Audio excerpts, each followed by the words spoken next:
Hi, everybody. My name is Nikki Bell, and welcome to today's live stream virtual conference, Project Everyone, the conference which has been put together to support you, the charity sector, through COVID-19. My name is Nikki Bell, and I'm the co-founder and director of Fundraising Everywhere, the platform through which you are viewing this conference today. And we have an amazing lineup of some fantastic sessions which have been curated especially for you. Now, before I get into the usual housekeeping, what I want to tell you is what this conference isn't. This conference isn't a step-by-step guide of 100% what you have to do through this current situation, because the truth is nobody knows for certain exactly what we're supposed to be doing right now. And it's totally normal to feel overwhelmed, to feel a lot of pressure, and to just feel a little bit lost. So what we wanted to do with this conference is bring together some of the best fundraisers, the best organizations, and some of the best practices in the world to help give you some direction so that you can learn this and apply it in your own way to your organizations in a way that's right for you. It's about connection. It's about coming together through this critical time to learn from each other, to celebrate with each other, and just see what's out there. You know, we can get through this. So that's what today's about. And we've got a fantastic lineup for you. I'm going to be with you through this stream. So this is room one. And a lot of the sessions in this stream are looking at digital. So we've got a fantastic program here for you. You are able to switch between the two streams as we go through today. So you've got Simon Scriver in room two, and we'll be giving you instructions as we go through the sessions to show you how to do that. And we'll also give you some time as well, as we would in a traditional conference as well. We want to say a huge thank you to our conference partners for making this possible. So a huge thank you to Salesforce for sponsoring this conference, to Resource Alliance, the Institute of Fundraising, EFA for contributing content, along with Charity Digital and Charity Comms. And we also want to say a huge thank you to Chronicle of Philanthropy. It's hard to say that word when you're going through, for promoting this as well. You know, we couldn't do it without you for all pulling together, and we are hugely appreciative of that as well. Now, there's a lot of content to get through today. So, of course, we're going to be streaming until 6 p.m. UK time. Don't feel pressured to stick around for that. You need a break. You know, we're just doing that for us. Everything that you watch today, plus a bonus resource library, will be available for you, and it will be sent at 6 p.m. UK time. And we will keep that online for as long as you need it. So please don't feel like you have to be continuously present through this afternoon. Now, we've had 10 days to plan and prep this conference. We want to say a huge thank you to the speakers for pulling everything together in such a short amount of time. But what that means is that there might be little errors as we go along. You just saw I took myself off the screen there for a couple of seconds, but we'll pretend that didn't happen. But there will be little bits as we go through. You know, we're human. Everyone's online at the moment. Everybody is streaming. You know, we've tried our best to prep for that if it does happen. If you do miss anything, like I say, it will be all in the downloads that you'll get later on today. We have the two streams. Obviously, we've mentioned that you can go through that as we go through today. And below your screen, if you are viewing this on your phone or on your computer, there is a chat box. Please get to know each other in there. There are rooms where you can chat privately as well, through text and through video, and we'll be popping a link into that in the chat box in just a second. The speakers are here. They're going to be in the chat box. They're going to be joining us live through today. So do make sure that you pop your questions in there, and I'll have something to talk to them about when they come on screen. So please do that.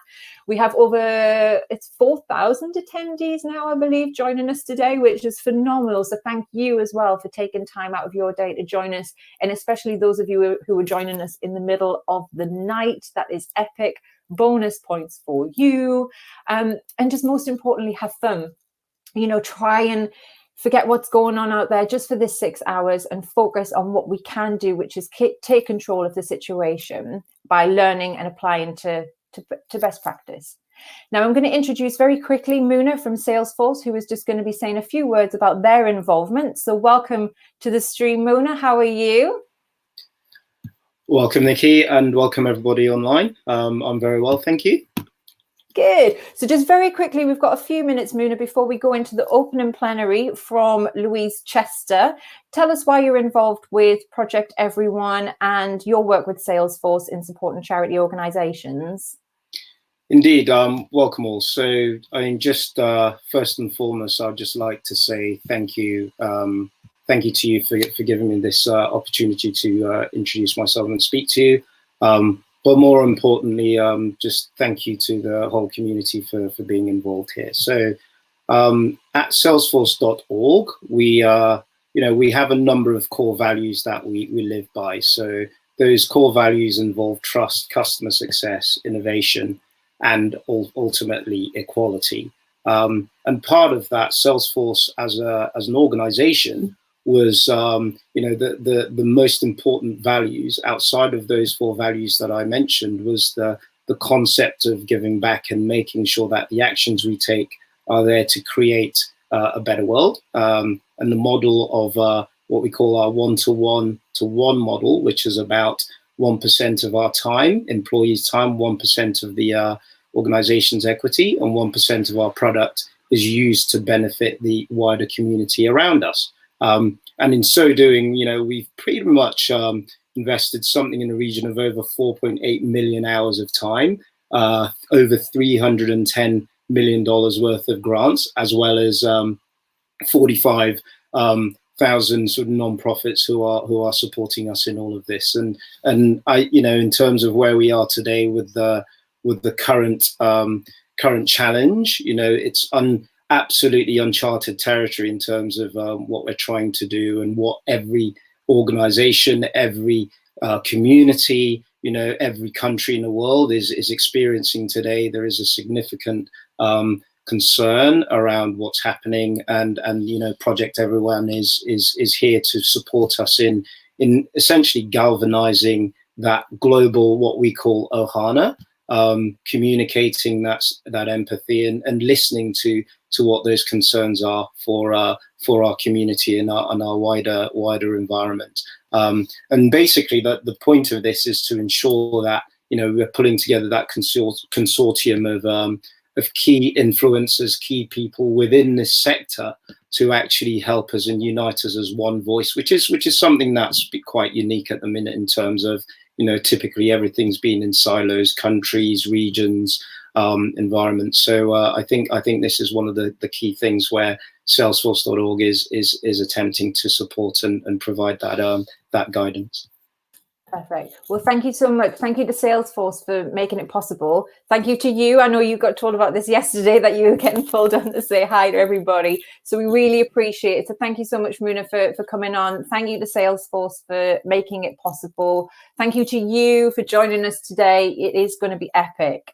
Now we're going to head over to the opening plenary from Louise Chester. Louise Chester is the founder of the leading mind training consultancy, Mindfulness at Work. She's going to be getting us in the right frame of mind for learning today. And immediately after that, we'll be going straight into the first session by Vanessa Weddle, The Importance of Being Flexible, Turning Your Cancelled Events Digital. So please stay involved in the chat box and enjoy these sessions.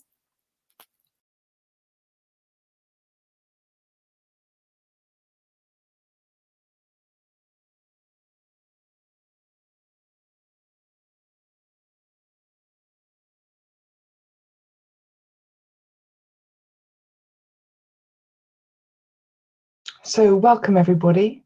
Thank you for joining this incredible conference. I'm here to talk to you today about how we can be more resilient and also how we can connect with each other better than ever, despite this extraordinary environment we find ourselves in. So I'm Louise Chester of Potential Project. We are the world's leading provider of performance, resilience, and innovation training, all based around our research around the mind. And today I'm really going to dig into how we can all use insights, tools, and techniques to be more resilient and connected in the best possible way. So first of all, what I like to do is invite you to just connect in with yourself. So maybe closing your eyes for a moment and choosing to let go of the busyness of the day so far. and any thoughts of the day ahead. Take your awareness from your head down into your body and start to notice what it feels like as you connect in with yourself. Notice the contact of your feet with the floor. Notice the contact of the chair, of your clothing. And start to be aware of your breathing. Notice the tide of the breath in and out of the body. And taking the next 5 breaths or so, scan the body on the in-breath and relax as best you can on the out-breath. And if you haven't done so already, maybe you'll close your eyes as you do this.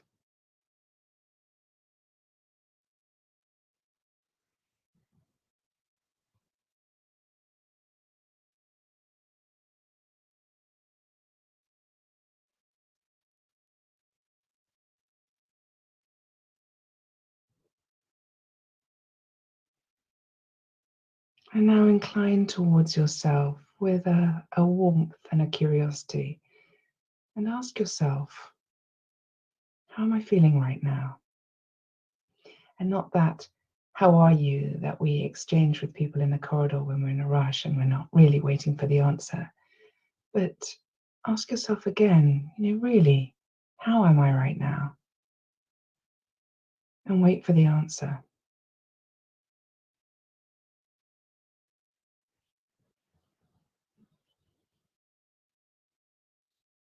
And then slowly release the practice and open your eyes. How are you feeling? This is a word cloud that we prepared earlier from a range of programs that we've been running recently. Maybe some of those words on there resonate with what you found for yourself. What's so interesting is often there are several almost conflicting experiences that we're having at the same time. We might be tired, but we're also calm. We might be anxious, but also relaxed. We're worried, but there's a peacefulness there as well. So what we're going to explore is how we can hold these experiences, these often paradoxical experiences, in a wider ocean of awareness. So you've checked in with yourself now. After this, I wanted to just share with you a little parable, the parable of the second arrow. It's something that I found incredibly helpful. I've been doing this work for many years now, but that doesn't mean that challenges, big challenges, don't come up in my life too. And I had a particularly big one last year, and wasn't really sure whether I was going to be able to even get through it, actually. But I was able to remember some things from my teachers, and those are the things that I really want to share with you today, because I think we're all facing incredibly challenging times in one way or another. So if we think about our experience of our life from our mind that creates our reality, we're experiencing the first arrow often of an experience that is unavoidable. Currently, I think we can probably say top of that list is the coronavirus, but it might be other things as well. So this is our experience, this is our reality. But interestingly, there's a second arrow, and that's an arrow that is mind-made. Yes, it's really important that we experience the emotions that are, the right ones for an experience we're having. So fear, anxiety, frustration. Yes, we absolutely want to have those experiences, and they are appropriate. But so often with our mind-made arrows, we have those experiences and we continue with them, and we go down a rabbit hole with them, and we start to catastrophize, we start to ruminate, and we find that these second arrows are really the ones that we are causing pain to ourselves, and which go often way beyond the arrow of the reality. What we attend to in every moment is our reality. where we focus our mind, it's almost like it's a spotlight. Where we focus our mind is what we see, what we experience.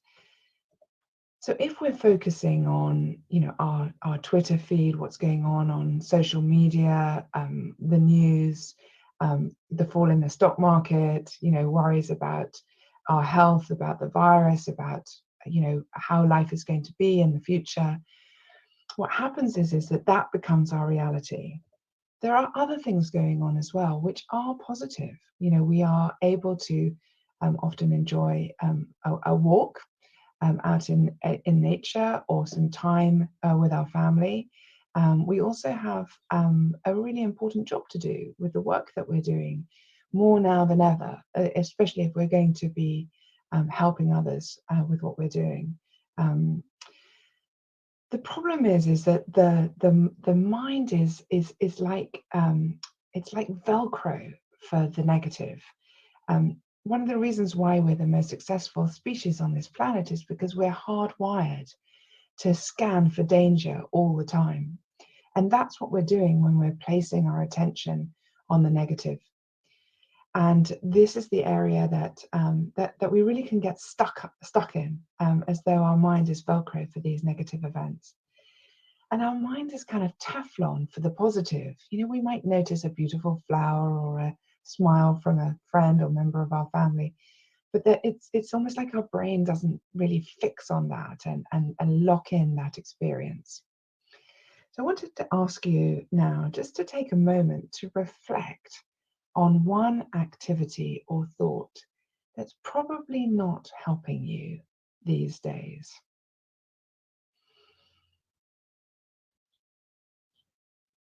And I think there'll be quite a few of them, but I think the media and events that are fed to us through the media channels, it seems to be one that's really coming up very strongly. That activity just doesn't seem to be helping us when we experience that and allow it to pervade too much of our day. But I'm sure there's many other things that you can think of. And then I'd like you to think of one thing that would be helpful for you to give more attention to. And now I'm going to really share with you some ideas about how you can actually become the master of your own mind, so that actually those helpful activities and experiences can become the areas that you get hooked on, the areas that you can actually allow to resource you during your day, rather than the more negative. Because actually resilience can start in the mind. You absolutely can be the calm at the eye of the storm, both for yourself and for others. So let's test your resilience now, shall we? I want to ask you to think of one thing, something very simple, maybe a color, your favorite color, or your pet, or something that's just not too complicated to think about. And I'm going to ask you to focus your attention on that one thing just for 30 seconds. And if you notice that your mind has become distracted, just maybe raise your index finger to yourself, just to mark that distraction. I'm going to mind the time. Let's go. 30 seconds starting now.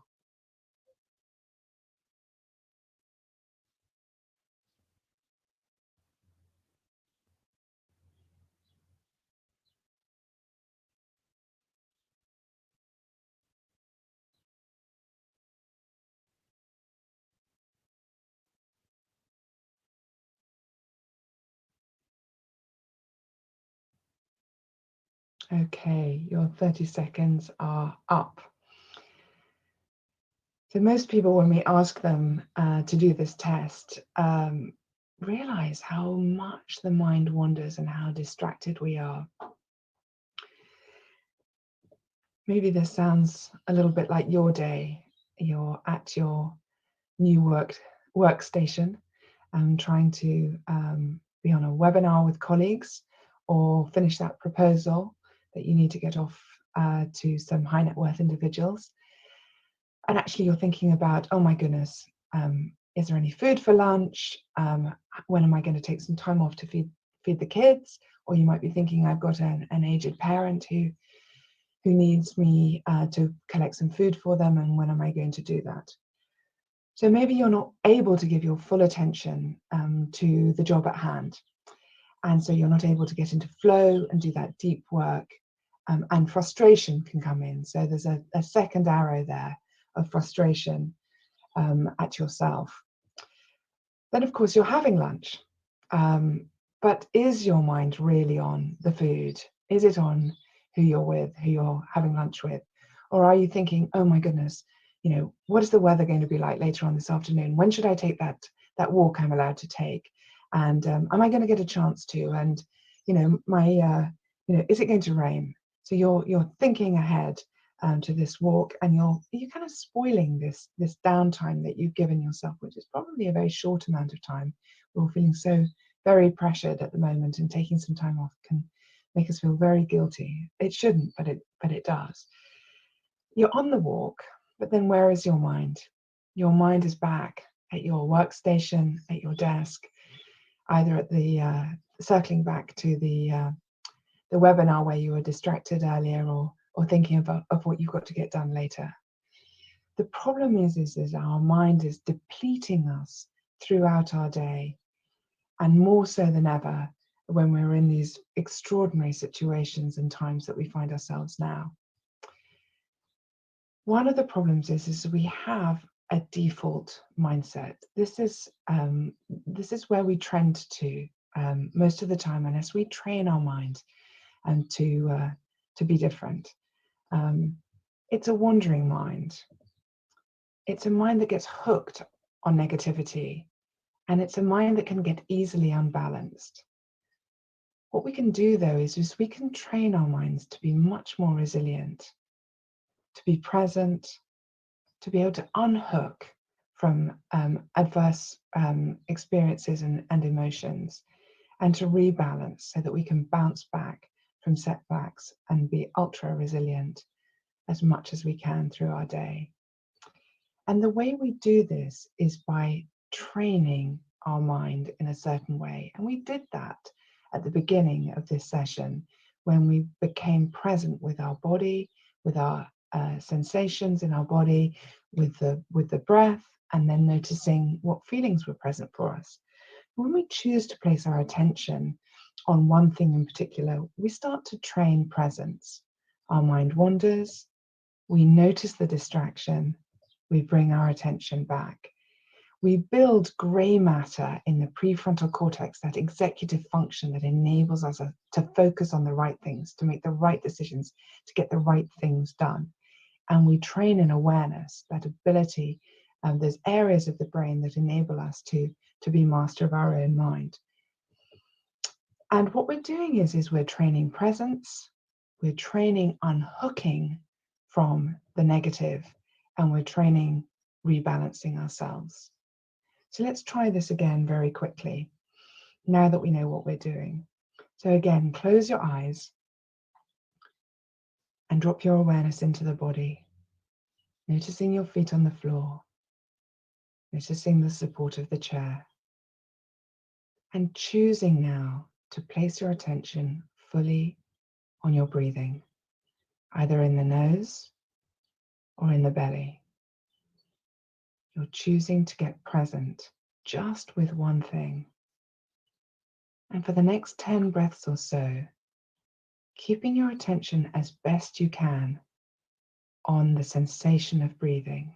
And every time your mind wanders, see if you can unhook your mind from that distraction and bring your attention back.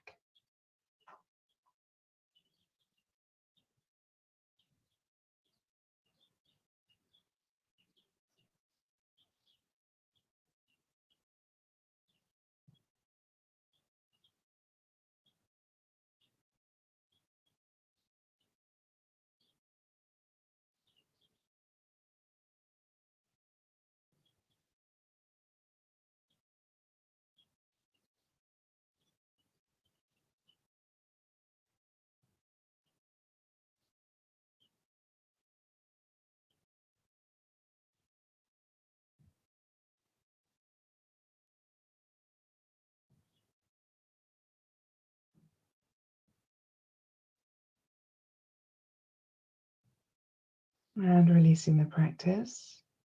So, even in that short practice, you've rewired your brain slightly and exercised areas of the brain that really help with presence and with unhooking. So, increasing your resilience already.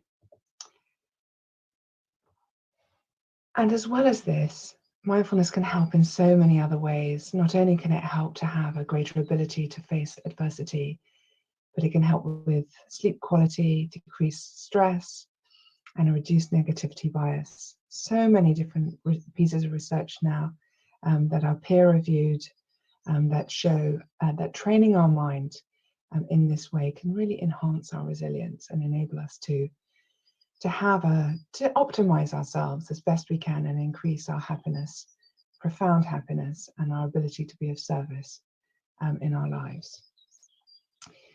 So if you'd like to practice this more, you can download the Potential Project app. Just look in the App Store. You'll see a Potential Project there. And there's another couple of things that you can do as well. One is just press that pause button every now and then through the day. Most of the time we get so gripped in what's going on our screen, on our computer, in our inbox. We get caught in fight or flight, and our tunnel vision, our peripheral vision goes. So see if you can schedule in some times in the day to just pause, come off autopilot reaction, stand up, shake things out as though you're a duck that's just had a little to do with another, a little fight with another duck on the pond. You see them have this little contretemps, and then afterwards they swim away, they shake their feathers, and they swim off serenely. So shake out that cortisol and stand up, look out the window, see if you can get a little bit of a more spacious outlook on your day. And another thing you can do is really look to connect with yourself and with others with compassion. So when you connect in with yourself, how am I feeling? Just incline towards yourself with a little bit of warmth and compassion. So pause and get present with yourself. And then when you're with others, do the same. We are in this together. You are not alone. And the more we can affiliate with others, the more we can actually have the mammalian soothing hormone of oxytocin released into our bloodstream, which can help balance out the stress hormones of adrenaline and cortisol. So the more we can connect with each other on a really deep and meaningful level, whereby we can be truly honest with each other and share our feelings in a safe environment, the more we can create that for ourselves and others, the more that we can connect. And so making social distancing, although it's a physical thing, let's not make it an emotional thing as well. So whether it's with your colleagues, with your family, with your clients, with your donors, see if you can continue to have that emotional presence with them that enables that deep connection. And also, and you're very good at this, all of you, and this is your jobs, but ask yourself, how can I help others? Because actually, when we're kind to others, when we bring compassion, which is empathy for their situation, plus the intention of wanting to alleviate that suffering, it can be incredibly resourcing for us. That sense of agency, whether we can actually do something or not, that comes from that intention, setting that intention, can really benefit us. So I wanted to say thank you very much for your attention and your presence during this time together. Enjoy the rest of the webinars this afternoon. I think you all do an amazing job. I am so grateful and privileged to be here to kick it off for you and share some ideas and some tools and techniques and insights that might help you through these challenging times. Keep up the amazing work you do. And I look forward to connecting with you all at another time in the future. Thank you.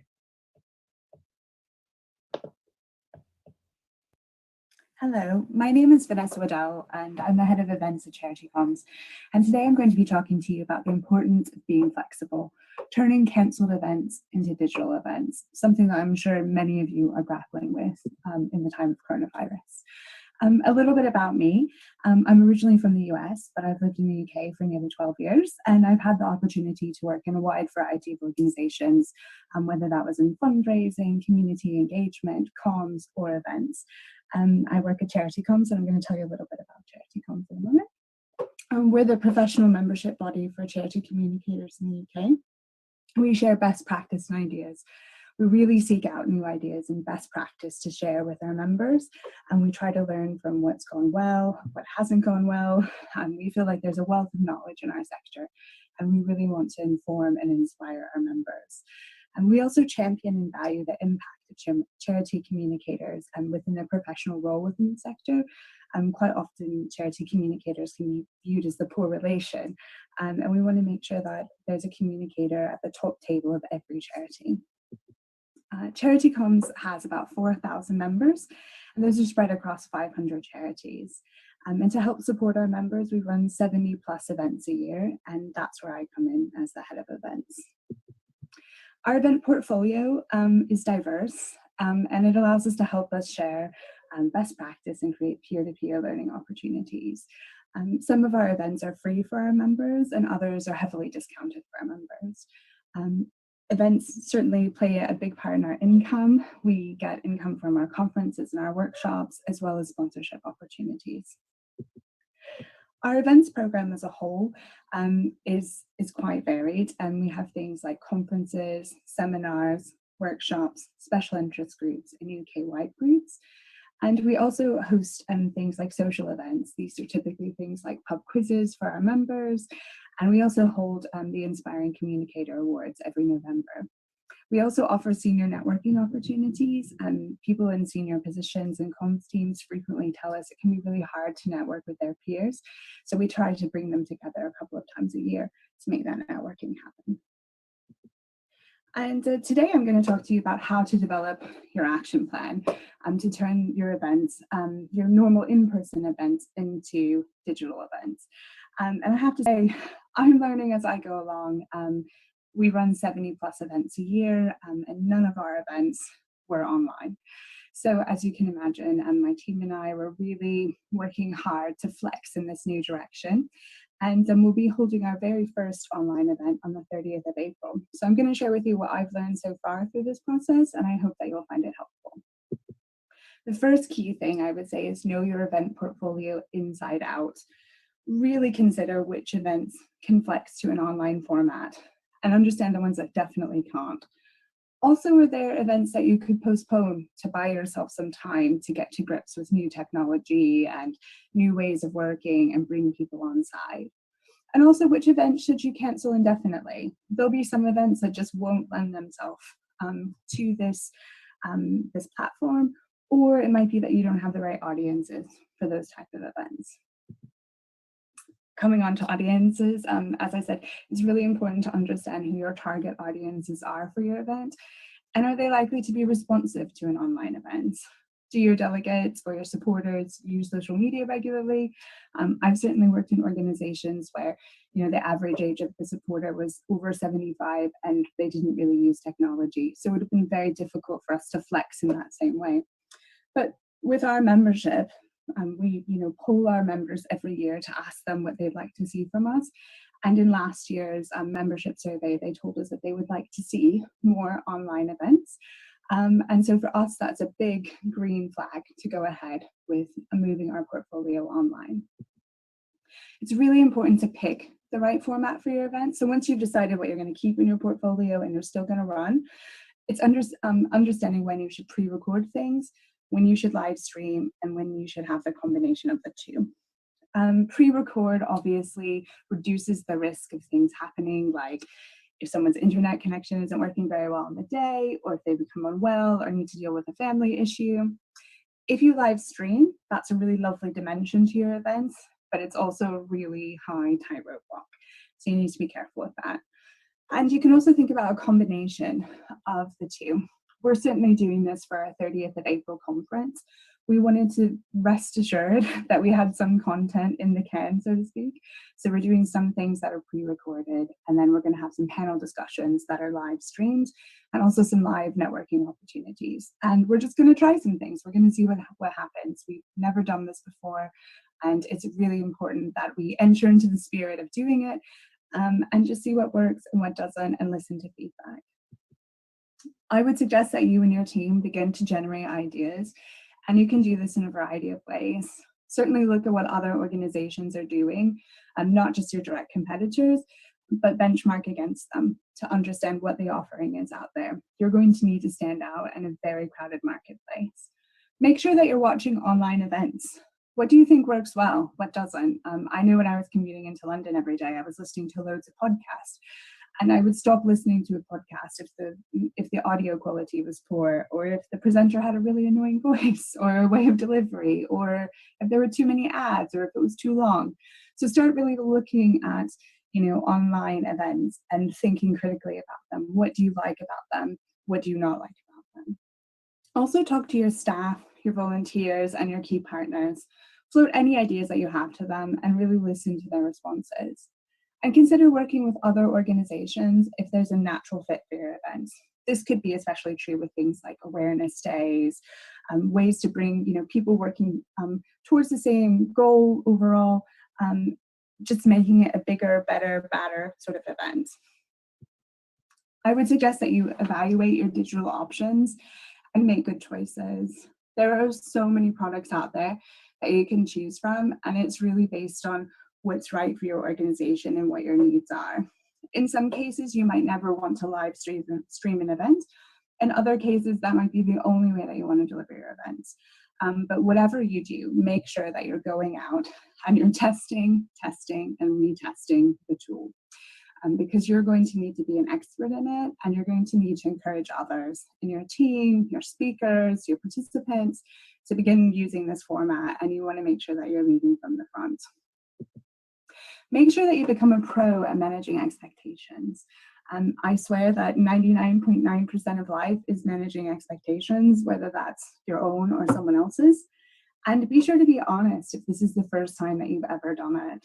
I will hold my hands up and say, this is the first time that I've ever recorded a presentation. And it's been a little bit trial by fire. I woke up this morning feeling very nervous, even though I've practiced a few times. I think that's absolutely normal. And by going through this experience, I'm going to be able to support other people who I'm also asking to work in this way. Be sure to let your team know that there will be an adjustment period, and that lessons will be learned and mistakes will be made. It's inevitable. We're using something new. Every day feels like uncharted territory. And it's just really important to be patient with yourself and others, because we're all learning as we go along. I would suggest training your team on the new tool and develop new processes too. The sooner that everyone gets to grip with that, the absolute better. Make sure that you build in plenty of time for the testing, the troubleshooting, the contingency planning, and the messaging if anything goes wrong during one of your events.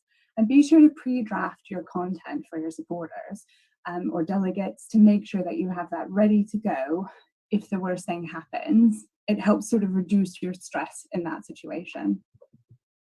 And I think it's really important for you to bring people on the journey with you. You can't do this by yourself, and you shouldn't do it by yourself. Communication is really clear. Make sure that you communicate clearly with your speakers, your suppliers, your partners, your delegates, and your supporters. The messaging really needs to hit the mark, and it needs to be encouraging, and it needs to show people that this is a positive direction for your events. It means the difference between being able to have the event or not. And it's a way for us all to keep together and to feel like we're a part of something. And I think a lot of people are looking for connection. So make sure that you tap into that. If you're working with external providers and partners, it's really important to understand how willing are they to adapt content quickly and into your preferred format. We've worked with several people on our 30th of April conference. Some people initially said, I'm not that comfortable working in an online format. For others, they said, oh, I can't do that at all. And for others, they were quite happy to move into that way of working. So I think it's really important for you to ask people, what can you do to help them adapt? It's not about pressurizing them, but it's very much we're in this together and how can we support you to do this. And be enthusiastic, again, with the new format, with your supporters. It's a really exciting thing that you're offering. You're flexing in a new way. It's a new offering. It's a positive. I don't think people want to hear how hard it is to flex and to, completely scrap your normal way of working. They just want to hear about a great opportunity and want to feel really enthusiastic about that. It's important to price your online event in the right way. There are loads of things that you should be thinking about. Should your very first online event be free? It feels like walking a tightrope, whether it's a live broadcast or it's a pre-recorded broadcast. Your very first online event feels scary. And so think about reducing some of that risk and expectation from your event, but also make sure that if you choose to run your first event free, and if you need to charge people in the future, that you make that very clear that it's a one-off opportunity. If your running costs for your event are lower, can you pass those savings on to your delegates or your supporters? If you're not paying for a venue or you're not having to pay the day delegate rate somewhere, you may well be able to make your event more affordable for them. And be sure to benchmark your prices against other events. Have a look out there, see what other people are offering. You're going to see a lot of free content, but think about what makes your content different and what's your USP. And if there is a way for people to make a donation for your work or to pay or monetize in some way for your event, you can certainly do that. And think about finding a sponsor for your event as well. And that's a great way to reduce costs. It's really important to create relevant and engaging content. And we certainly try to do that across our normal event portfolio. And we try to make sure that the information and the events that we're planning and the topics that we're covering are relevant and that our members feel that we're responding to their needs. We ask our members several times a year about the kinds of content and training that they'd like to see. And at the end of every event, we ask that as well, and in the post-event survey. So you can never really ask enough. And I think in times like this, we're all going to need to do a bit more social listening. I think it will feel harder because we're not all physically in the same location. So we just need to make sure that we're doing that. And in terms of developing your content, you need to think about, considering the live mix of pre-recorded content and the live stream that can add some nice dimension to your event. Think about how long your content should be. Sometimes that's going to be dictated by your platform. Sometimes that's dictated by the type of event that you're running. So make sure that you understand how long it should be and how long is reasonable. Think about how long you would sit down and watch something. Are you going to watch a 1 hour and 25-minute webinar? Probably not.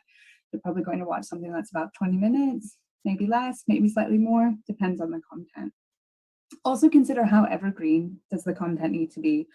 In the time of coronavirus, it can be really easy for that to dominate everything that we're trying to do. And it's really important about getting that right balance of, do you need to have some aspects of your event talk and touch on coronavirus? And do you need other things that perhaps could live on your website indefinitely afterwards and without a mention necessarily of coronavirus or a focus of that? So really think about how evergreen that content needs to be. We're certainly, for our 30th of April event, we're having a mix of the two. So not only are we having live streaming and pre-records, sort of half of the event is coronavirus sort of focused, and the second half is evergreen content that could live on our website quite well for a long time to come. It's really important to consider if networking is an important aspect of your event and to think about ways that you can make that happen. That might be through the provider who's giving you your digital format, where you're live broadcasting or you're pre-recording your material, or it could be a completely separate website. But make sure wherever you ask people to do the networking, that it's not crickets whenever they get there. You can seed people and ask them to go, and you and your team can go as well, and just get the conversation flowing. It's awkward. Networking is awkward in person at the best of times, let alone, hiding behind a computer as well. So do what you can to encourage people to network. And consider if you've monetized your content, I would suggest that means that, not that free content isn't good, But if you've monetized your content, you definitely need to deliver some key things. And you need to make sure that you've delivered what you promised in the promotion for your event. In terms of marketing the event, you really do have a great opportunity to reach a much wider audience than you would normally do, but it can be really difficult to stand out in a crowded marketplace. And cutting through this coronavirus noise, I think, could be really, really difficult. So it's really important to think about when your marketing message, how it's going out, who it's going out to, when it's going out, and just think carefully about how that message is going to land. And always, always, always make sure that you have a really clear call to action. And thank you so much for staying with me. I'm nearly there, and just wanted to say, here are my last sort of top tips. Don't forget to set and measure your relevant KPIs. It's really important to make sure that you are evaluating much in the same way that you would have done with your normal events program, what's working, what isn't, and make sure that you evaluate your return on investment. And that's not just, you know, the pounds and cents, pounds and pence of working. Don't forget to include your staff time. It can take a long time to learn this new format, but after you've done that, things will get quicker and easier. Always ask for feedback on the event from your attendees, your speakers, your sponsors, and your team members. Their feedback is so vital and will help you be able to refine and shape your event program. And be sure to celebrate your successes within your team. Certainly think about what went well and why did it go well. And also evaluate your failures. What can you do better next time? And continually evaluate the tool that you're using. What event shape that you might have right now might not be the way that you want to continue in the future. You might decide to use a different platform, and that's absolutely fine. This comes back to, you know, the title of the presentation, being flexible. Make sure that the platform that you're using really works for you. And if it doesn't work, or if you need to flex in a new direction, don't hesitate to flex. All right, that's it from me. Thank you very much for listening, and good luck with your events. Any questions? Thanks, Vanessa, and thank you so much for covering a session about when things perhaps might go a little bit wrong. Because for those of you who have been refreshing your browsers to join the stream, thank you so much for your patience. We've had almost 4,000 people joining the conference today, along with everybody else, you know, FaceTime and Zoom and whatever. So thank you so much for your patience. And if you do get a message from a colleague or a friend saying that they're experiencing some trouble, all they need to do is just, you know, shut down all the cat videos and the dog gifs that they're looking at in other browsers, refresh ours, and it does come on, I promise. So thank you so much. So for those of you that have just joined or managed to get in, my name is Nikki Bell. I'm the co-founder and co-director of Fundraising Everywhere. Welcome to today's conference. Thank you to Vanessa for that fantastic session. And we are here now for a live Q&A with Vanessa. So I'm just going to introduce her now. Hey, Vanessa. Hello. Hey, how's it going? Hey. Well, it's going good. I love that session, and that was just such perfectly well timed at the beginning, because it's just such an authentic telling of your current situation. So what has that experience been like for is it you that's been responsible for turning everything digital? I definitely don't work alone. I work with a really great team at Charity Comms, but we're really small and mighty. And we've worked really hard in the last few weeks to be able to bring our 30th of April conference into this new format. And yesterday we launched all of the marketing for the conference. And I'm delighted to say that we've had over 300 people book in less than 24 hours for the event, which is amazing for us. Being in such uncharted territory, we felt, nervous, and you feel like with any event and any marketing that you do, you're releasing something into the world and you don't know how it might be received. So it's really great to see that response. And we've taken the decision at Charity Comms to make the 30th of April conference free for our members. We feel like that's something really important that we can do to support them through this coronavirus situation. And then there's a small nominal fee for non-members who want to attend as well. And we've had bookings from both members and non-members. So it's been really great to see that we've tweaked the shape of the conference in the right way, and then that message is landing, and then we're cutting through some of that coronavirus noise. It can be really difficult to do that, as I said in my presentation. So we feel really relieved to see that and really boosted. And we'll definitely, carry that forward as we continue to adapt the rest of our event program. And it's a good thing making the events free for when you can, but then I guess on the other side, what you get from that is thousands of people that join it as well. Exactly. And just as well, from our side, we've been supporting people to go digital, and I love what you said about authenticity, and just saying to people, for people that are new to it, this is our first time, and we're just testing to see how things work. And I love at the moment, because everyone's in the same boat, there is this level of just understanding and patience. So it's really good. As you can imagine, lots of questions for you, Vanessa. So I'm just going to go through a couple. Obviously, the main one that people are asking around is platforms, systems for delivering virtual events. Do you have any tips for people about what platforms are available for them? Sure. As I said in the presentation, I think it's really important to understand your portfolio and understand what you need a platform to be able to do for you. In our case, we need something where we can live stream, we can pre-record, and we can network. Those are the three key things for us. And so we've chosen to go with Zoom, but we're not, completely beholden to them forever. And if there's another product on the market that we feel might be able to better fulfill our needs, we'll definitely look at that.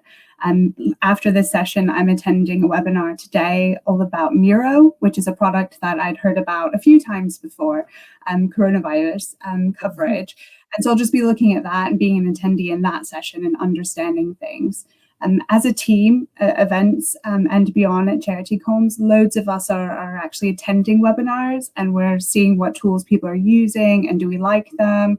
You can also use things like within Google, you can have Google breakouts or Google rooms. So you can have those, I think they're called Hangouts actually, but you can have a Google Hangout and it doesn't have to be all singing, all dancing straight away. There are lots of really good free resources out there that you can try, and you can see what works and what doesn't, and if you need to flex.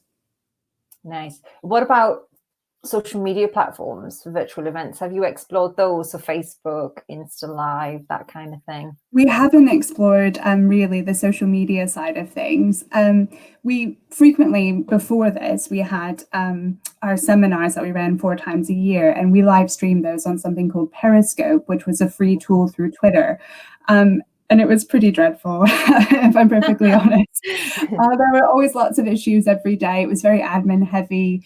During a broadcast, people wouldn't be able to log on, and it was a bit of a nightmare. So I think we wanted to steer away from that. But if Facebook Live or Periscope might be right for someone else, I don't want to, say don't use those things. We're just basing this on, our experience and what we want to get from these events. Yeah, I mean, I host virtual fundraisers for charities. So as well as doing this, I'm a fundraiser, community fundraiser at heart. And we actually found that social media platforms were helpful for engaging with supporters. I know somebody in the chat box has been asking about that. It's a platform where they're already using it, it's organic.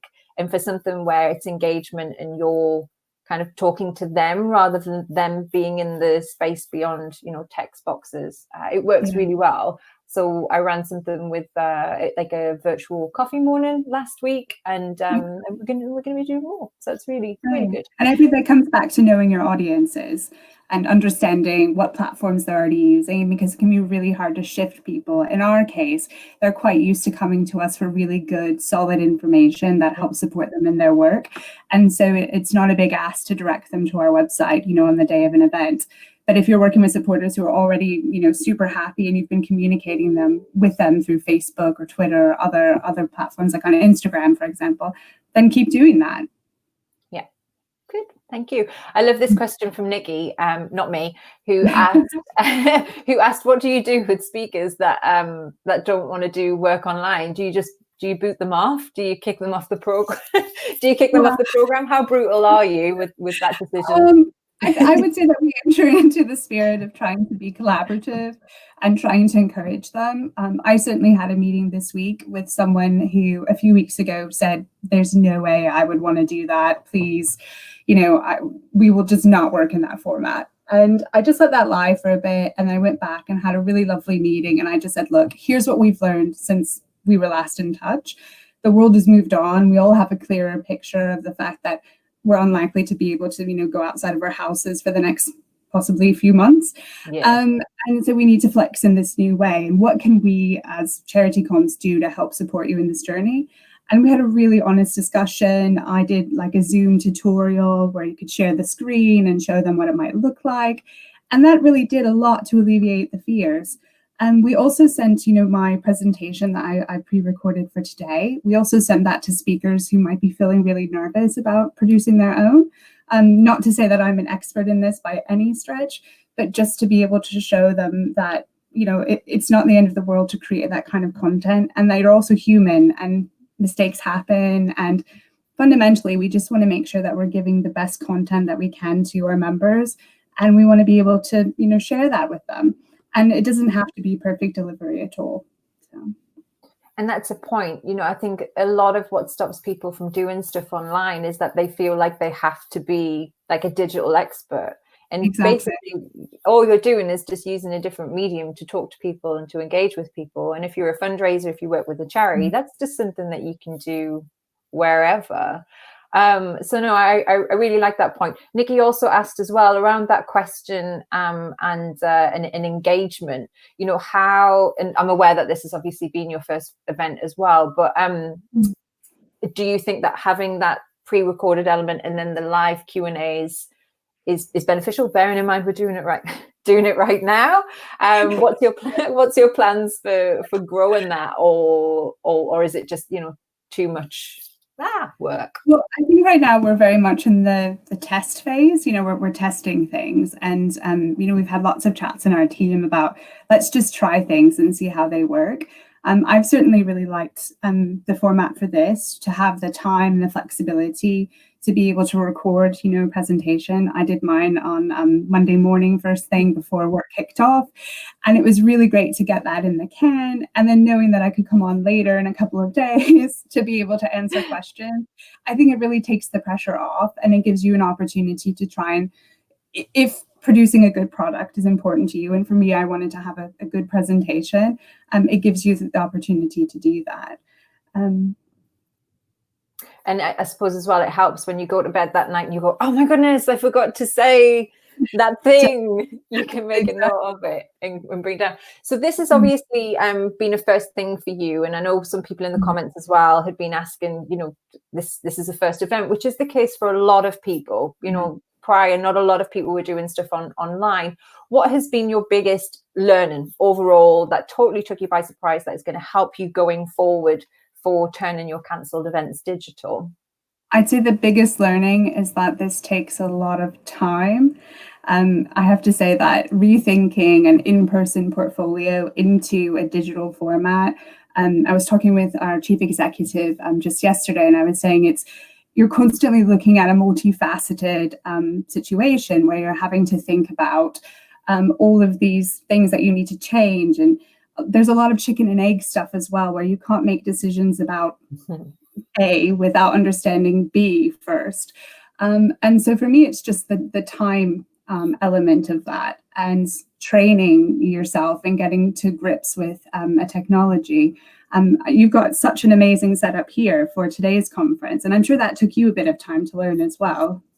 Yeah, and as you can see, I was like swapping stuff over, and it definitely does, and it changes all the time, because you have to, depending on what platforms you're using, they change stuff constantly. And you just have to, be up to date with it and just kind of keep your skills up with it. But yeah, didn't realize you could see that part, but thank you for going. That's all right. No. So what's been you've attended a lot of events. What's been the kind of standout virtual event for you? I think today's event has been really good, actually. It's really nice to see something that moves really seamlessly and feels very much like you're at an in-person event. And I really like the way that you've been able to replicate that feeling. And you've got the chat box, so you feel like, as a presenter, I certainly feel like there's an audience out there and they're able to ask questions and I can answer them. And that feels really nice. It doesn't feel flat in that way, where it's just someone droning on and then you move on to the next thing. So I think for me, this has been a really exciting thing to see how this is all working together. And all of your comms ahead of the event has been fantastic. And I felt really supported as a speaker and understanding what I needed to do and how things were going to work. And so it's just been really nice to see this, actually. Thank you. And we didn't pay Vanessa to say that.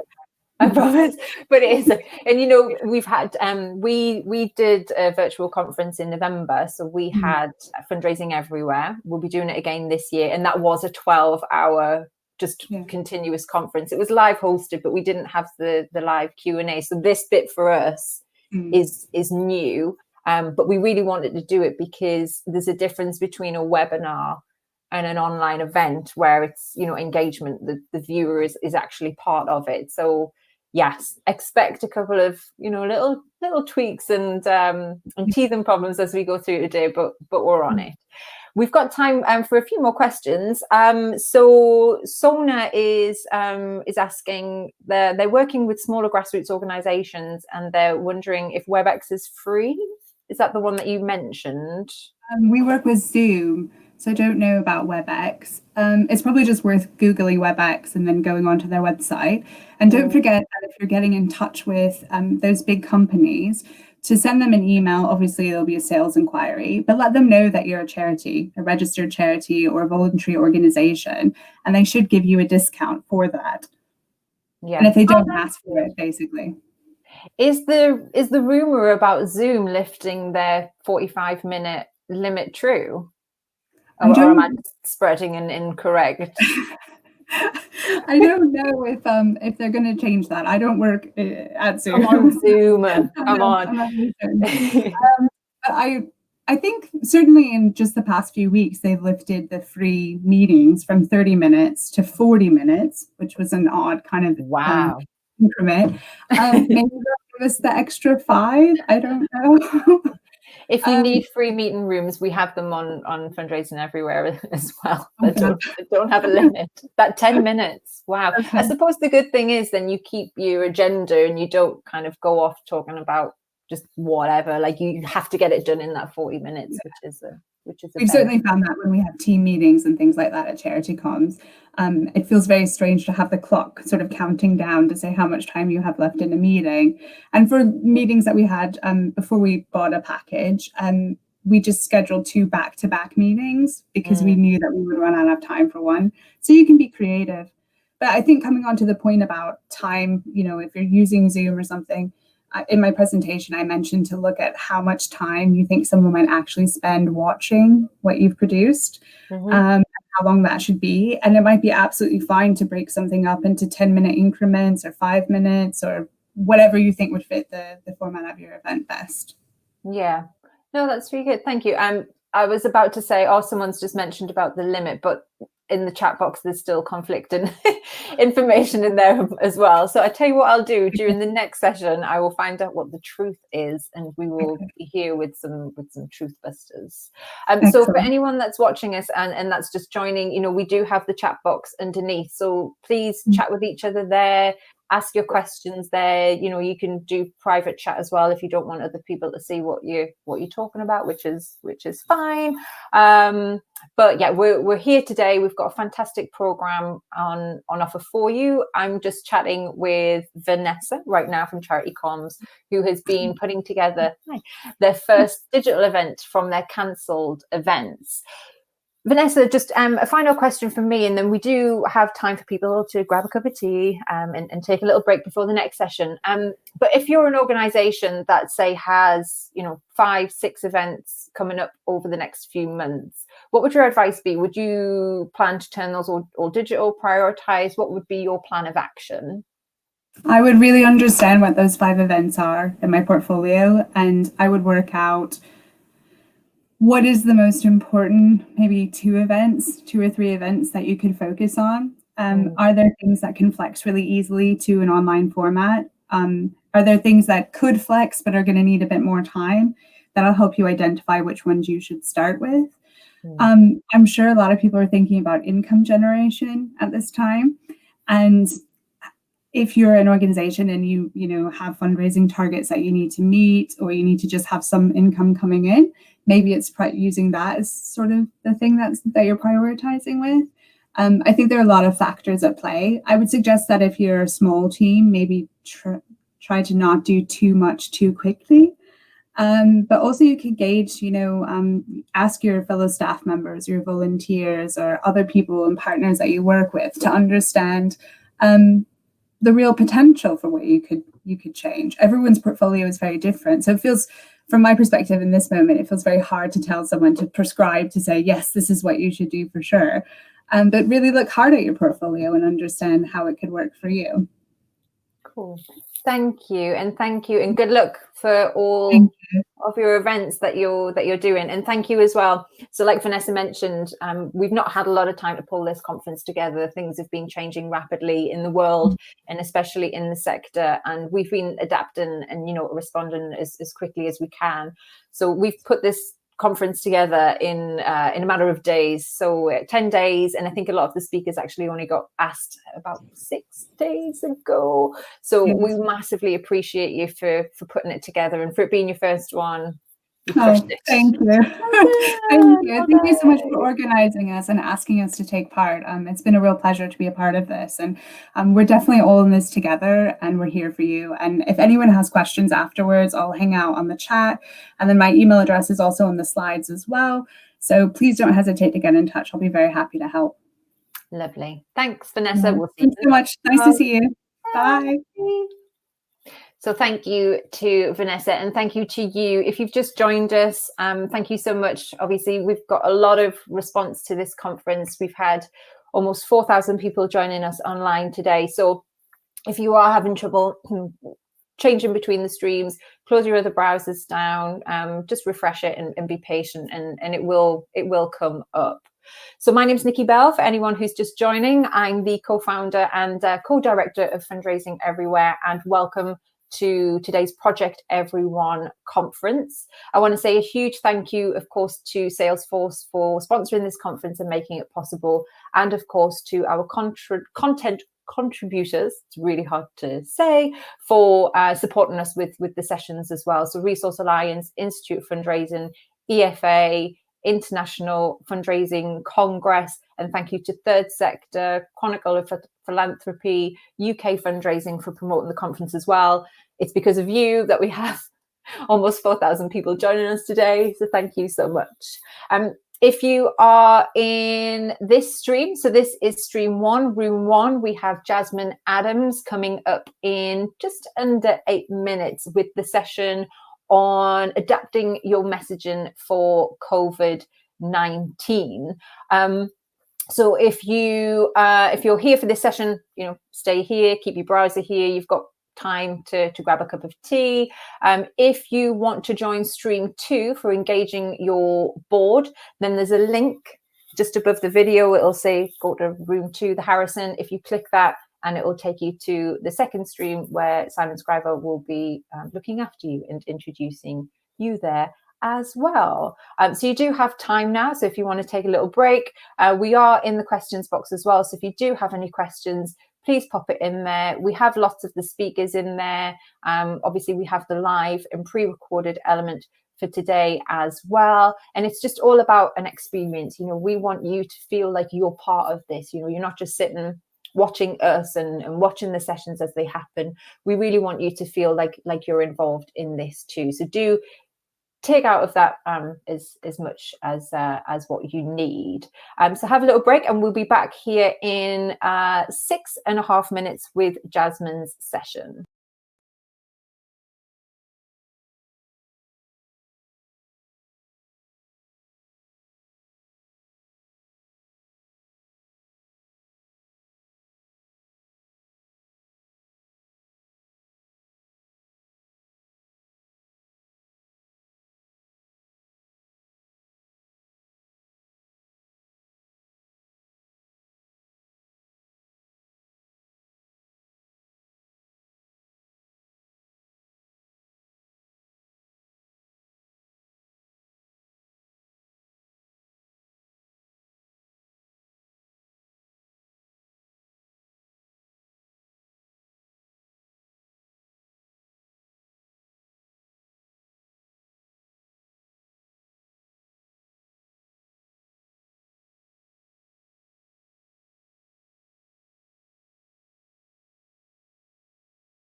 Hello everyone, if you're just joining us from stream 2, my name is Nikki Bell and welcome to stream 1, the heavily digital track where we are looking at ways to respond to the COVID-19 crisis with best practice and tools from some of the amazing fundraisers that have contributed sessions and their skills to this online conference. We really appreciate it.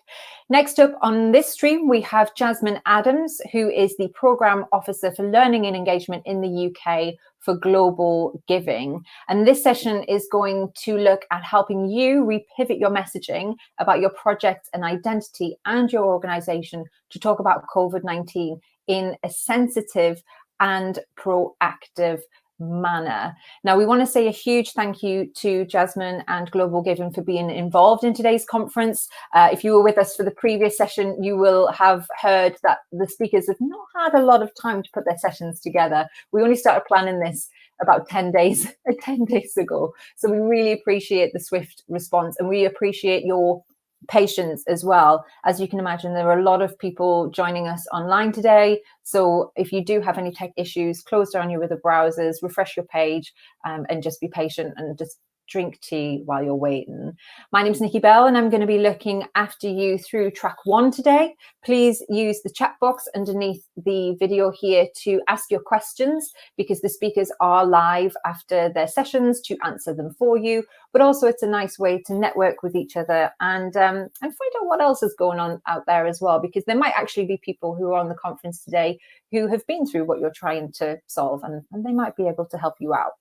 Now, what I want to say again, I said it right at the beginning, is that this conference isn't a step-by-step instruction of telling you what you absolutely have to do, because the truth is we're all feeling a little overwhelmed right now. You know, it is scary times and we just want to give direction. So this is giving you best practice tools that we know that do work in other circumstances. And what we'd love you to do is to take these in your own way and apply them in a way that's right for your organization. And at the end of each session, it's really helpful to just note down just one thing that you're going to do next. So by the end of today, you have 7-8 points of a task list of things that you can do tomorrow to help push you in the right direction. We really appreciate you spending your afternoon with us today, or in some cases there's some people that are joining us and it's the middle of the night, so I hope you have plenty of coffee to keep you going. I have the world's biggest cup of tea. Unfortunately, it's not actual Guinness. I'll keep that for later. It's just tea keeping me going, but keep me company as well. You know, usually I have friends here to co-host with, and I'm on my own today because social distancing. So please chat to me as well in the text box and let me know where you're from and what you're looking forward to today. So in just a minute, Jasmine is going to be starting their session with adapting your messaging for COVID-19. So do stick around, enjoy the session, make notes, ask your questions, and be inspired.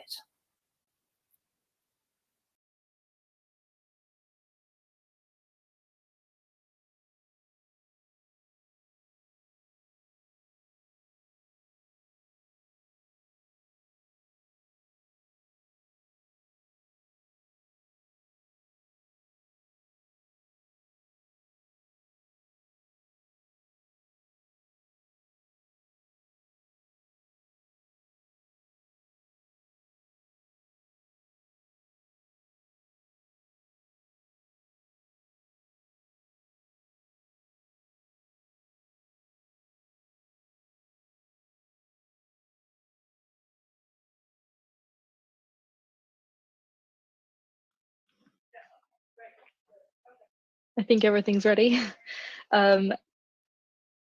Okay, so hello, I'm Jazz, I'm from Global Giving, and this is a quick webinar on how to adapt your messaging during the COVID-19 crisis.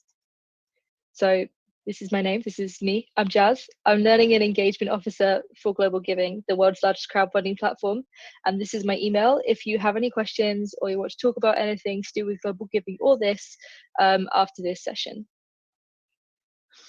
So it's really difficult to think about how to talk to your donors through the coronavirus crisis, because when we think coronavirus crisis, we think global pandemic, and we think something that's so incomprehensibly huge that we don't know how we fit into this giant puzzle, and we don't know how our donors fit into this, we don't know how our constituents fit into this, and it's really hard to picture or visualize anything. So let's just zoom out for a second and think about the fundamentals of what it means to ask your donors for money.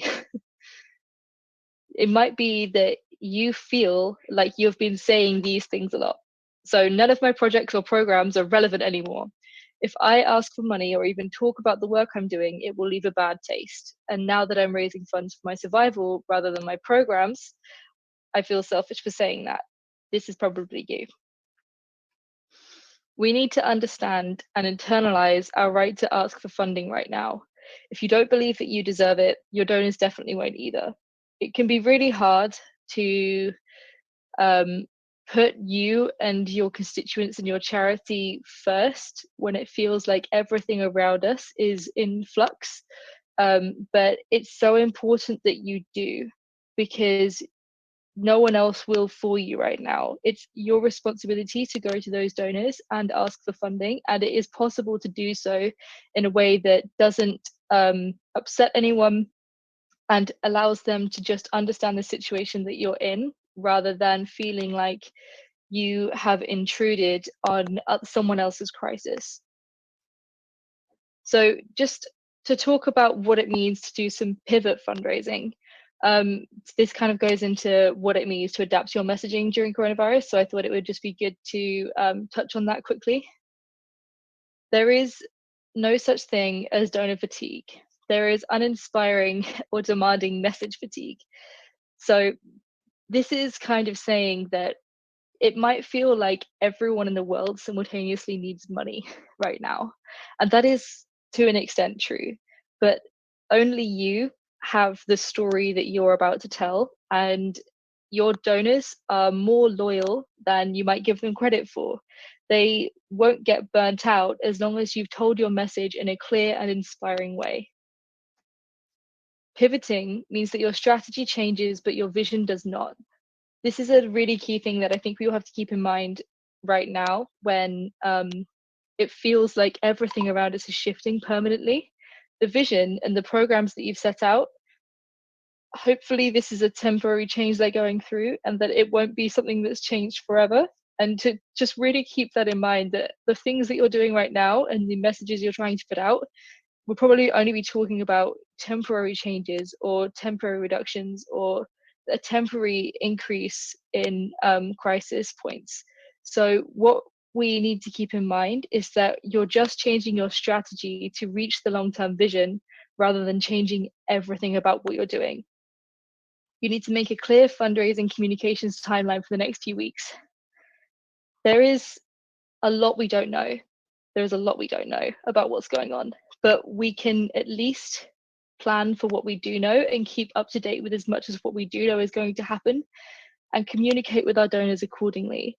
If you know that you have 6 weeks before a certain revenue stops, or you know that someone you've been talking to is going to plan to talk to you in 6 weeks' time rather than now to see where they're at, you can actually plan that to one big timeline for yourself and really plan how you're going to communicate with your donors over the next few weeks because of that.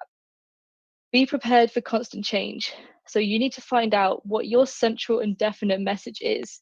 So there is no point in sending out conflicting messages.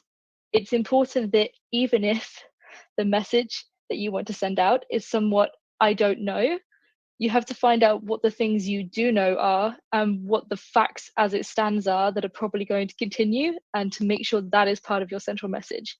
You need to help donors have something to follow through on your journey.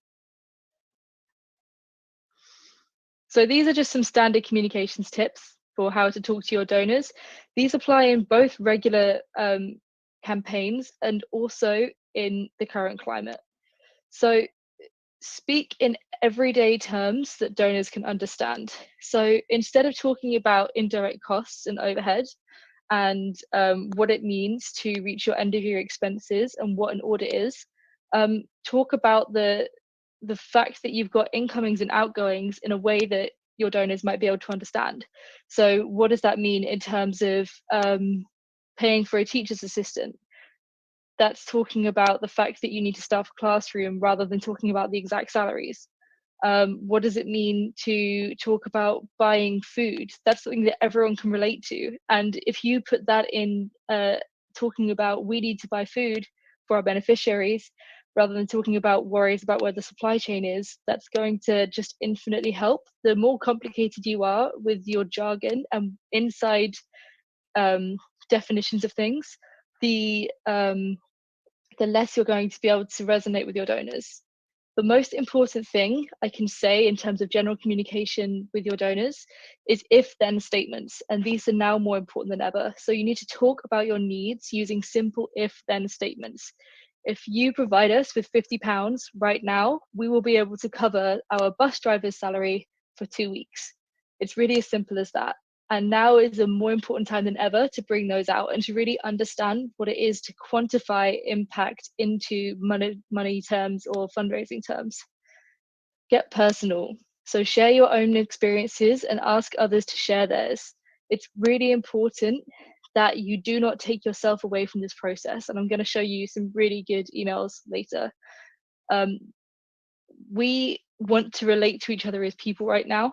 And it's important to tell the story that you have and how you're relating to the rest of your charity now more than ever as well, because it will cut through the noise of the number of emails and fundraising emails that are coming through right now, to make sure that what you are saying has a person-to-person ring to it rather than an institution to tiny donor ring to it, and to always focus on impact.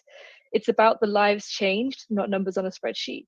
It can be really tempting when we're looking at spreadsheets to talk to donors in numbers terms, but it's really important not to do that, because it doesn't mean anything to them without something to grab onto that those numbers mean something for. So what does it mean when you say that we're going to try and increase our program output by 20% this year? That's really talking about the number of increased teachers in a classroom. So you're going to get 5 more teachers in a classroom. And it's really about making sure that when you feel like your programs are going to get impacted by the coronavirus, that you talk about the exact human stories that are going to go on, instead of talking about the reduction in services or the technological shift you're going through. It all needs to make sense in a simple and impactful way. So here are some email communications tips and examples. So the rules haven't actually changed. You have to be clear, you have to be honest, and you have to use stories about individuals. So it also now might be about communicating your story instead of your constituents. It's really important to be transparent with the people that you're reaching out to. You need to tell them what's really going on with you and with your charity in a way that they can understand. So it's really about being top heavy with the communication that you're putting out, and being extremely honest about the situation that you're in, rather than trying to cover it up. So rule number 1, no clickbait. Use a clear ask in your subject line and keep the information they need to know near the top of the email. So you need to keep it top heavy. If you can go through your email and you realize that there is no call to action or point to your email until the 2nd or 3rd paragraph, you have to change that, because donors will have already gone because they sense they're not getting to the subject of this email. It's really important to make sure that the information you're trying to get out, for example, talking about the fact that your salaries may have decreased for your staff, is at the top of the email. Focus on time-bound action. Going back to the if-then statements from earlier, emphasize how this immediate funding will be used to act in the short and long term. Is it going to pay your staff salaries? That's fine, because it's honest and actionable. Right now, we can take the time to actually experiment with new calls to action. And one of the unknowns we have is that we don't know when this is going to stop, but we do know when certain points of fiscal reduction are going to hurt us the most. So focus on those deadlines as part of your fundraising ask. And I think that salaries is a really good one. I think that people will understand if you're talking about things on that much of an intimate and internal level. So this is just some examples of some emails that we have actually received at Global Giving that we think have a really good relationship with their donors to really communicate their message. So I really particularly like the one on the right. This is one that one of our US team received. So this is from the CEO of this particular charity. And I'm just going to let people read that for a second.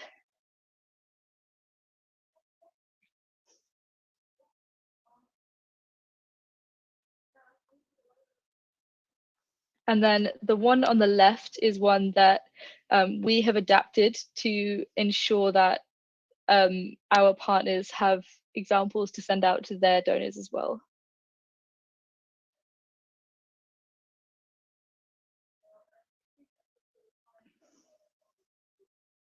So the call to action is very top heavy in this email, which you may not find in normal circumstances, but it's really talking about the fact that we need to adapt fast and our community needs us more than ever to donate, and then talking about the details after that. It's really important to make sure that everything is fast and at the top at this point. There's a few ways that you can talk about your programs because they're going to be inevitably changing. So if you're changing your program, you can say something like, given the situation, we've made a few important changes to our programs. These include this. We look forward to resuming original programming once it's safe to do so. And then this is where you can talk about those if this, then that statements. If you give us this amount of money, this will allow us to make this successful change to the programming. For example, we're getting a lot of requests and we're seeing a few trends of changing programming to moving online. A lot of the classrooms that we look after at Global Giving are moving online. So we're seeing appeals that talk about the fact that these changes to programming will take place to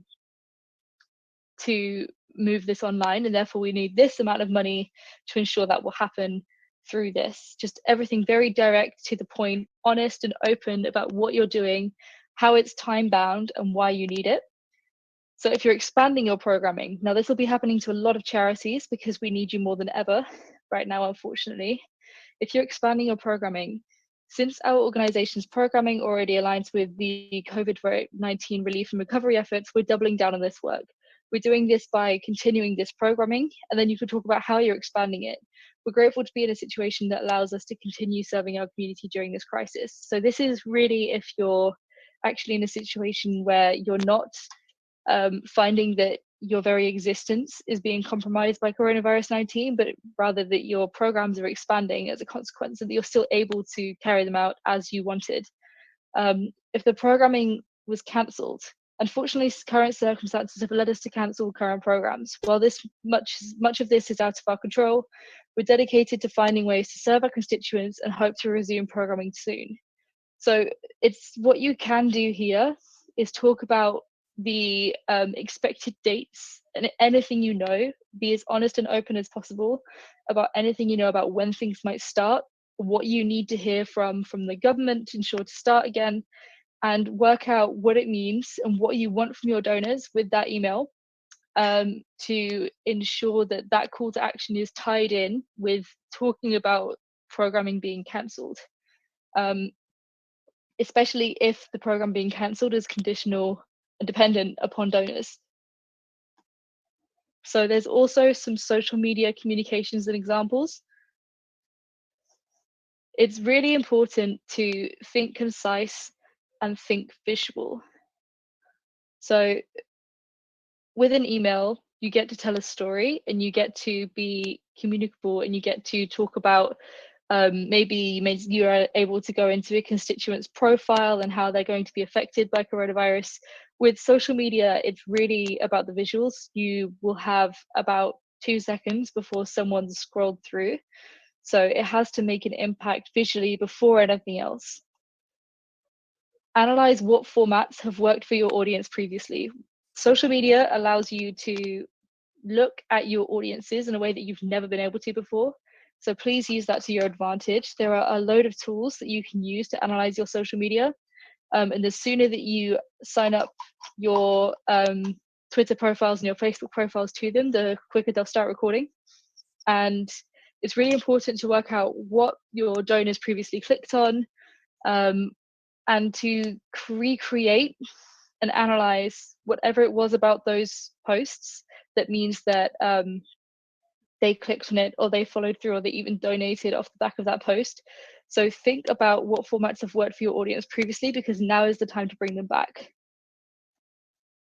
What is the one piece of information your audience needs to know, and how does it move to a call to action?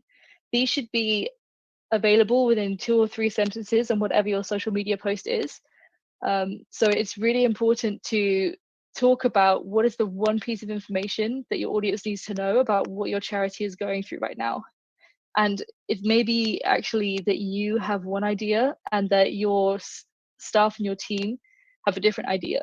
So it's really important to go actually talk about this with your whole team and work out what is the one thing that you think donors should know about your charity right now, and to build a social media campaign around that. And how does it move to a call to action?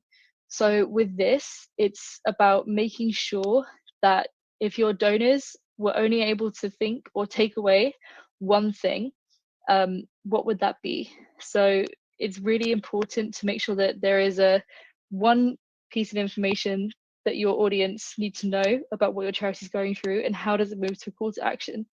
And this should be on every single piece of social media that you're putting out right now. So these are some ideas that came from a webinar by CAF about how you can engage with social media in potentially a new way that you may not have done before, but also what might work well considering the circumstances we find ourselves in.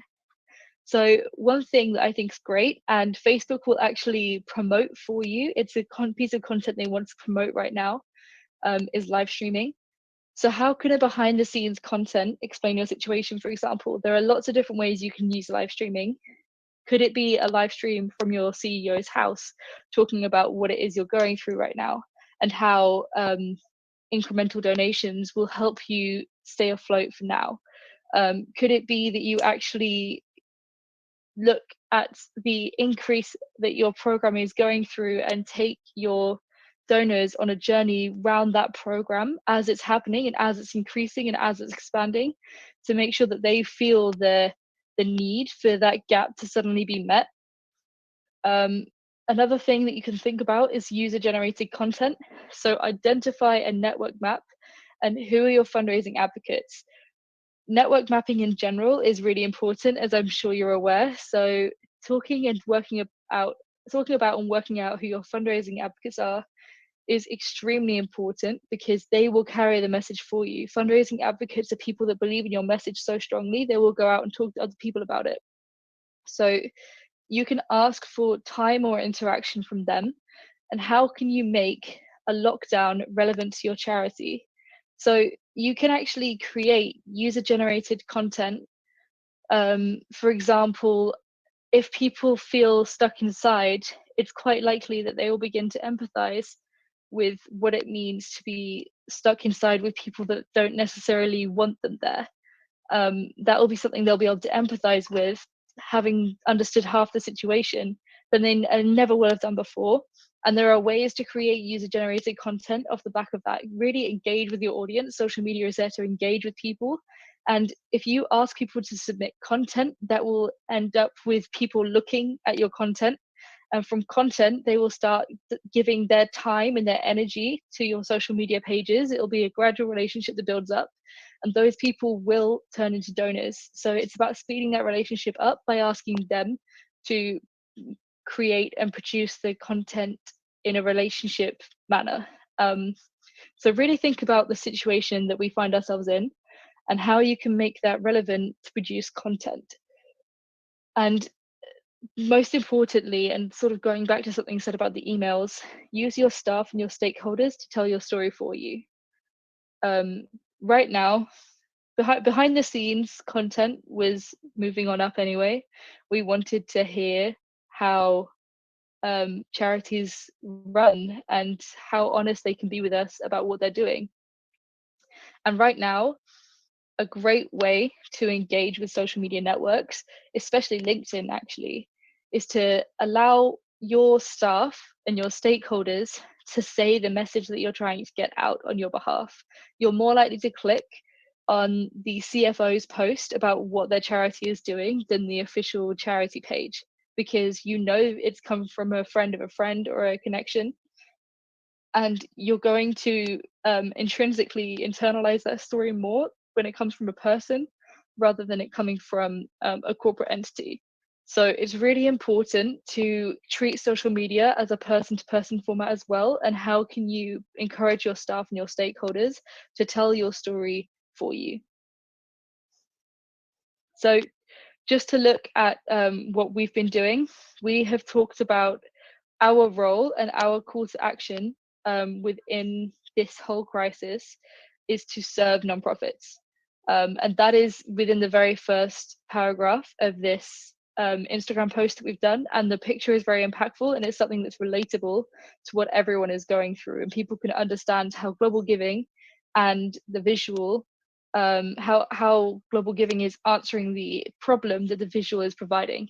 So it's really important to think about what it is that you can visualize about what it is that your charity is actually doing on behalf of solving and working towards the coronavirus crisis. I really like this one from Age UK. This says that staying at home can feel boring, frustrating, and lonely. And this is why it's important to take care of your mind during this difficult time and read NHS's UK on tips on how to keep on top of your mental well-being. So this is just communicating to donors in a way that they can relate to. And this is really a relationship building post. This is saying that we understand what you're going through. We actually have some expertise in this area and we will be able to help you through this process, but also it's really important to keep a relationship going with the people that we have a constituents for.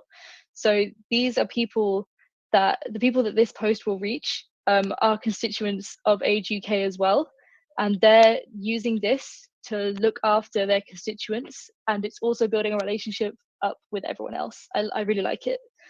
So other things to keep in mind is to keep a Google alert of keywords or contribute to news articles. So keep a Google alert of keywords that relate to your charity and the projects and the programs that you're putting out.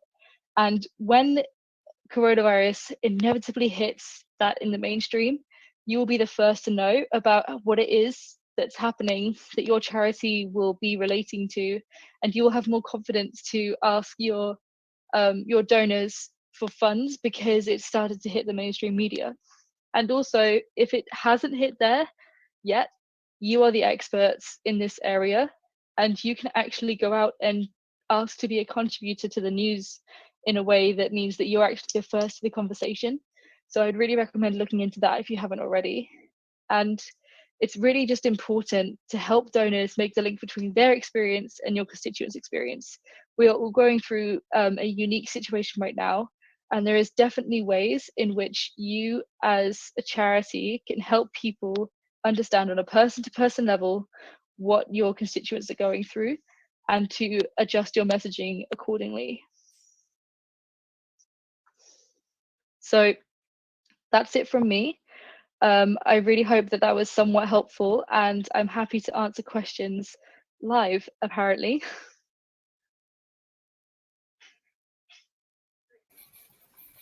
Thank you, Jazz. Thank you for that amazing session. And thank you for joining us for today's project, everyone. For those of you who've just joined in on this session, my name is Nikki Bell. I'll be looking after you today in room 1, which is here, the Max. And these sessions in this track are predominantly digital, which I'm assuming are very popular right now as an engagement medium. So please bear with us. There is a lot of traffic going to the site at the moment. We have almost 4,000 people registered today. So try not to click around too much. Be mindful, let's take Louise's tips into action, and stay focused and learn and engage on the chat box. So thank you. And we've put together this conference today in the past 10 days to support you through the COVID-19 pandemic, with just tried and tested tips that we know work in usual circumstances. But what we want you to do is to take these and adapt them to your own situation. And we want to say a huge thank you to everybody who has contributed sessions for this, because they've not had a lot of time. You can see all of the thought and work that they've put into their sessions. And I know from doing it myself, that isn't easy. And I know a lot of people have a lot of work on right now. So it is much appreciated. And like Jazz says, they are here for a live Q&A. So welcome. Hello. Hi. Can you hear me? Am I good? Am I on? And look at Okay. these guys. I know they are absolute beasts, but they do the trick, and they have an amazing microphone built in somewhere. I don't know where. So I'm very happy with them. I got them from Facebook Marketplace for like less than half price. Lovely. There are other online retailers available. You look like you're about to fly a helicopter. Oh yes. I really wouldn't recommend anyone lets me do that. Yeah, that's true. Thank you for your session today. I think you even had less time than everybody else. I think you just got on Monday. Yeah, I think I put it together the day after you asked me, and then recorded it the day after that. So yeah. Thank you. Oh, no, I do appreciate it. And thank you as well for joining us live. We have quite a bit of time with you, actually, just to answer some questions. So lots of respect for your session in the chat box. And I've just got a few questions here to start us off. So Merv has asked, what can you do to not lose your monthly supporters and possibly help them to be in a position to rejoin with their message and communications? Is that how easy is it to answer that question at the moment? I think right now what we believe we're facing is a crisis of in donor intent, but what we're facing is a crisis of confidence within our own work as well. As fundraisers and as part of the charity community. So I would just really say that when you are reaching out to these donors and hoping that they turn into a more form of stable monthly, quarterly income, is to really understand and justify within yourself, first of all, why it is that you need this, because you know you need this and you know that you deserve this. So it's up to you to take that message forward with confidence as much as it is what you're saying. Yeah. And how, quite a lot of questions on this one. The one that I've just seen most recently is from Kath. How can you make sure that you're not over asking? Because as well as trying to do that existing comms, obviously a lot of charities and organizations have emergency appeals, other things going out. What can you put in place to make sure they're not getting bombarded and overwhelmed with that? Oh, the first thing to do is to have an internal communications meeting within your team and work out which messages are going out from which departments. I know that it's pretty common that different email groups will be getting a lot of different things, but there will be overlap between them. So really just sit down with your team, work out what different messages it is that you're sending out, and start prioritizing across donor segments as to who needs to hear what. And just make sure that the message is as direct and simple as it can possibly be, and that it's really what you want to ask that donor. That's why audience segmentation is really important, so that you can really understand what it is you want from the donor that this is going out to. And what about, so initially the reaction was to stop asking. It was, stop doing anything. The amount of social media ads that got cancelled at a time where Facebook we're trying to, put as much support behind that as possible. What would you say to those charities, boards, fundraisers? Hello, or boards who are like, if people don't want to give at the moment, it's not the right time. What would your advice be to those people? Is to think, is this the right time for me? First of all, it may not actually be, but also that when you are going to go ask, to just make sure that that message is one message and that it's a simple message, and to just really reprioritize all of your 360 team into making sure that it's one message. That's when things start getting confusing, is like you say, when you have an emergency appeal on top of your classic project asks, on top of what it means to fund your core costs. Really decide what it is you need for the next 3 months and what it is you need for the next 6 months, and then plan your communication on a planner accordingly. Yeah. You mentioned quite a bit about visuals and using those to capture attention. Did you say 2 seconds on social media to grab someone's attention? Oh, even less than. It is something like that. Yeah. If you just think about your own interaction with Twitter or Facebook when you're scrolling, and how just really think about how much you're engaging with each of those posts in front of you. You can reading and listening are passive actions to your brain. So you don't actually have to put any conscious thought into them. You can finish entire pages and entire books without actually reading anything. So it's really important to understand that you have, less than 2 seconds to catch someone's attention during that scroll. So for people, I was doing this because I keep touching my face and I have to not do. So for fundraisers who perhaps were, a trust fundraiser or a community fundraiser, and now all of a sudden, staff's been furloughed and someone said, right, social media is your thing, go off and make some graphics, and they have no idea where to start. What tools and resources are out there to help people make their own engaging social media graphics and content? One that's really good is Canva. Canva is really important for anyone who's new to social media, because what it does is it will take a visual and then you can cut it according to all of the socials, different sizes. So when you upload a Facebook post, it has different dimensions and requirements and kind of implementation than Twitter and Instagram and even TikTok. So now what Canva can do is you can just say, put the Twitter filter on, put the LinkedIn filter on, and it will resize everything for you. So that's kind of a 101 on how to build visuals across different social platforms. And the second thing I would keep in mind is that if this is the first time you're doing digital messaging, is that you could always make your message more simple. If we understand that people are coming to social media for a particular reason, it's not to make them engage with content that is complicated.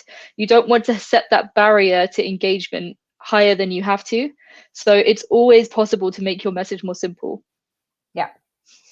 There's that phrase, isn't there, the kill your darlings, that I hear quite a lot from comms people, and I've learned from it as well, because I put too much on and I find that actually less is completely more. There's just something about clean space and it's also really tempting, especially if it's the first time you've come to something like this, to do it yourself. And what's really important is to get the team involved strategically, to work out what all the conflicting messages how you can visualize them, and then prioritize literally which ones you want to visualize, and make sure that the whole team is behind that. If you get the team behind it, they become your own fundraising advocates, and it's a message that will be, it's just better if you have a unified message across the board. Great. And Sam from Donor is very active in the networking chat box underneath as well, and Donor have created some editable tools for charities as well, so that you can just use those, rebrand them, and whack them out on your social media. Phil's asking, are there any simple tools for analyzing your social media activity, just so that you can see which ones are working and which ones to do more of? Yes, go to the back end of Twitter. Twitter has a free service. It doesn't tell you everything, but not all data is great data, but there is a lot of data that you can get from that back end of Twitter. So just go into analytics on Twitter of whatever your charity handles are. It's a little bit harder to get into Facebook's. They don't like giving away the data unless you started paying for ads with them. You'll see that, and the same thing for Google Analytics, the more you pay for their services, the more data they'll kind of release and the more useful it will become. So Twitter's a really good place to start. And then if you want to take it to the next level, you can pay for something like Sprout Social, where you will be able to combine all of your socials into this one platform, and that data coming in from everywhere will give you a much bigger picture of what's going on. Yeah, Yeah. Is it addictive when you're watching those? Just like if you're a data person and you have found out how to get data from your socials, it is something you will check daily to see whether that post you thought was going to do really well is actually doing really well. Yeah. There's a lot of questions about tone in the chat box, and just to pick out the most recent ones. So Emma B, don't know if it's a Spice Girl, has just been asking, imagine. Do you think that the tone needs to be urgent and direct with all communications, or is there still a place for a softer ask? Think about who your audience is. Is your audience if you found this person on the street and you wanted to talk to them about the situation that you're in, what kind of tone would you take? Is it a group of people who are supporters of you in the long term? Have they been with you for 2+ years? In which case the tone, they will understand a bit more about what's going on with you as a charity, and the tone can be a lot more conversational, like you're talking to an old friend, versus if you're trying to get someone's attention for the first time. So that's why it's, again, really important to segment your donors and your audience and who you're talking to, and make sure that you have those messages for each group. And I guess that's the point, though, isn't it, Jazz? Prior to this, not a lot of people were doing that. I mean, I've been organized quite a lot of in-person conferences, obviously do our conferences as well, and I speak at a lot of conferences, so it's all about the conferences. Yes. And the amount of sessions that you go to, and you know, people are saying, you know, segment and be tailored with your communications. So now obviously people haven't learned to do a lot of different things in a very short space of time. So how can they, you know, really quickly like understand their supporters? Are there any kind of key segments really that they should be breaking it down into, just to help make it simple for them, so they can just push out? If we want to just go straight back to the very beginning of how to segment your donors, or even your audience, is to categorize and just put them into 2 categories: your givers and your getters. So your givers are the people that have given money before in any capacity. So whether they're high net worth individuals, whether they are a regular giver on a monthly basis, that's all secondary segmentation, but it's the people who give you money. And then there's the getters, who are the people who could potentially turn into these other categories.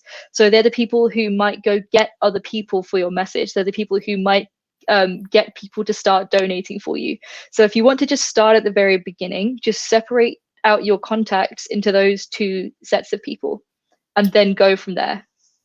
Perfect. Thank you. I feel like I've made you work really hard for your Q&A segment. I appreciate it. Thank you. No, I love it. It's also great to just like make the message more simple, right? If we were going to go back to audience segmentation and what the most important bit is, it's to take the people who have donated and take the people who could donate and make them 2 separate categories. That's step number 1. I mean, this whole situation could be an opportunity for us to really go back to those basics of what actually works, get to know our supporters, reconnect with them, and communicate with them in a way that's right for them. You know, it's something that we should have been doing all the while. Well, thank you, Jazz. Thank you. Are you going to stick around in the chat box and I can do. And also, please add me on LinkedIn, talk to me on Twitter. I'm so around for anyone and everything. It's great what you're doing, Nikki. So thank you. Thank you for inviting me as well. I'm really happy to be here. Oh, it's cool. Thank you for saying yes and not blocking my email, because there's been a lot of emails. Thanks. So where do I go? Do I go to live comments? I will send you a link in our little chat box after this. Because it's a long URL. Oh, and it'll be in your calendar invite as well. Oh, brilliant. Okay. Thank you. You're welcome. Thank you. So thank you, Jazz, and thank you to anyone who has just joined this stream. Coming up next on this room is digital mobilization during COVID-19 with Alex Lloyd Hunter. So if you want to watch that session, do stay here in this room. If you would like to watch engaging with high net worth individuals, that's in room 2. And if you look to the top of the page above this video, there will be a link there that will take you to that room where Simon Scriver is hosting and will welcome you. But like I say, if you want to do digital with Alex Lloyd Hunter, then please do stay here. Before we go into that session, I do want to say a huge thank you to Resource Alliance for contributing this content. This is Project Everyone, people from around the sector have been contributing what they can, whether it's promotion, networks, talent, to actually making all of this happen in such a short space of time as well. We've only had 10 days to pull all of this together. For anyone that's just joining now or across from room 2, my name is Nikki Bell, and I'll be looking after you in room 1 today. I'm the co-founder and co-director of Fundraising Everywhere, which is the platform through which you're watching this conference. And we do virtual conferences, networking and social events specifically for the charity sector, and we'll be with you until 6 p.m. UK time today. Now, a little introduction to Alex before they come on.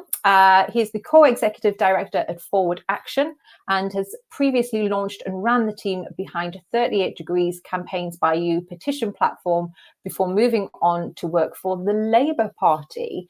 And in this session, it is going to be looking around how to rapidly scale up your digital advocacy and digital fundraising for your organisation. Now, again, just a reminder from me, what Alex is about to share with you is best practice and what has worked in other circumstances. But remember to absorb that and apply it to your organisation in your own way for what can work for you right now. We're all in this together, but no one's actually, been through this situation before. So we're all learning as we go. And what we really wanted from today was just to connect together and share some of the best minds and people in the sector to help you feel more informed, connected, and just a little bit less overwhelmed, because there is a lot going on right now, and it can be difficult to know how to take that first step and what to do next. And we hope from today you get that confidence back and that clarity and direction.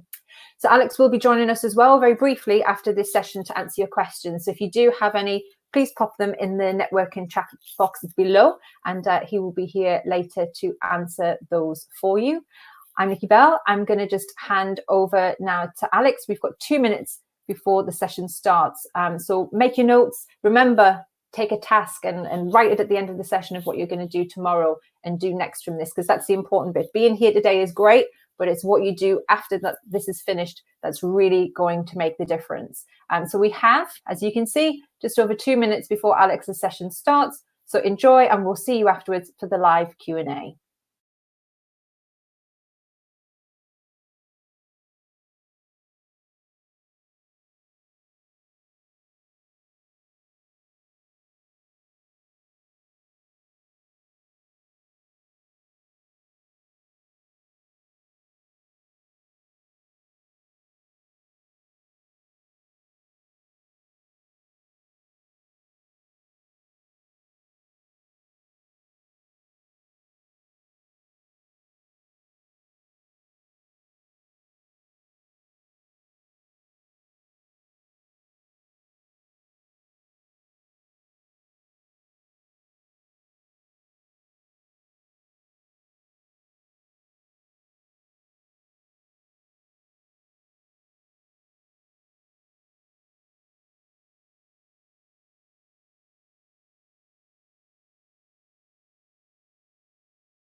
Hi there, my name is Alex Lloyd Hunter. I'm one of the executive directors of Forward Action. We're a digital mobilisation agency for progressive causes based in the UK. I'm going to talk through today a digital mobilisation response plan that we put together to help organisations in the sector who are kind of needing to rapidly scale up their digital mobilisation. And what we're talking about in mobilisation here is driving supporters to take any action that helps you hit your goals. So that might be fundraising, advocacy actions, volunteering, and so on. So the background to this plan, over the last couple of weeks, we've had a lot of organisations come to us saying that they needed to scale up their mobilisation urgently in response to the COVID outbreak.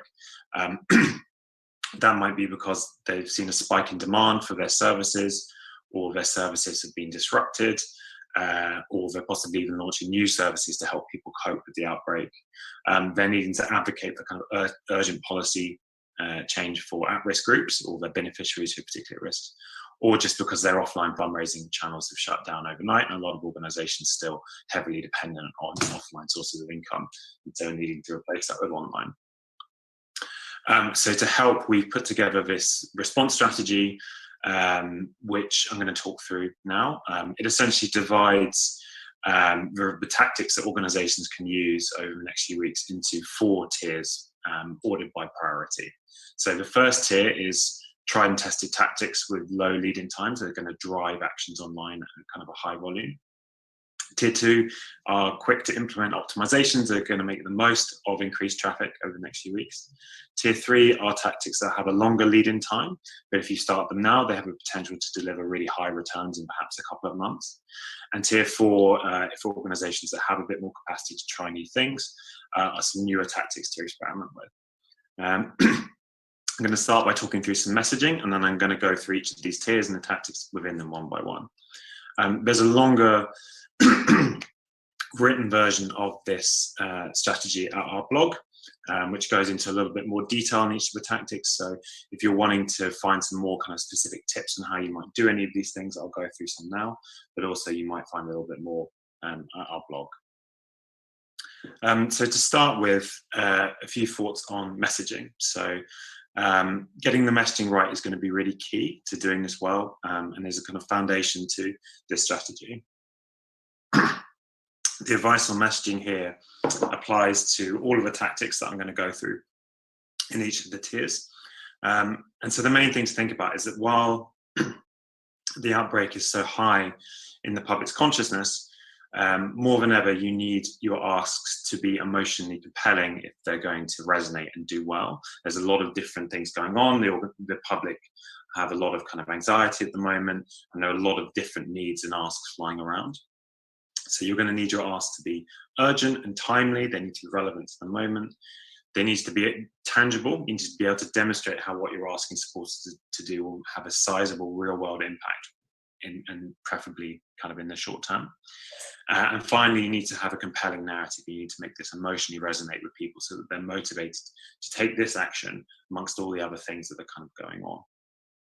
At the same time, of course, you need to make sure that your messaging is balanced, accurate, and responsible. You don't want to contribute to a sense of panic or make things out worse than they are. You want to make sure you're kind of balanced. While you're not shying away from talking about problems that are there, you don't want to make sure you're being unbalanced or kind of melodramatic.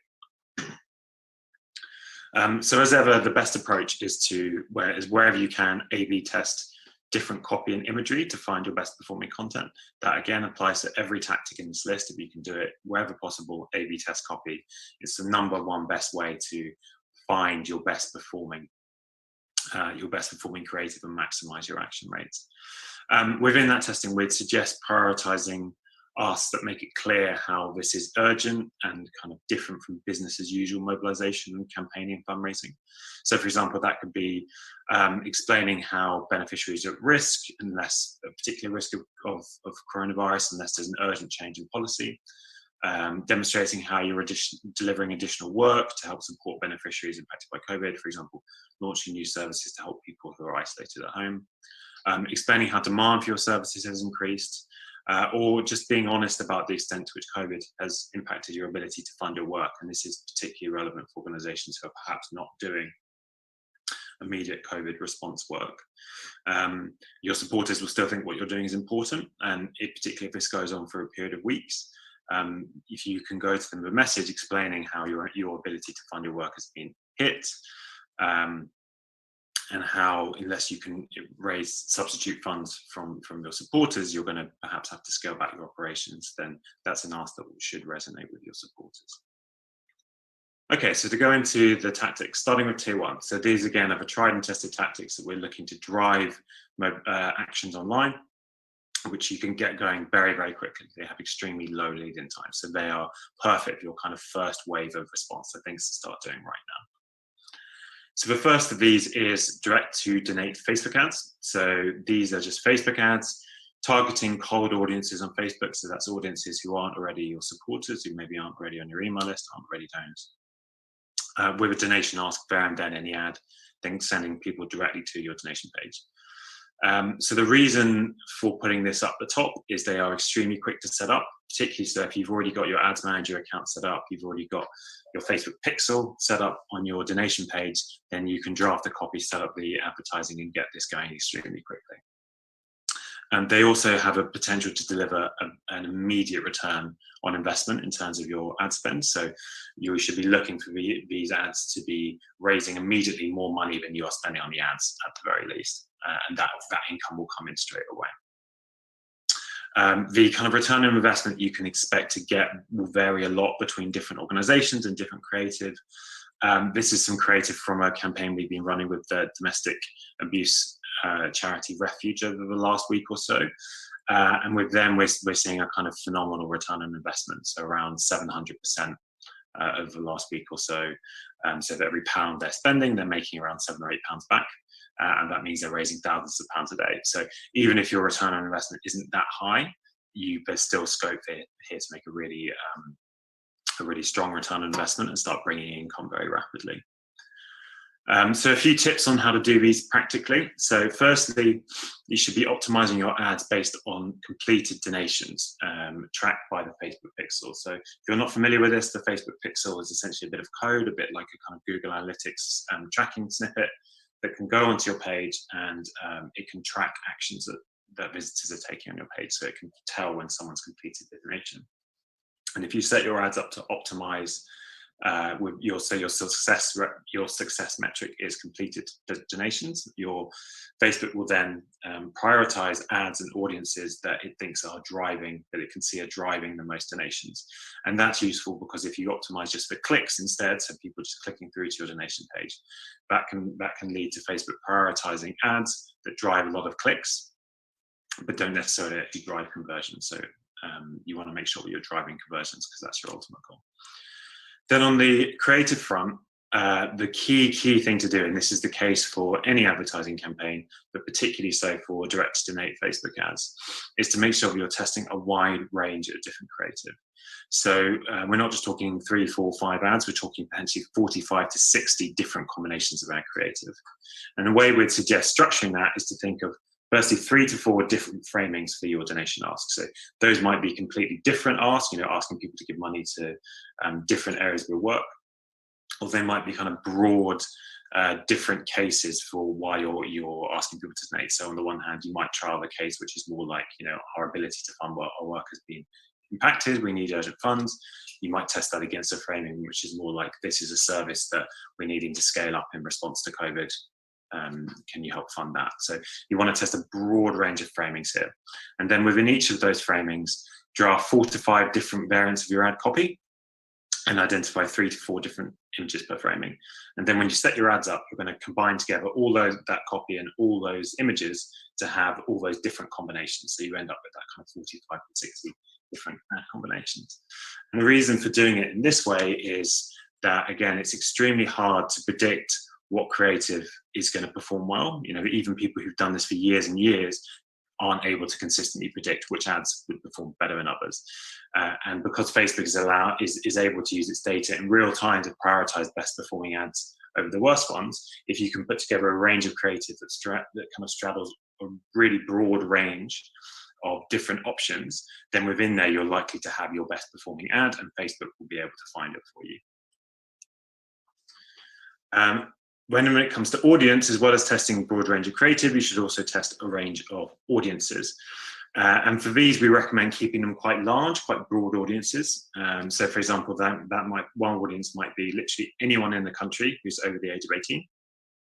A second audience might be a 3% lookalike of your email list or Facebook followers. So a lookalike is where Facebook looks at your list of followers or your email list, which you can upload, and identifies the people it thinks are most similar to the people who are already your supporters. And the 3% means that it's 3% of the UK population. So that would be about 1 million people. And finally, you might test one or two audiences that you construct yourselves, people who have kind of interests relevant to your work. And again, you want those to be sort of 800,000 people or more to make sure that they're relatively large. And the reason for having these large audiences rather than highly targeted ones is that increasingly Facebook's algorithm is much better able to take a large audience, and then as it starts to gather data, it can use that data to narrow down the audience itself and start to target a smaller group of people who it thinks are much more likely to convert. And it's increasingly able to do that far more effectively than you as the kind of ads manager is able to predict that. But that's not universally the case, and that's why we recommend testing a range of different audiences, so you make sure that you're not completely dependent on the algorithm if it's not, in your case, working, as well as a more kind of manual intervention. And then for setting up the actual structure of setting up your ads campaign, this is probably the simplest and quickest way to do it. So firstly, you create your campaign. That's the kind of bucket to hold all your ads. And you make sure that the campaign budget optimization setting is on. I'll explain what that means in a second. And then within your campaign, you set up 4 ad sets or 3 ad sets. Basically 1 ad set for each of the audiences that you're testing. And then within each of those ad sets, you put in all your different ad creatives. So all the copy variants combined with all the image variants, and all of that goes into each of the ad sets. So you can basically create 1 ad set, put all the copy in, clone it 3 times, change the audience to the ad set level, and you're done. What budget optimization does is it allows Facebook to redistribute budget between different ad sets based on which is performing well. And so that allows essentially within this structure for Facebook to optimize both for the best performing audience at the ad set level and the best performing ad creative at the ad variant level. And so once you've set this up, you can kind of just let it run, and over time it will optimize itself and results should improve. It also has the advantage of if one creative variant does particularly well for a period of time, gets heavily prioritized, and then becomes saturated, so your audience sees it too often, it stops working, then Facebook can actually shift quite rapidly towards another creative variant, so it can kind of keep your costs low. And then finally, for measuring success, you should be measuring your success by return on ad spend. So that's essentially how much money you make back compared to how much money you spend on advertising. So we would suggest that to make this worthwhile, it should be at least 125%. So every pound you're spending on advertising, you should be getting back £1.25. We're just starting by spending £150 a day, which is a relatively conservative budget. So if your ads perform well and you're getting a really good return on ad spend, then don't be afraid to kind of rapidly increase that budget. We're running ads at the moment that are spending around £1,000 a day, which are getting a really good return on investment. So don't be afraid to kind of ramp that up. As soon as your return on ad spend starts to really dip, then you can rein it back. Essentially, the higher the daily budget, the less efficient your ads spend is, and the lower your budget, the more efficient it is. So it's a case of just balancing efficiency versus volume. Okay, so that's for targeting cold audiences, people who aren't already your supporters. For people who are your supporters, the most effective way to mobilize them is going to be through email. So we suggest starting by sending a kind of 4 to 6 email series to your supporters, which should be centered around just 1 or maybe 2 urgent COVID-related advocacy or fundraising asks. So the reason for this, again, it's very quick and low cost to set up, assuming you've already got an email tool, which most organizations will. You can write the emails, set them up, and send them very quickly. And depending on your list size, email is still the most effective channel for mobilizing large numbers of supporters at scale. And depending on the size of your list, it has the potential to deliver very kind of significant returns in terms of income or advocacy actions. So a few tips around how to do this. Firstly, we'd suggest sending emails in quite short succession, one after the other, so maybe every 24 to 48 hours. The reason for that is that there's a clear moment now, there's clear urgency, there's a clear need for your ask. And if you wait a week or two between each email, by the time you get to email 3, your ask might be completely irrelevant and the moment may have gone. So whilst there is a clear need and there's a clear incentive to take your action, you should be giving supporters lots of opportunity to do it. Secondly, we suggest sending the emails to all your supporters, not just those who've taken that kind of action in the past. A lot of organizations silo supporters as campaigners or donors and so on. And actually all the data we see suggests that supporters want and are willing to take a wide range of actions to help an organization, as long as they are valuable and important, what your actions at the moment should be. If this campaign performs well, just keep sending email, write more emails, send it, and so on. Don't be afraid that you'll be bombarding supporters. The data suggests that supporters are a lot more tolerant of email volume than a lot of us assume. In fact, to be honest, most supporters don't see most of your emails, whereas you do. So the data suggests that, yeah, you can send a lot more email than you think, and that supporters are happy for you to email as long as there's a good reason. And if supporters start to feel like your ask isn't resonating, or you've sent them too much email, you'll start to see that in terms of your performance. So make decisions whether to send email based on how emails are doing. If your last email performs well, always send another one. If an email performs poorly, or you get a couple of emails that perform poorly, maybe just give it a week or two's rest and then come back. For judging success, if you don't have benchmarks around fundraising emails, a very rough benchmark you can use is 5 to 8 pence. It depends a lot on the size of the list and the organization, but this is a rough benchmark you can use. 5 to 8 pence donated per recipient. Okay, and then finally for tier 1, optimizing your donation technology. So this does have a longer lead-in time, but I put it in here because it will have a massive impact on how well your emails and your direct-to-donate Facebook ads are able to perform. So essentially, if your donation technology has a poor user experience, swap it for a better technology, even if that's a short-term solution. The reason we say that is that user experience has a massive impact on conversion rates. We've run projects where we've redesigned and rebuilt donation pages, and it's led to a kind of 3-fold increase in the percentage of visitors who land on the page who complete their donation. So poor donation tech can really ruin your abilities to fundraise online during this period. And so it's better to, if you've got poor technology at the moment, to have a short-term solution that will allow you to raise much more money over the next few weeks, and then work out at the end how you transfer that data over to your long-term systems and work out a long-term solution, than it is to get bogged down for months trying to find the perfect solution and be leaving a lot of money on the table during this kind of period of increased traffic. I'm not going to go into too much detail about what good donation technology is for the sake of time, but you should be looking for pages that are clean, that don't have a lot of kind of cluttered copy and a lot of different elements, that are focused purely on the interactions you need the supporter to take, with a little bit of copy at the top. They should, of course, be mobile optimized. It should be quick and easy to do. And you shouldn't ask the supporter for loads of different data and fields. You should ask them for the minimum amount possible. If you feel like your donation technology needs overhauling and is something you need help with, get in touch and we will make some suggestions for what you can do and potentially help you set up some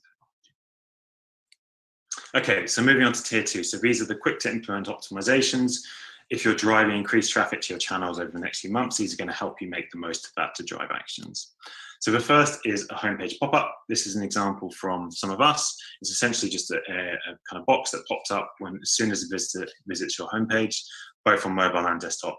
That has your kind of priority high value action that you're asking supporters to take there and then.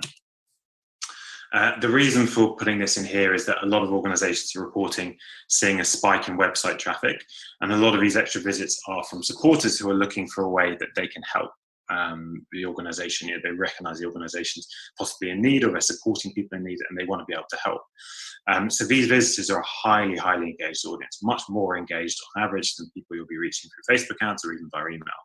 So their conversion rate, if you put a kind of high value priority action in front of them, their conversion rates in that action will relatively be very high. So that's what the pop-up's doing. It's saying, this is the one thing that's most important. This is what we need you to do right now, and kind of prioritizing that over everything else. Some tips for doing this: as ever, A/B tests. We tend to find longish copy works best, maybe 60 to 80 words, not super, super long, but you need enough space here to make a bit of an emotive case for the action, because particularly if it's a donation action or highbar action, because it's quite kind of abrupt. Supporters aren't expecting to be asked that, so you need to do a little bit of persuasion work. Okay, secondly, a thank you page for one-off donors with a monthly upsell ask. So here again, an example for some of us here, this is basically the page supporters see as soon as they've completed a one-off donation. It says, awesome, thanks so much.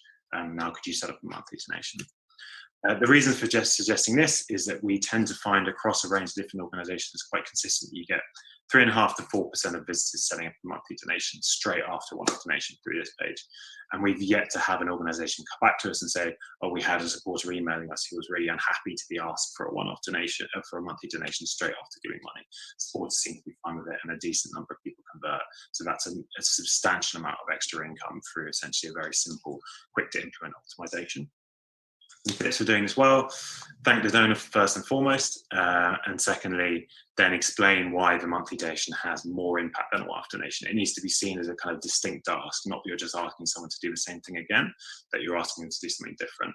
And the reason for that, and the reason this works, is that all the data we've seen suggests that the point at which supporters have just taken an action is a point of kind of high motivation, where they're willing to do other things. You know, they're so engaged with your issue and your cause that they've just done something, and that motivation doesn't just kind of dissipate straight away.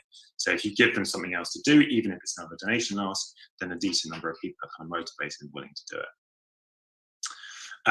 Moving on to the next tactic, same principle. This is just, instead of as well as a thank you page of an upsell, then immediately sending people an automated email that does the same job. So thank you very much for donating. Now can you set up a monthly donation? And this is just to give another opportunity to those who don't set up a monthly donation. Thank you. And finally, for this section, email footers at the bottom of fundraisers. So this is non-fundraising emails, rather. This is just a box that sits at the bottom of an email which isn't a fundraising ask. We found that these can bring in significant income. We've seen as much as kind of 50% of what you might see from a hard fundraising email, without detracting away from the main email ask. It doesn't really impact action rates on the main ask in the email. And some tips, again, as with pop-ups, when we've tested it, we tend to find longish copy performs best. Interestingly, this is also the approach that The Guardian seems to take with their donation footers at the bottom of their articles, and they've done a huge amount of testing around copy on that. So it's interesting that they kind of see the same result. Okay, tier 3. So these are tactics that have a longer lead-in time, but have the potential to drive really high returns if this need to kind of upscale your mobilization continues for the next kind of 2 to 4 months. It may do. So the first tactic here is a hand raiser with an action daisy chain. So that's a hand raiser, if you've not come across that term, it's kind of like a petition, and you can also use petitions here instead of hand raisers to test them against each other. It's like a petition, except it doesn't have a specific target or policy ask. It's more of a kind of value statement or belief that supporters can sign their name to say they agree with. And then the daisy chain is where it's on the same page, straight after people sign, you then send them through a series of different actions, so donation, sharing, advocacy actions, and so on. And to drive traffic to these, you promote them by Facebook ads. So here's just a little video of an example of a kind of well-optimized hand raiser action chain. So you sign up, you then get this yes, no, will you share action ask. If you click yes, you go to share. If you click no, or you skip the share, you go to donate, and you can switch those around if donation is your priority. And some kind of elements to highlight in here. We found that this yes, no kind of stage in between the share ask increases share rates by 30%, donation rates by 50%. And you'll see along the bottom, this kind of signed, shared, donated progress bar increases the percentage of people who take the second and third action by about 40%. So your user experience, as with donation pages, is really important to maximizing your performance for your daisy chain. So why we recommend hand raisers.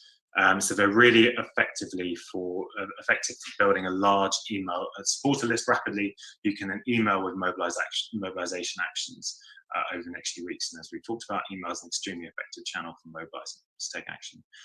They can do this at very low cost per subscriber from Facebook ads. We typically look at a kind of 35p to 65p cost per subscriber, which compares very favorably with other ways of growing your email list.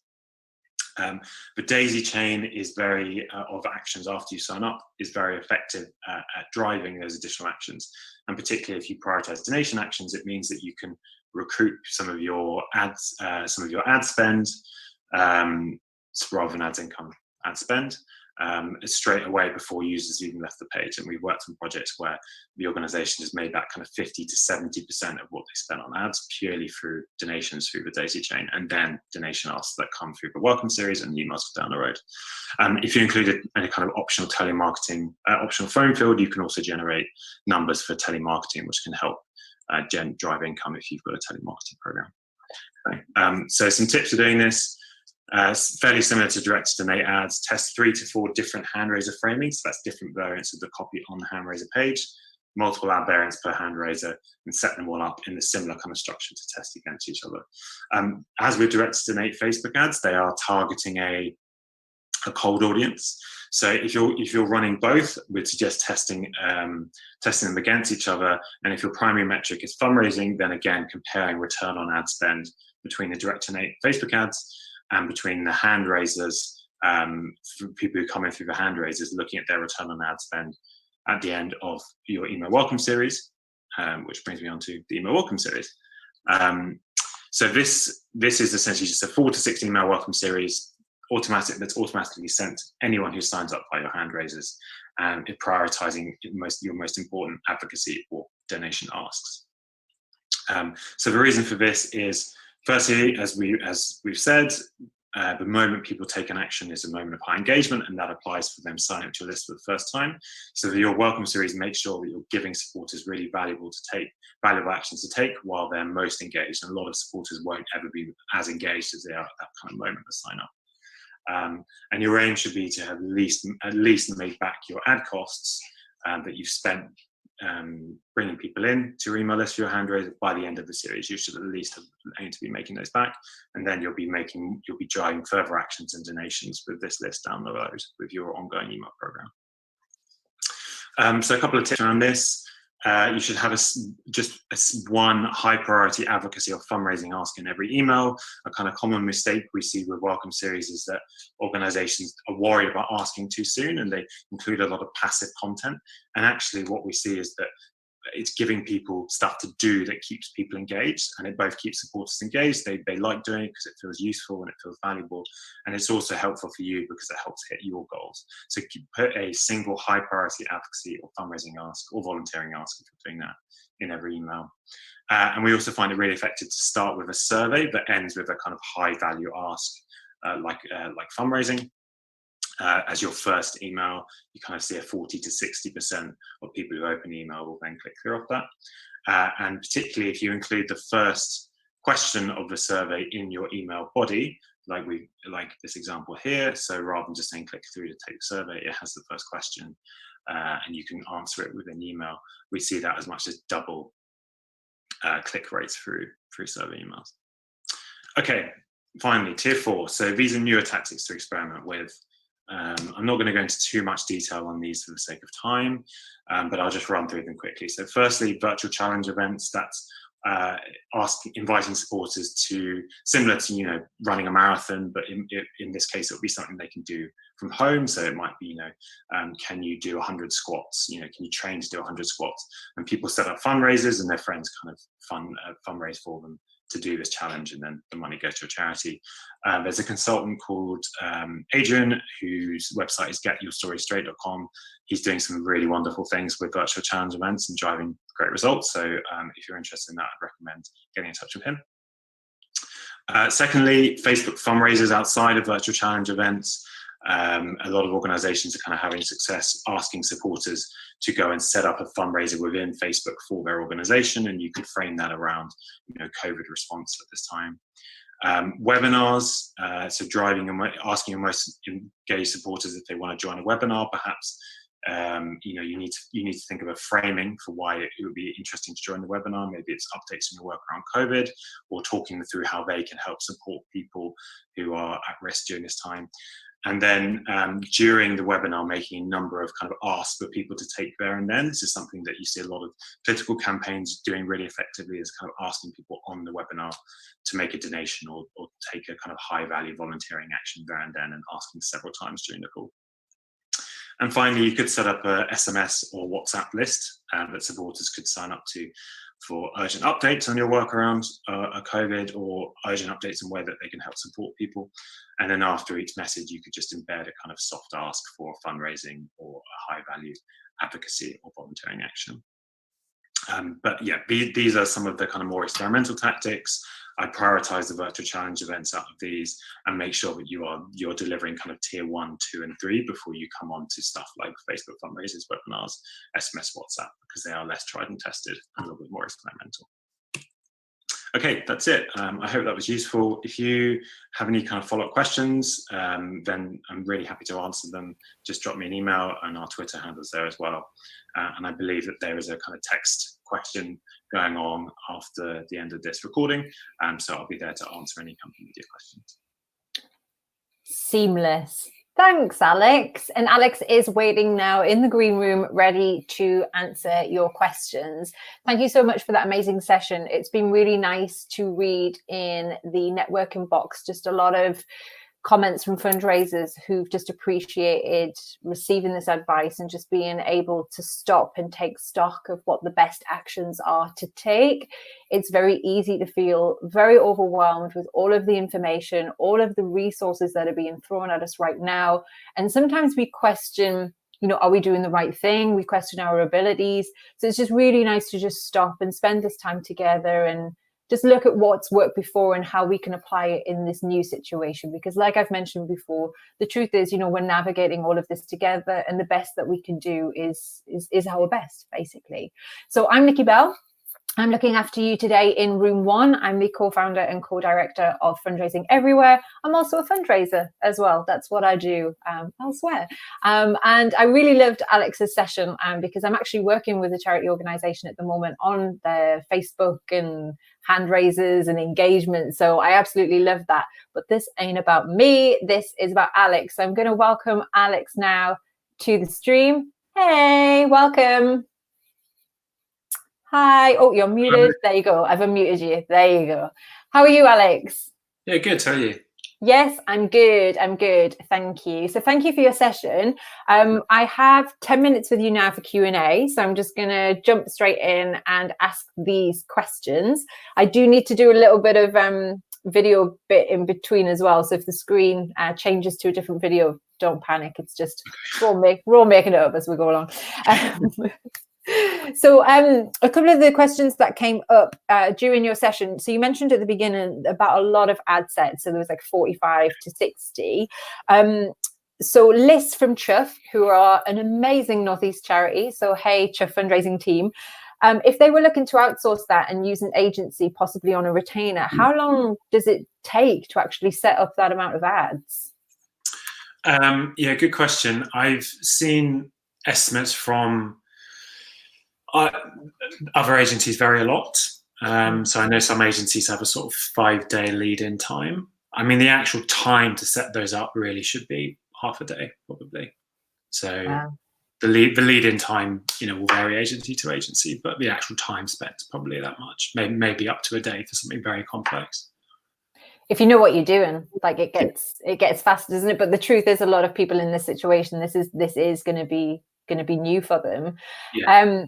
There was quite a lot of like, oh, when you mentioned about the daily ad spend, so £1,000 budget a day. Now, the truth is, a lot of people that will be on the conference today, that's just not going to be possible. What would be the minimum daily budget to actually, you know, see an impact through your Facebook or social media ads? Yeah, so £1,000 a day is a typically high, and we're working with some organisations. You know, we usually recommend to people start with £150 a day. And the reason for that is that's a good balance between volume and kind of efficiency of spend. Because the more you spend, essentially, the less efficient Facebook spends your money, because it's like, oh, I've got loads of budget, and it just chucks it everywhere. Whereas if it's got less money, it kind of it's more, you know, obviously this is kind of anthropomorphizing the algorithm a bit, but it's a bit more strategic about where it uses the money.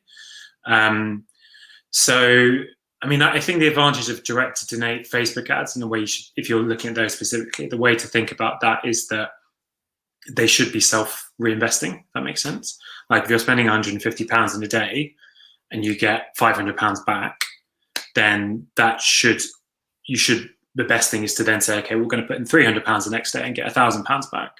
So you're reinvesting some of the income if you can set it up that way. But yeah, I mean, starting with £100 to £150 a day is fine. How do you get over that fear? Do you know when you actually start to get the reports back from Facebook and it's like hundreds of pounds, thousands of pounds? How do you monitor? Because obviously it's going to take a while sometimes to even get to that kind of break even and profit point. How can you stop that fear and just hitting the cancel button and letting it run? And also on that note, how long should you actually leave it running for to get a clearer indication as to whether or not it's working? Yeah, that's a good question. I mean, for these kind of ads, to be honest, you should have enough data after £300 to £500 on whether it's ballpark going to give you a positive return on investment. Like it's unlikely that your ads are going to go from 80% return on investment to like 300% return on investment if it's kind of at that level after sort of £400 or £500 to spend. So yeah, you don't need to spend thousands of pounds to decide if something's not working. Like hundreds is enough. And I think as soon as you're starting to look at like really good return on investment, that's when you can sort of feel a bit braver about increasing the spend. And if you get a bad day or two, you can always bring it back down. The good thing about that model is you do get that like real time feedback on how things are doing, and you're in complete control of how much you're spending. Yeah. And what is so this isn't my question, this is a question from, again, Emma B. Hi, Emma, thank you for being so engaged. Facebook ads versus boosting posts. What's best? So I think we don't do tons of work around boosted posts because Facebook ads give you more control over what you can test, I think. In terms of, I think it's mainly around the ability to test different audiences is different with Facebook ads, but that's not a particularly good answer on that. I'm not super knowledgeable about the boosting, but yeah, our team uses the ads manager setup because you get more flexibility with that. I mean, I'm not a Facebook pro, but I would imagine that the boosting is probably more for Facebook's purposes. If this ad's doing well, put money behind it. It kind of plays on our instinct to kind of be led by what things are successful rather than, tweaking it and spending that time to get it perfect. So that's right, yeah. Yeah, I mean, for a lot of fundraisers that do rely quite heavily on Facebook, it's just that reminder that Facebook hasn't been set up for fundraisers or charities, so it's how you use that to your ability is might not necessarily be the thing that's easiest to do on Facebook. That's my opinion. Yeah, exactly. And I think it comes back to as well, boosted post is boosting one piece of creative, not like 5 that can that Facebook can optimize. So you're kind of losing that ability to find out what's working best.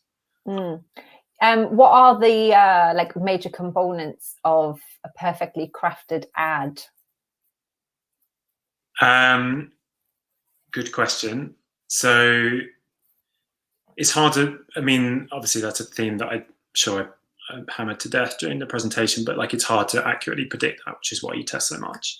But like consistent things that work on Facebook ads are the same things that work for most fundraising asks, to be honest, like timeliness, urgency, tangibility, like emotive language, emotive images that are very human or kind of tell an implicit story seem to work well.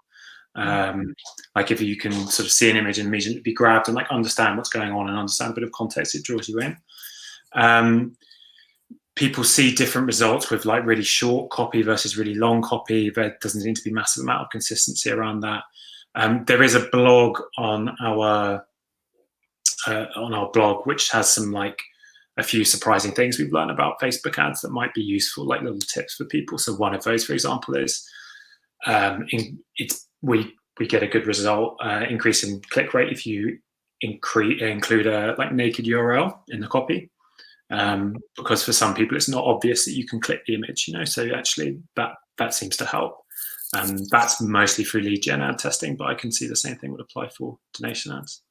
Cool. Thank you, Alex. Are you gonna, because we're wrapping up this bit now, moving into the next session, are you gonna stick around in the chat box if anyone's got any more questions? Yeah, I can stick around for a bit.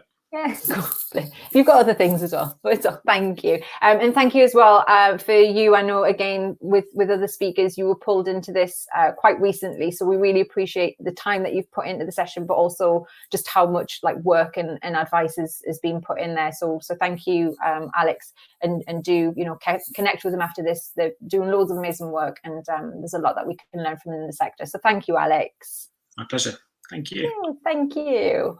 And thank you as well to Resource Alliance for curating that session and making that session possible. So this is Project Everyone. This is a virtual conference that has been managed by Fundraising Everywhere, which is the company that I've co-founded and through which you're watching this conference today. It's been made possible by sponsors Salesforce, but there are lots of other sector supporters who have contributed this to make this a thing. I'm just getting it up on my screen now because you can guarantee I'll forget a name and I'll feel really bad.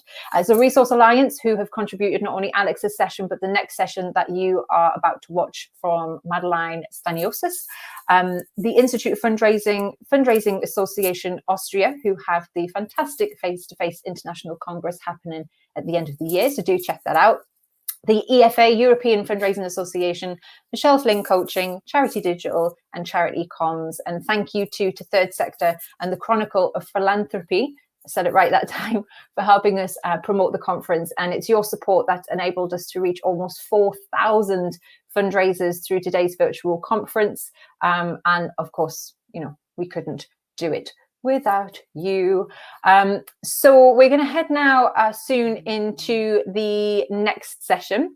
So the next session, again, like I said before, has been supported by the Resource Alliance, so we massively appreciate that.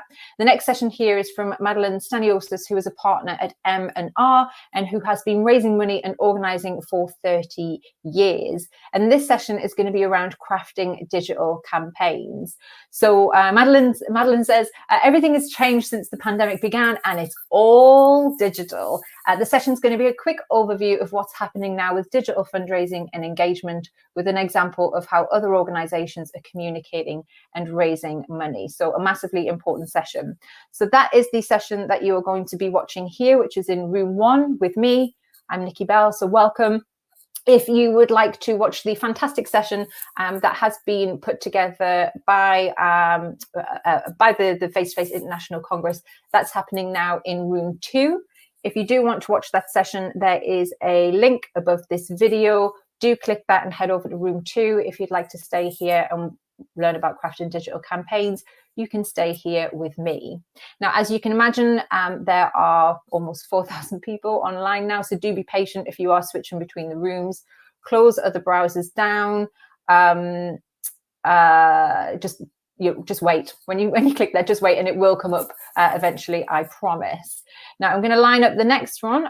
So we are going to head straight over now to Madeline, who is going to be leading us in with the session on crafting digital campaigns. So we've got a couple of minutes before that session starts. So get comfy. I need to move my legs. I've been sitting still for quite a while, and my left leg has got all the pins and needles in it.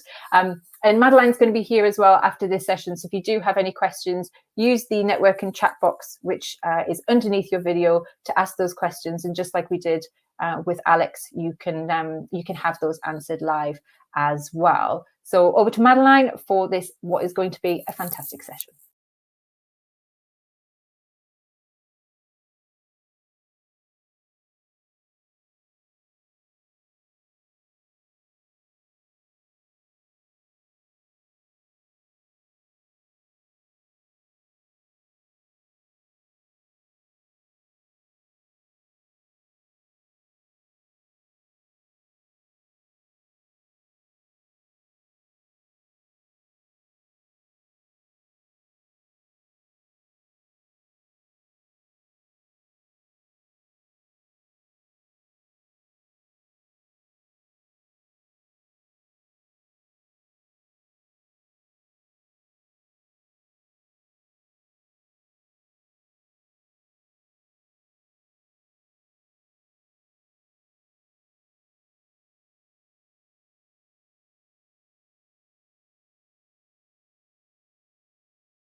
Hi, my name is Madeline Stanionis. I'm with a company called M&R, and I'm here today to share with you how we are all learning, evolving, changing our digital fundraising campaigns in this truly unprecedented time.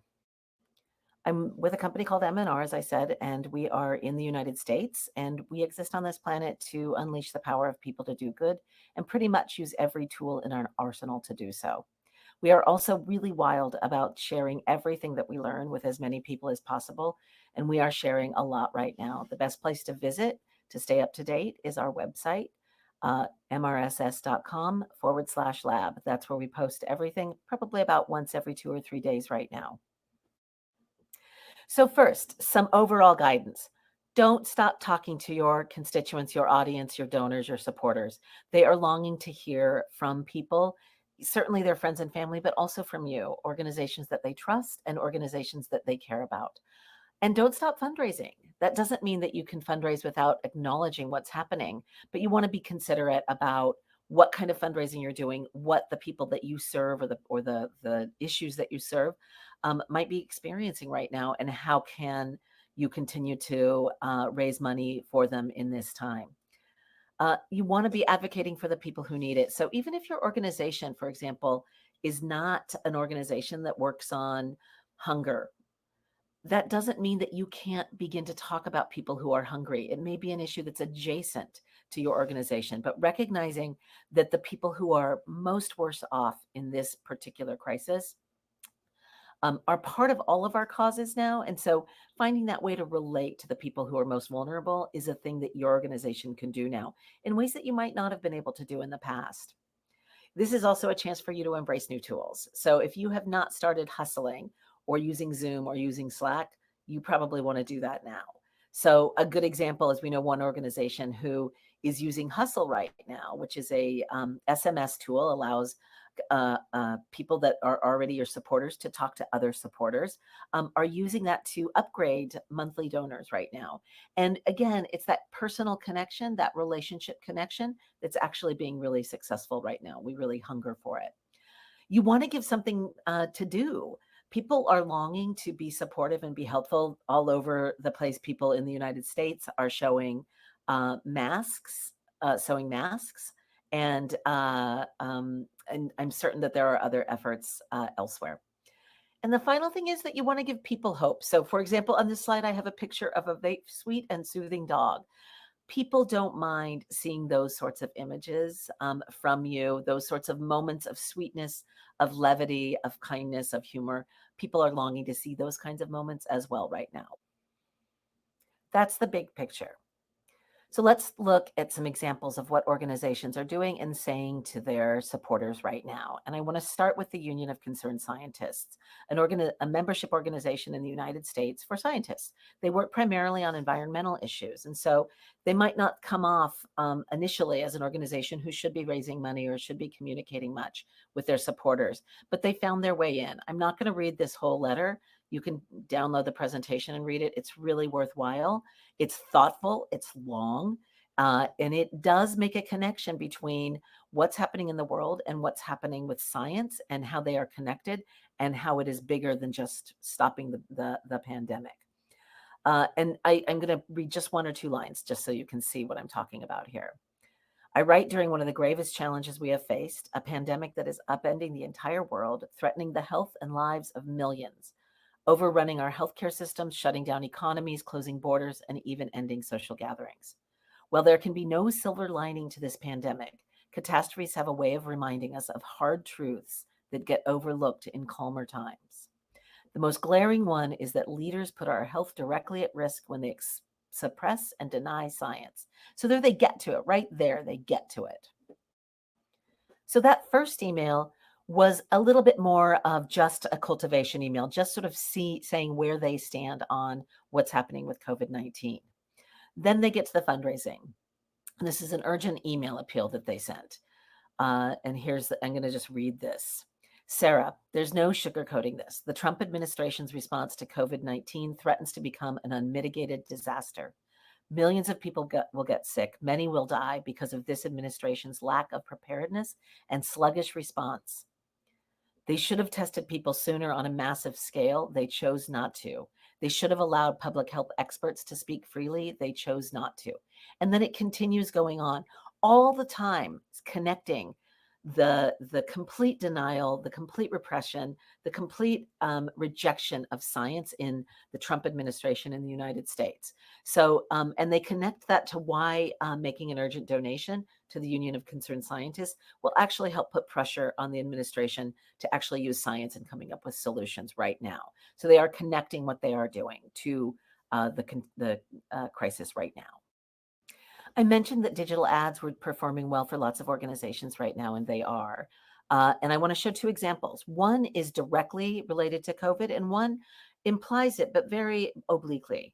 So the first on the left is the Mystic Aquarium, and they simply say, meet Cork, which an animal at the aquarium. He eats $25 a day in fish. Please give what you can to help Cork and his friends. It doesn't mention COVID-19. It simply says, right now, no matter what's happening in the world, this animal needs to eat. The second ad is much more specific, and it's with Feeding America from Feeding America, which is a domestic hunger organization in the United States. And for folks not in the States, lots of kids in the United States don't get lunch unless they go to school. Their food comes from the school. And so with the schools closed, they aren't getting food during the day. And so Feeding America fills that gap. And they are raising lots of money right now, clearly, because they have so much need out there. And this ad in particular, I think, is really smart because it is so stark and it is so news oriented. It doesn't go with pictures or it doesn't go with lots of copy. It just has this stark ad. It's a partnership with T-Mobile, so you can see that it says T-Mobile. And it simply says COVID-19 Response Fund. You click, we donate $1. You click that ad, T-Mobile will donate $1. I'm certain there's more to it, but I like the starkness of it. They're not telling you exactly what's going to happen. They don't need to. People understand that what's happening is really dire right now. Some more ads, one for Doctors Without Borders. And again, I like this because it's absolutely stark. It doesn't say much about COVID-19 in the ad itself. It does down below in the text, but it just says make an emergency donation. And the starkness and the redness of it just really communicate emergency, and they don't mess around with having lots of copy. Two more ads from USA for UNHCR showing really different and really important aspects of the pandemic. One looks at all of the basic things you need to prevent an outbreak are missing. When you're a refugee, all of the things that people that are, can simply go home and eat and survive, they don't have these. Another is really looking at what somebody is doing in his own community to help people who are being unfairly affected by COVID-19. So it really takes different angles of what they are doing. And there's quite a series of these, by the way. I'm sure they have a bunch of different ones out and probably will push out the ones that are performing the best. Another thing that we're really seeing organizations do successfully is really taking over large swaths of their website to just talk about what they are doing for their cause. And so for some organization, that means they're taking over the homepage or doing what we call a light box, which is that screen that goes over the homepage, but really providing thoughtful content. An important part of this is that people do want to connect with causes that they care about, and they want to know how they can help more or what they should be concerned about. And so this is the Humane Society of the United States page about what they're doing to help animals, which, you don't think of animals first when you think of this pandemic, but there are all sorts of situations that, animal cruelty and animal testing, or animals that are living in places where people aren't going anymore because they're staying home. So there's all sorts of problems that have occurred for animals as well. And another good example, this is UNICEF's fighting coronavirus. And, they talk a little bit about the specific activities that they're doing. UNICEF had rushed the first shipment of 6 metric tons of medical supplies to the front lines. So that kind of content really makes a good justification for what that organization is doing and why your donation supports. This is an ad from UNICEF. I like this one a lot as well. The elderly are most at risk from coronavirus, but children are affected too. So this is a children's organization, right? And the thing that I really like about this also is that this is actually leading to what parents should know. So it's not just around fundraising, but it's also really providing a resource for parents whom are really, obviously you probably are one, are concerned right now. And so it's not just fundraising, but they're really providing resources for folks right now. And back when I said we got to be providing people with all kinds of connections, including hope and including help. So this is a good example of that. Okay, this isn't even a fundraising ad. This is from a clothing company, but I thought this copy was so well done and so touching. Now, never mind that it ends with a discount on denim, but this notion of we're in this together, what a time this is for all of us at the Everlane, I guess that's the name of the clothing organization, the Everlane virtual headquarters. Many of us spent the weekend grappling with the new reality. The thing that they did here is that they made themselves human. They made themselves people. They showed their faces, and they actually talked about what they were doing as a company for their staff. They didn't dwell on it, and they also said, hey, here's something that we can offer to you. They did what they could to offer something to the people reading that. And I thought that was really a well done thing. They took their time in their copy. They didn't just jump to, I'm sorry, you're home. I'm sorry, this is happening, but here's a discount. They really acted like humans. And I thought it was just a really well done thing. I don't buy from Everlane, so they're not paying me for that. All right, let's talk about social media. Social media has become a really critical channel for so many organizations right now. Always has been, but this is an even more important time. Overall guidance with social media for your organizations right now. One is to post more. Don't hold back. This is the time that you can post pictures of your cats in between pictures or content that really is helpful, in between content that is around fundraising or advocacy or engaging people in some way that they can help folks. One of the things that we're seeing is folks are launching special groups for segments of their audience. So if you have, for example, a group of major donors, actually launching a Facebook group, a private Facebook group for those donors is a great way for you to connect with people who are important to your organization and also probably would like to talk about, hey, I'm really invested in what you're doing right now, and this is all at risk now.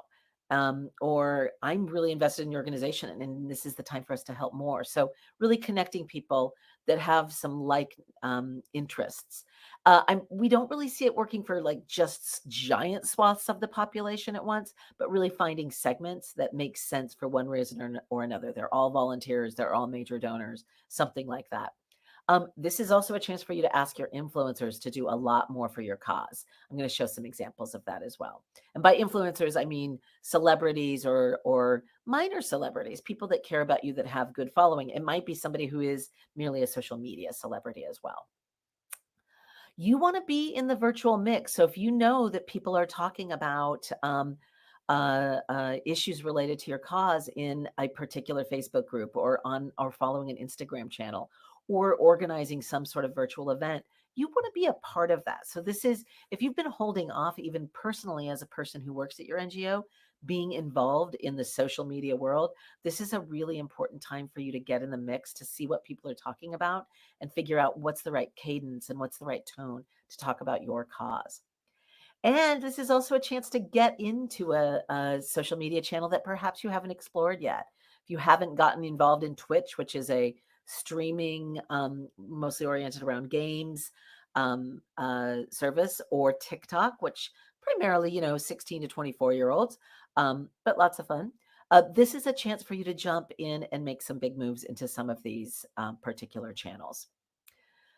And let's not forget about your Instagram donate button. The donate button is available on Instagram, most places right now, not all places, but most places. And it simply means that people who are following you will see a donation. You can add a donation button to anything you post, and your followers can add a donation button. So you can actually encourage people to add a donation button to their posts as well. Really important source of revenue. And I mentioned influencers, and here are two examples of influencers. They are not huge celebrities. And I think that's an important note, that you don't always know that there are folks that are supporters of yours that might not be super famous, but they're famous enough and have a following. And so reaching out to your full file and inviting people to do something online that will raise money for you is a perfectly acceptable ask right now. On the left is a drag queen who was raising money for the Trevor Project on Instagram. And On the right is a musician that I follow, Glenn Phillips, and he was raising money for No Kid Hungry. And he's doing this every single night, about 30 minutes, and raising money for various causes. We're seeing that a lot these days. And if you haven't reached out and asked for your influencers to take some time to do this, this is the time to do it. You don't want to waste. I mentioned that coronavirus truly demands that we take a whole different approach to organizing, and we're seeing that happen before our eyes. So much organizing, that is volunteering, getting people to registering people to vote. In the US, we're having people reach out to folks for the census. And the coronavirus has changed how we do so many of those things that are usually high touch, person to person activities, that we're really seeing a quantum leap in what people can do and know how to do. A couple of guidelines. One is just getting really good at virtual volunteer meetings. They are often terrible, but Google and find out a little bit more about how to run those, because doing a really good virtual volunteer meeting will be the difference between having volunteers helping you in this time of need and not. So really learning how to do it well is important. This is kooky and really hard for millennials, but this is the time for folks to be picking up the phone more than they used to.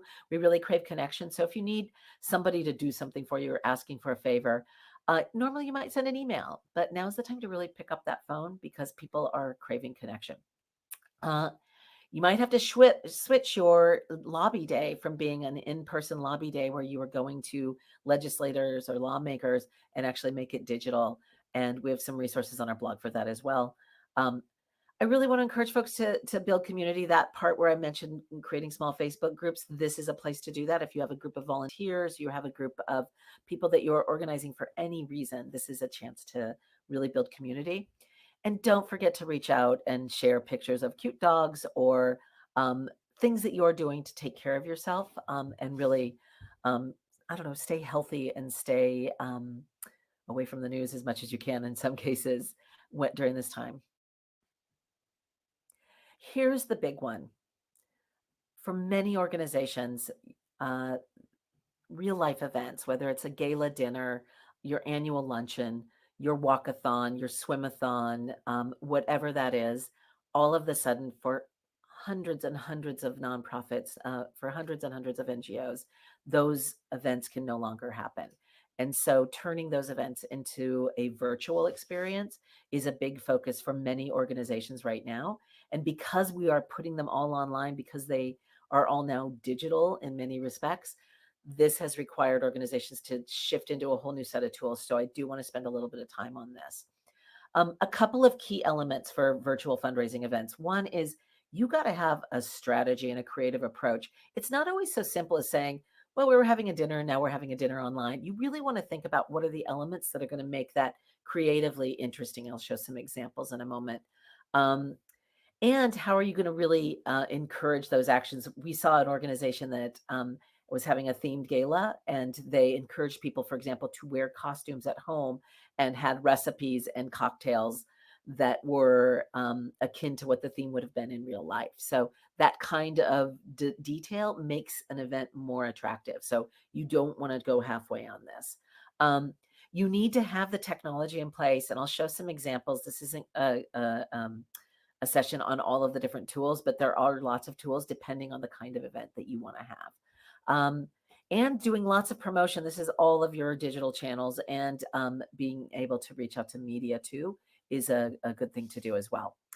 And then also considering what kind of live stream or group activity that you may do. So it may be that you put your event online and you invite people to participate via Zoom, which is a video software that everyone's using these days. I want to really talk about that irresistible reason to participate, and that is a big part of what's going to make people either participate in your event or not. And so urgency drives fundraising. So if you don't urgently need to raise money, and I know that you do, then you're going to have a hard time. So connecting to why right now is really critical. And so, for example, in this case, an organization cannot afford to cut its program when HIV positive people face increased risks from COVID-19. So there's a real reason for people to donate and participate right now. And that urgency alone is not enough. So that part where you have to come up with those creative concepts, that really matters in whether or not people want to participate in your event. So both the urgency and the creative concept, the thing that, you were going to make it special offline, how do you translate each of those elements to the digital world? Couple of great examples. This is an elementary school here in the States. They were going to have their real life auction.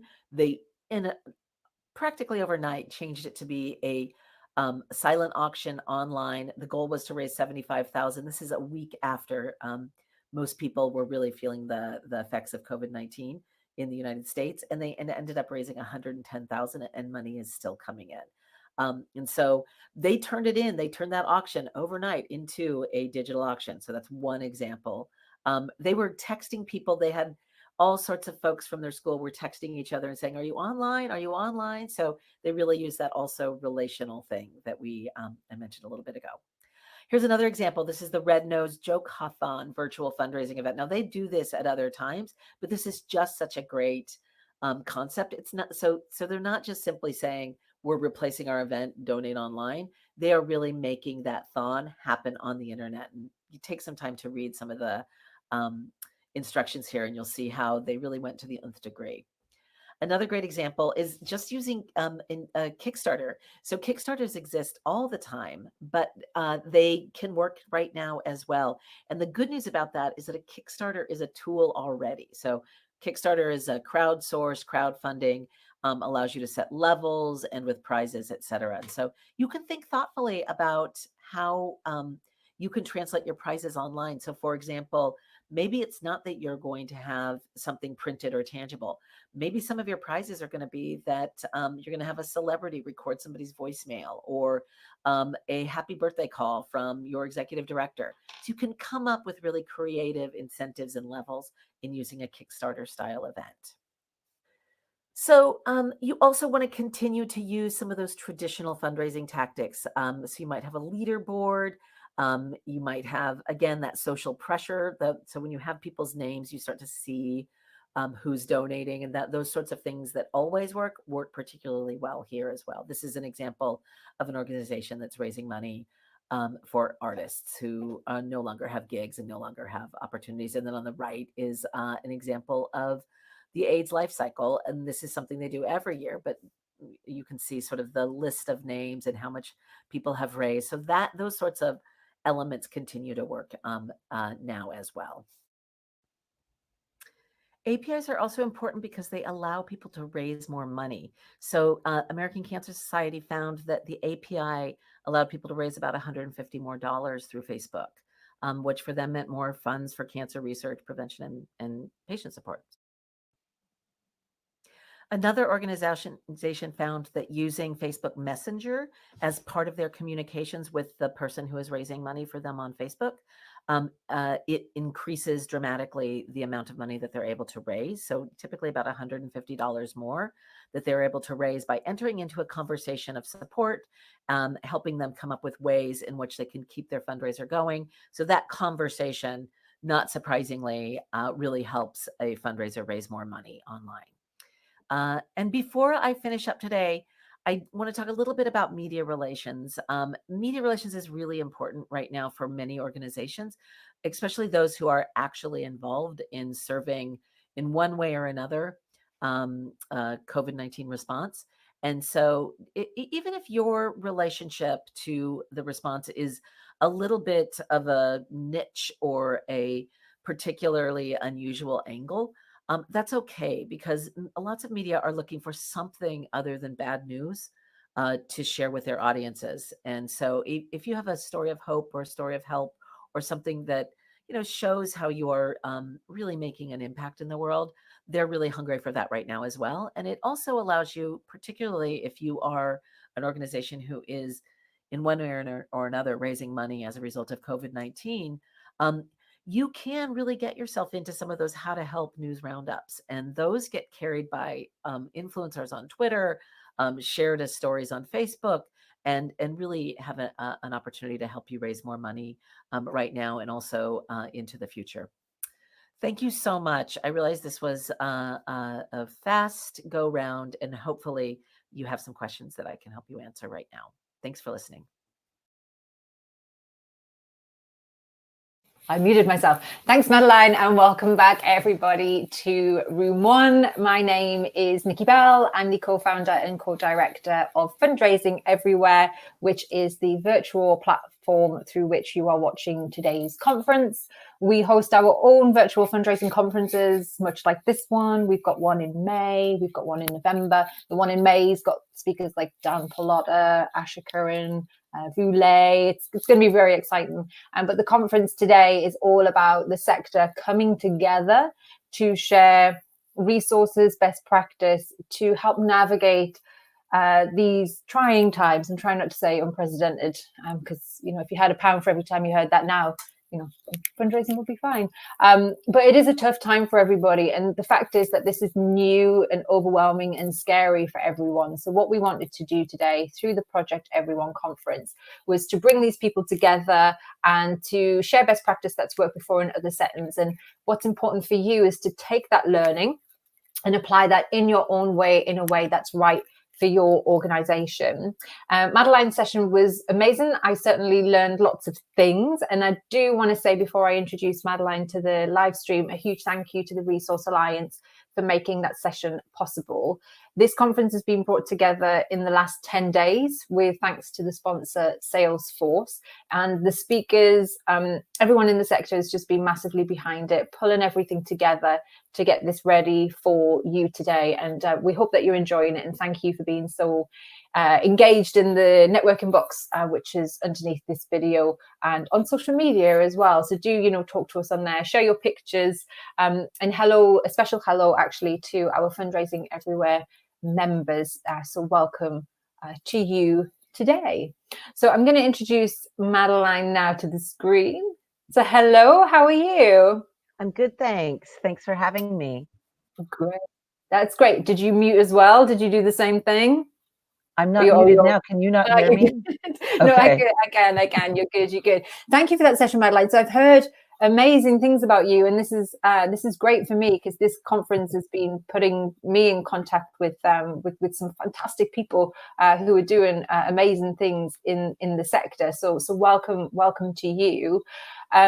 We've had a few questions in the questions box, so I'm just gonna jump straight in now and ask them if that's okay. Yeah, Sounds great. Fantastic. So the first question was around your views on partnering digital with direct mail at the moment. Is there benefit in that, or should be fundraisers focusing more of their time on digital right now? I mean, the situation is changing so quickly that certainly partnering with direct mail is a good idea at any time, and making sure that you're consistent. But I think it's really hard to do that right now, because what you are putting together for your direct mail, who knows what's going to be happening in our world in 2 weeks when people actually get it. So I think it's really difficult to do that right now. And for that reason, it's true that digital is where everything is at right now. That doesn't mean you shouldn't try to reflect the same themes and some of the same copy and what you need right now. That will always be something you want to mimic. But who knows what's going to happen in 2 or 3 weeks. I wouldn't waste time trying to make everything work together nicely. Yeah, well, that's the thing. We don't know where we're going, you know, how we're going to come out of this on the other side. I read a tweet the other day from somebody that said that when they get mail now, it just goes straight in the bin. I mean, mine does anyway, because it's usually bills. But I mean, how would that look for direct mail? Do you think people's attitudes towards, you know, handling unknown stuff through the post is going to affect all of that? I think it yes, a little bit, but I also think there's lots of good information out there that really sort of helps people understand how to make their world more sanitary and clean, and information about how long the virus lives on paper, for example. People are fairly well educated. Now, that said, I'm certain that it will have an effect on what people touch, right? God, I hope so. But so it likely will have an effect on mail. But I do think that mail that's arriving in 2 or 3 weeks might have a different experience than mail that might have arrived in the first few days. Yeah. Do you think people are going to get sick of digital? Everyone's gone, obviously we've got no choice. Everyone's gone online now. Do you think it's going to reshape how we view those more traditional methods of being like, oh, handwritten? No. I think that the consumption of media and content right now is so unbelievably important to people's lives that it's hard to see that people are going to hate it in some ways. I think people are really and look, like if you're only consuming, I live in the US, if you're only consuming Trump bullshit, pardon my language, then yeah, you're probably going to get sick of it. But the truth is there's so much beauty that's happening online right now and so much sweetness that I think that we are experiencing one of those moments where everything changes. A good example in the US was when Hurricane Katrina happened. That happened, it largely happened for most people online. And it changed forever. Digital fundraising, that was one of those moments. I think we're in one of those moments now. The world that we swim in is changing forever. And I also think that if you are not learning how to use some new tools right now, you are going to miss out, because this is the moment when your grandpa is learning how to use Slack and Zoom, and you got to change with it. So I think it's going to continue to be good, even if it has some moments of bad. How's that?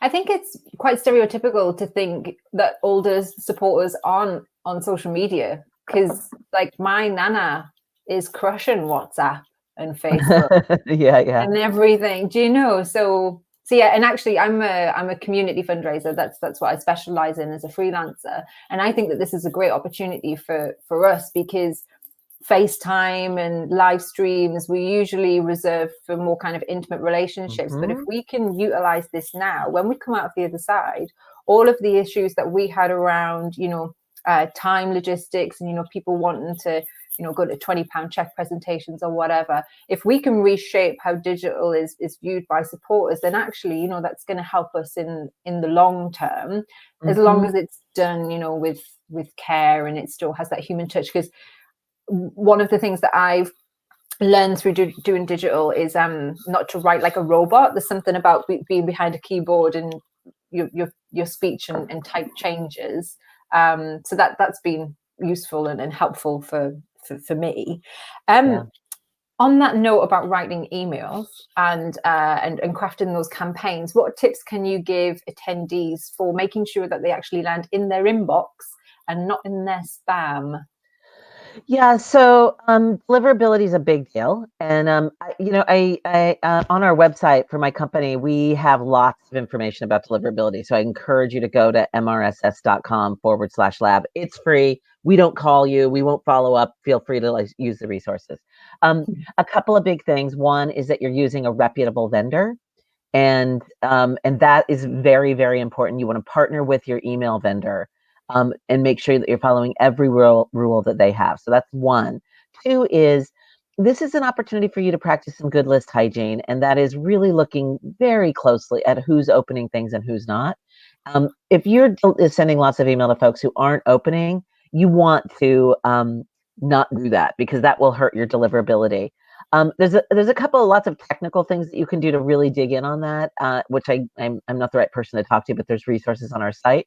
But one last thing, which is there are lots of people and lots of systems that make it harder for people to leave their email address, or people uncheck a box somewhere. That doesn't mean they don't want to engage with you. So many people, once somebody falls off, is no longer deliverable in their email program, they don't really communicate with them. I think that's different in different countries, because mobile is far more important in other countries in the US. And so really reaching out to folks on all of the other channels, being able to reach people who are not delivered by email, reaching them by SMS or reaching them by social media is really important. And your point about your Nana and social media, the truth is, Nanas have owned social media for now a long time, like a couple of years. And really it's the young people that haven't been on social media. We're actually seeing a resurgence of younger people on social media in different channels, not just TikTok, not just WhatsApp. So we're seeing a lot of generations across all social media channels really engaging. So it's cool. It's a lovely thing that's happening. And we all need some lovely things right now. So. Yeah, exactly. And it's lovely because I've seen people, talking to each other more and FaceTiming more and actually having conversations with people more, because we have been stuck in the house and it's our only method of communication. And again, I just think as fundraisers, we can really, instead of stepping back from that and saying, we don't want to bombard with people, we don't want to talk to them too much, let's just get in there. And just going back to some previous sessions that we've looked at today, talking to people and saying, this is what we're up to, haven't quite figured it out yet, but we're working on it. It's really important. That authenticity and vulnerability is everything right now. Yeah. Question, because we do still have some time together, which is fab. You've mentioned a bit about influencers and on social media. Couple of questions here. What if you're a small organization and like influencers are out of your reach? And on the other side, which probably could be a separate question, but like, what if you're just a bit like, what if the influencer does something that, we don't quite enjoy or want them to do online? How can they power through without that influencer support? Yeah, so if you're a small organization, that does not mean influencers are out of reach to you. In some ways, your ask to an influencer is a little bit more authentic, meaning some influencers aren't going to work with a group that they think is really big and doesn't need their help. So the place where I've seen influencers really do the most good is when you have somebody who has an affinity to your cause or lives in your community if you're geographically based, or you just really dig. Reach out anyway. This is a time when people are stuck at home. Like, what else are they going to do? So I've seen tons of celebrities who live, for example, not in Hollywood, but live in some sort of remote community in some beautiful land somewhere, right? Who are doing live streaming concerts or live streaming reading of soliloquies or something like that for causes they care about. Don't assume they're out of your reach. People are just sitting at home and they want to help. So please, please, please reach out to your dream celebrity and reach out to them, in lots of ways. You can tweet at them. You can follow them and comment on Instagram, DM them on Instagram. Slide into their DMs, I guess is the phrase. But reach out and don't think that it's out of your reach. And don't be afraid to do that. And second is the part about being nervous. The truth is, when an influencer does something, they're not doing it with your logo wrapped around them. They're doing their own thing. So I've seen lots of really sketchy influencers do sketchy things, but they're doing it for a cause and it raises money. And there's not as much blowback as you would think, because the influencer is saying, hey, I'm raising money for this organization. And the truth is, they're doing their own thing. Nobody thinks that this organization has hosted them. So I wouldn't worry too much about that. The risk is so much smaller than the benefits of doing something. I was watching a bunch of drag queens. There was one example of there, but I was watching a bunch of drag queens in where I live in California, in the Bay Area near San Francisco. And the drag queens were raising money for a group of nuns who were feeding people. And I thought it was the best thing I ever saw.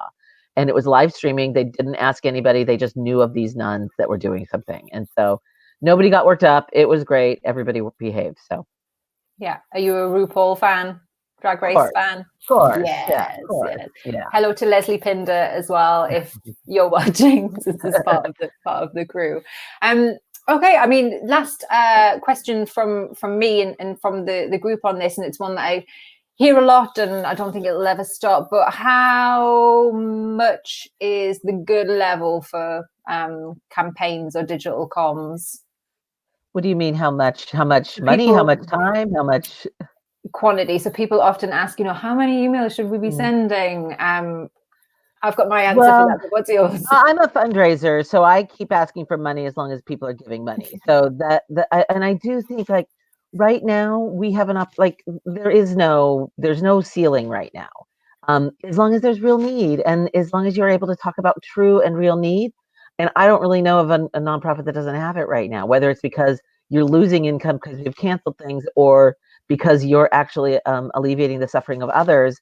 Like, all of those are good reasons. And including, by the way, in the US, political organizations that focus on politics are being really upfront about the connection of Trump being president to what's happening right now, to why we need to vote him damn out, right? So people, even those organizations, have a good reason to be out there right now, and an audience for that message. So, I think there is no limit, right? At this point, there might be at some point, but not right now. Cool. Generosity it just continues to grow. So I think we'll see more of it, because as we want to push more positive outcomes from Agreed. the situation. But thank you, Madeline, and thank you so much. I Thank know you. again you were given such a short amount of time to put this together, and you Yeah, smashed sorry. it. So, no, it's sorry from my part. Like usually we do allow a lot more time from this, but I do appreciate it. Let's have the disaster let us know in advance that it's going to happen much further. That would be nice, wouldn't it? Yeah, we can plan and prep. But thank you so much. Thank you. And thank you as well to the Resource Alliance for providing that session to us and for introducing us to Madeline, because as you can agree, that session was awesome. Okay, so this is room 1. My name is Nikki Bell, and welcome to anyone who's just joined this room. I'm the co-founder and co-director of Fundraising Everywhere, where you are watching today's virtual conference. I'm also a freelance fundraiser, so I'm in the same boat as you. And what we wanted to do through this conference is bring people together and just create a network and community of great advice, best practice that has worked for us before, that we can adapt and apply to our own campaigns in our own organizations to just add a bit of clarity, of course, help us feel a little bit less overwhelmed and just come together. I've seen some great conversations in the chat box where people have said it's just nice to be reminded that, you know, I do know what I'm doing here and the next steps that we have to take, because there is just so many, you know, virtual events and webinars and advice on what we should do next. And sometimes you can get so overwhelmed by that, it actually stops us from doing anything.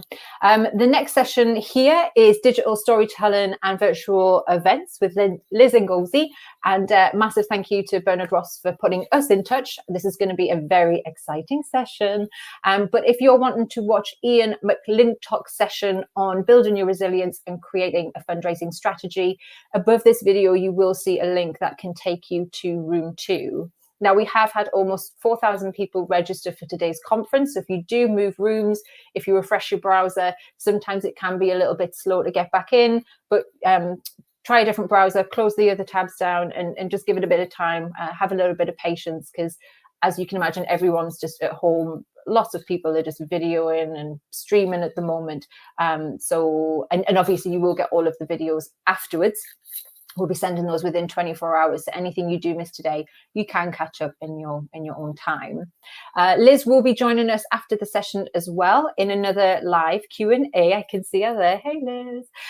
So if you do have any questions for Liz, do pop them in the questions box just underneath this video, and I'll be sure to ask them when we come back in about 30 minutes time to answer those. So you do have time to go for a cup of tea, Liz. If you want.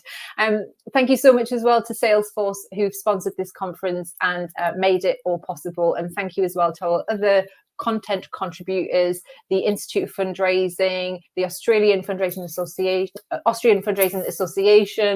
the Institute of Fundraising, and the Chronicle of Philanthropy and Third Sector and UK Fundraising for promoting this conference. It's everyone coming together that has made this possible. Thank you also as well to Charity Comms and Charity Digital and Michelle Flynn Coaching also for the content.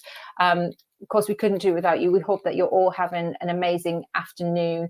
I'm used to doing this with someone next to me, so I am by myself today at home. So please do say hello to me as well in the networking box, and we can just have a conversation as this session goes on. So we just got just over a minute now to Liz's session. So enjoy. Remember, make your little task list of things that you're going to do after this, because being here today and learning is massively important, but it's what you do after that's going to make the difference. So make sure that you set yourself that list of things that you're going to do tomorrow with everything that you learn through today. So I'm going to hand over to Liz for this session on digital storytelling and virtual events.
Hello, everybody. My name is Elizabeth Nganzi. I'm so happy to be with you today as we participant in the Project Everyone, the Global Virtual Summit supporting charities through COVID-19. This session is digital storytelling and virtual events to revive your fundraising. I'm so happy to be part of this, and I thank you all for all the work that you're doing to really help make our world better, especially during these very trying times. All right, so let me tell you a little bit about myself briefly. I am someone who's been working for about 20 years. I am a nonprofit professional. I've been the CEO of a South African nonprofit organization. I was the US turnaround CEO that helped to really help revive the brand within the US. And I teach at New York University as well as eCornell, which is Cornell University's online platform. And I love being able to help nonprofit organizations to really excel, and their leaders and those working for them to effectively serve the populations, the communities that they do. I've been involved in a lot of different initiatives. This slide shows you kind of some of the different initiatives I've been part of. When you have time on your own, you can go ahead and kind of click through and see more, but this is who I am. Today, what we're going to cover is storytelling structure. We're going to look at digital storytelling framework, look at social media engagement, virtual events, and then I'm going to provide you with a ton of resources to help you do everything on your own. Let's talk about storytelling structure. You know, we as human beings, we learn through stories. So whether you're in Kenya, in the US, Uganda, in India, in Copenhagen, Denmark, or in the UK, that is really how we as little kids learn, and that's how we as people really communicate with one another. So it's really fundamental to who we are as human beings. That means that you as an organization, all of our organizations really need to have very well crafted stories. And storytelling is really critical to your organization's success in terms of the fact that it expresses what makes it unique and worthy of support and attention. It enables audiences to identify with your organization and provides a case for the reaction you want from the audience, whether it's a donation or you want them to volunteer or to advocate on your organization's behalf. The basic storytelling framework is understanding problem, solution, impact, and ask. So every time you tell a story, whether it's through a video or you're putting together some kind of a pitch, an email that you're sending, any kind of communication, even through your events, you want to be able to state the problem or what it is or why it is that your organization does what it does. And then you have the solution, and that's really what your organization does, how it does it, and what you actually do. The impact is really why what you do matters, which is very different from results. A lot of times we as organizations are great at providing the specific results, so the metrics, the numbers, you know, increase in number of people served, communities served, and the like. But it's really, impact really speaks about the consequences of those results, and that's really something we have to get great at being able to communicate. And then, of course, you have to have an ask, right? So what is it that you want people to do as a result of, you know, hearing your story, experiencing your story in one way or another? This is a great video. I'm not going to share it with you. I'd like you to watch it on your own, and you have a link to watch it. It's been around for probably about almost 10 years. It's developed by an organization called Charity Water that's based in New York City. And it really breaks down problem, solution, impact, and ask in a very simple way. And I've never actually found an organization or this video that has done a better job of sharing this. So please go ahead and watch this on your own. Then once we've talked about the basic storytelling framework, let's look at how we tell our story online. So what is it that we have to think about when we're doing so? The very beginning of this is we have to understand what our organization's ideal digital storytelling framework is.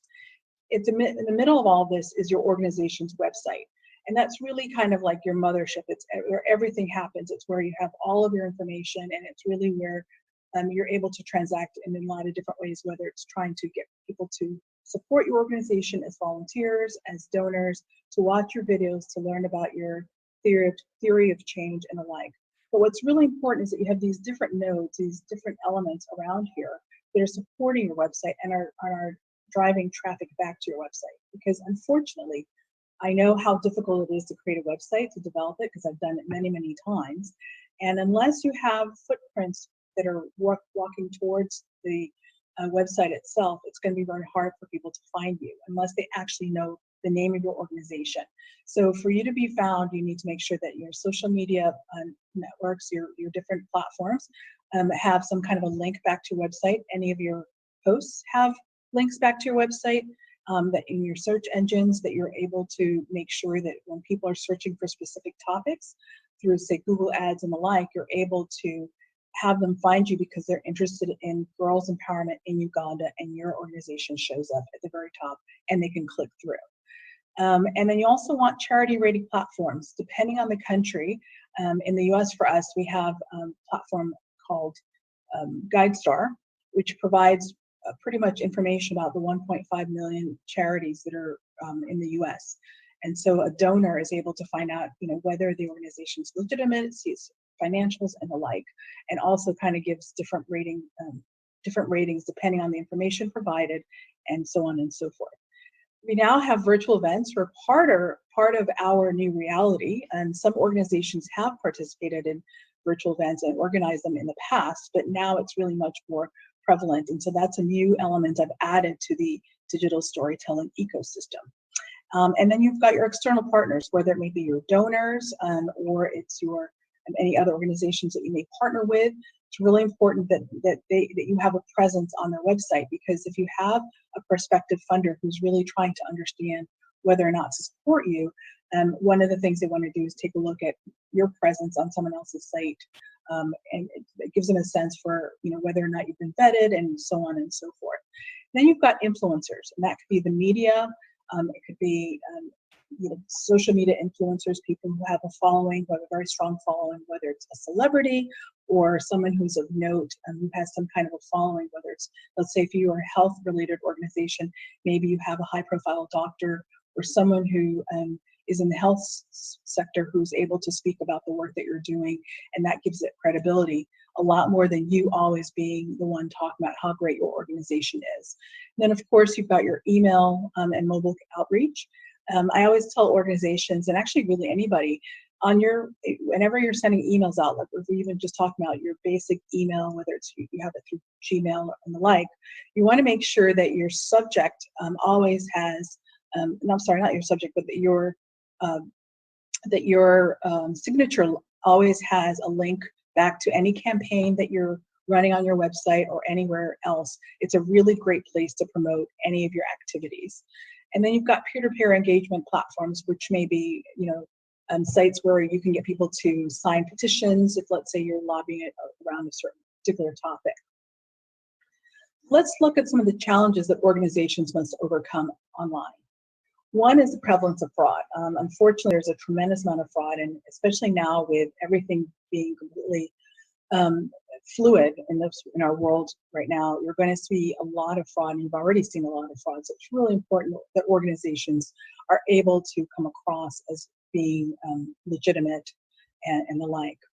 The other is that we have limited budgets to execute. Unfortunately, that's the reality. We work in nonprofits and in charities. So as much as we'd love to be able to innovate and do a lot of incredible outreach, we have to really figure out how to do so within the limited budgets that we have to be able to, execute. And then, of course, when you're online, you have worldwide competition. Whereas if you're operating in a town and people are able to access you within a specific town, those people would be able to visit you. They'd have a sense of who you are. And when you go online, all of a sudden, someone who's looking to support organizations that are related to educating youth, they're able to actually access tons of them from all over the world. So you have worldwide competition. And then there's lack of visibility, and this speaks to what I was saying, that ecosystem you've got. If you don't really have a presence on one of your partner sites, or you have influencers who are writing about you or sharing your content, or even a website, quite frankly, then you're really going to have a very difficult time in people finding your organization. And then finally, you're physically distant from the donor. And so that means that you have to be much more aggressive in terms of telling your story effectively and the like. But here's the good news. You can overcome these challenges by removing fear. And that's really by reassuring that prospective funder, that prospective volunteer, that prospective supporter of any kind. And here are the different ways you can do so. And it's through effective digital storytelling, emphasizing transparency, authenticity, clarity, and relevance. I'm going to break each one of them down for you. So in terms of being transparent, so this is from UNICEF's website. One of the ways that's really important on your website is to show your financials, to show your, say, your expense ratio. So if you happen to be in the position of maybe 80% of your costs or more are 80% of the funds raised or more are going towards all your programs. It's something you want to be able to highlight because it tells the donor that you're really great stewards of your funds. You also want to be able to provide any kind of your audited financials and the like. So it's really important to have that kind of transparency so that the prospective funders know that you're a legitimate organization.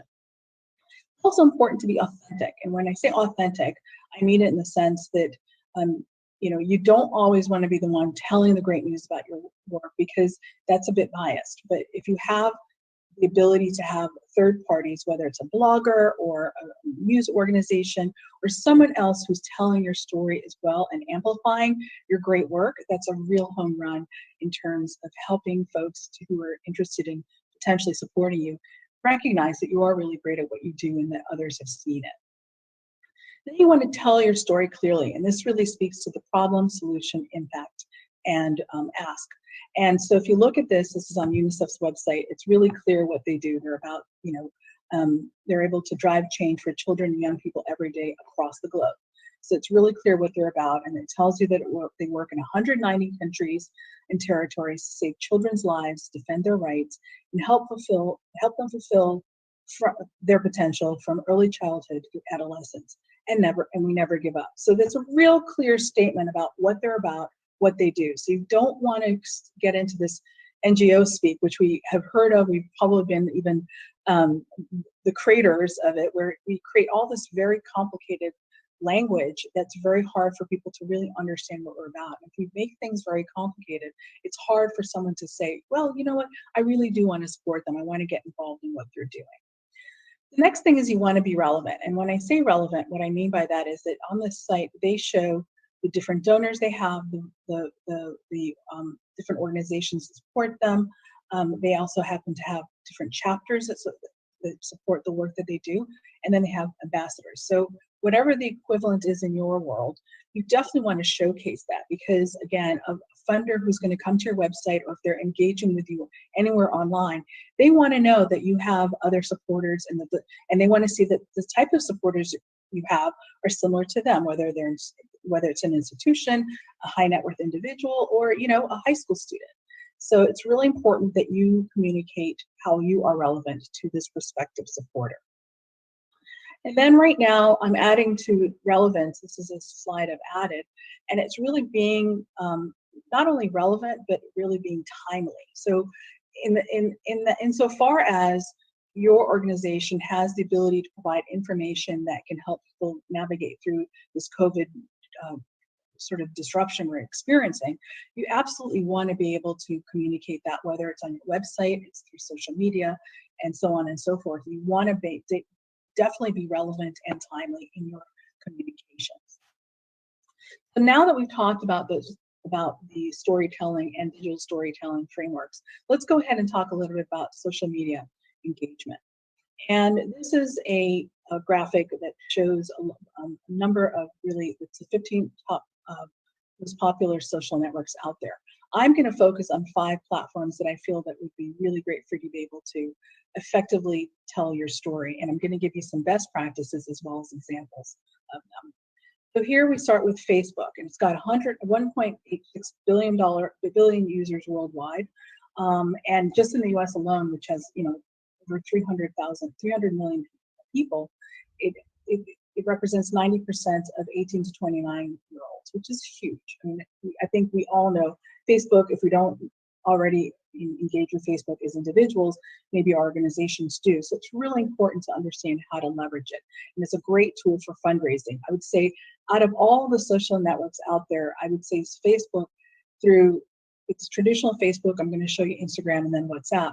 They've really done a great job of creating tools to help nonprofits not only tell their stories effectively, but also to raise funds. So I've highlighted examples of how you can go ahead and provide some information that is relevant to your different supporters. So that's a way to tell a story, not always asking for a donation, but showing your relevance to those prospective donors.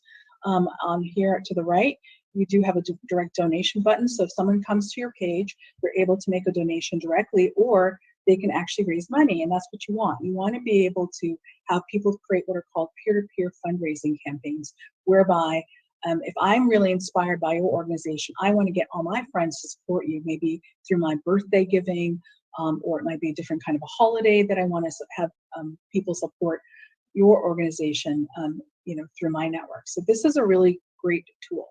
Let me give you some best practices. So you definitely want to make sure that you use Facebook photos, because they get a lot more likes and a lot more comments and click-throughs on links than posts with only text. So this is really very image-driven platform.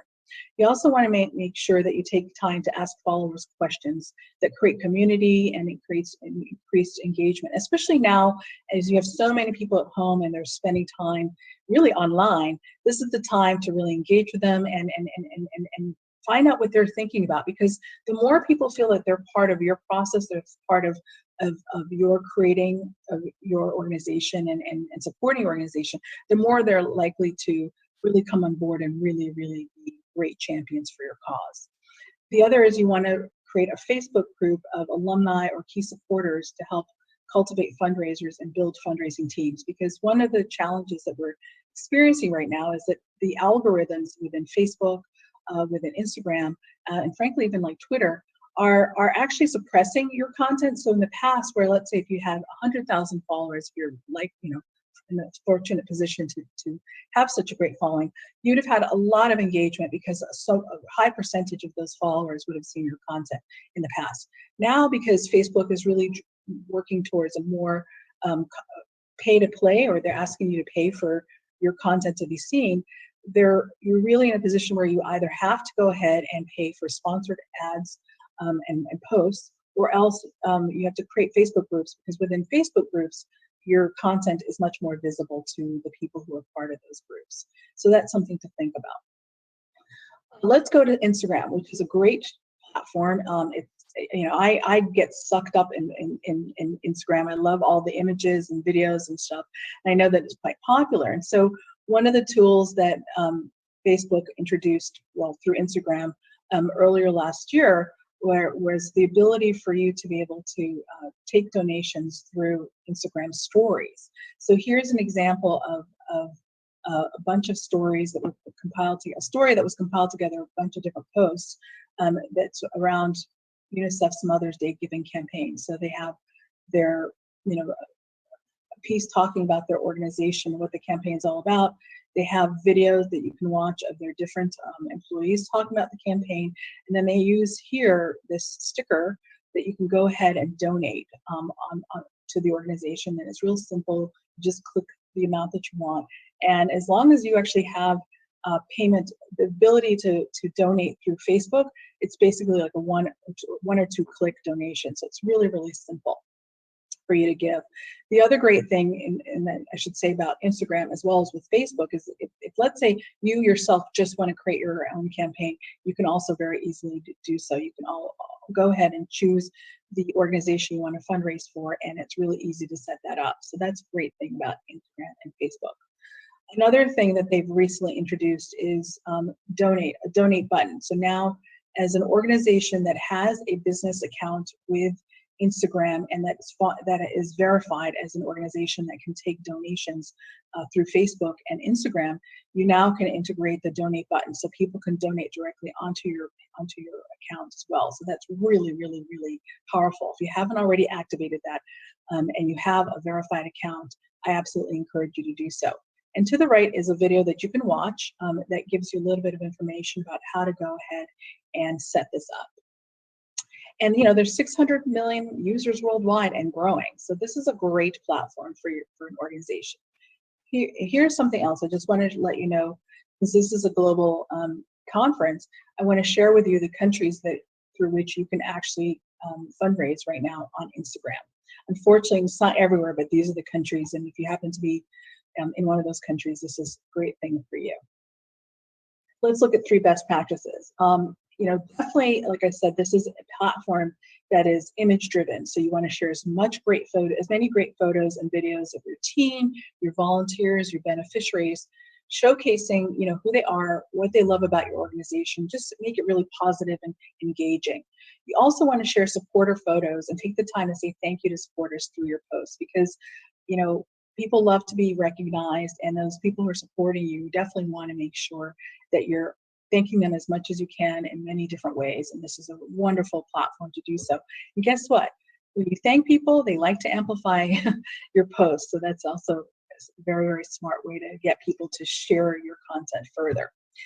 The other thing you want to do is you want to use hashtags, so that hashtags are basically tags in your content that are like keywords that are related to that content. And so if someone, say, is searching for content with a specific keyword, they may not know that you as an organization exist, but they'd be able to potentially find your content. So it's really important. So optimal number of hashtags in a post is 11. I've seen lots of different sort of numbers, but that's one of the best practices that I like to share with folks. Let's look at WhatsApp. Now, given that this is a global conference, I know that the majority of us are on WhatsApp, and we love it. We use it. I use it all the time, even with my domestic friends here in the US.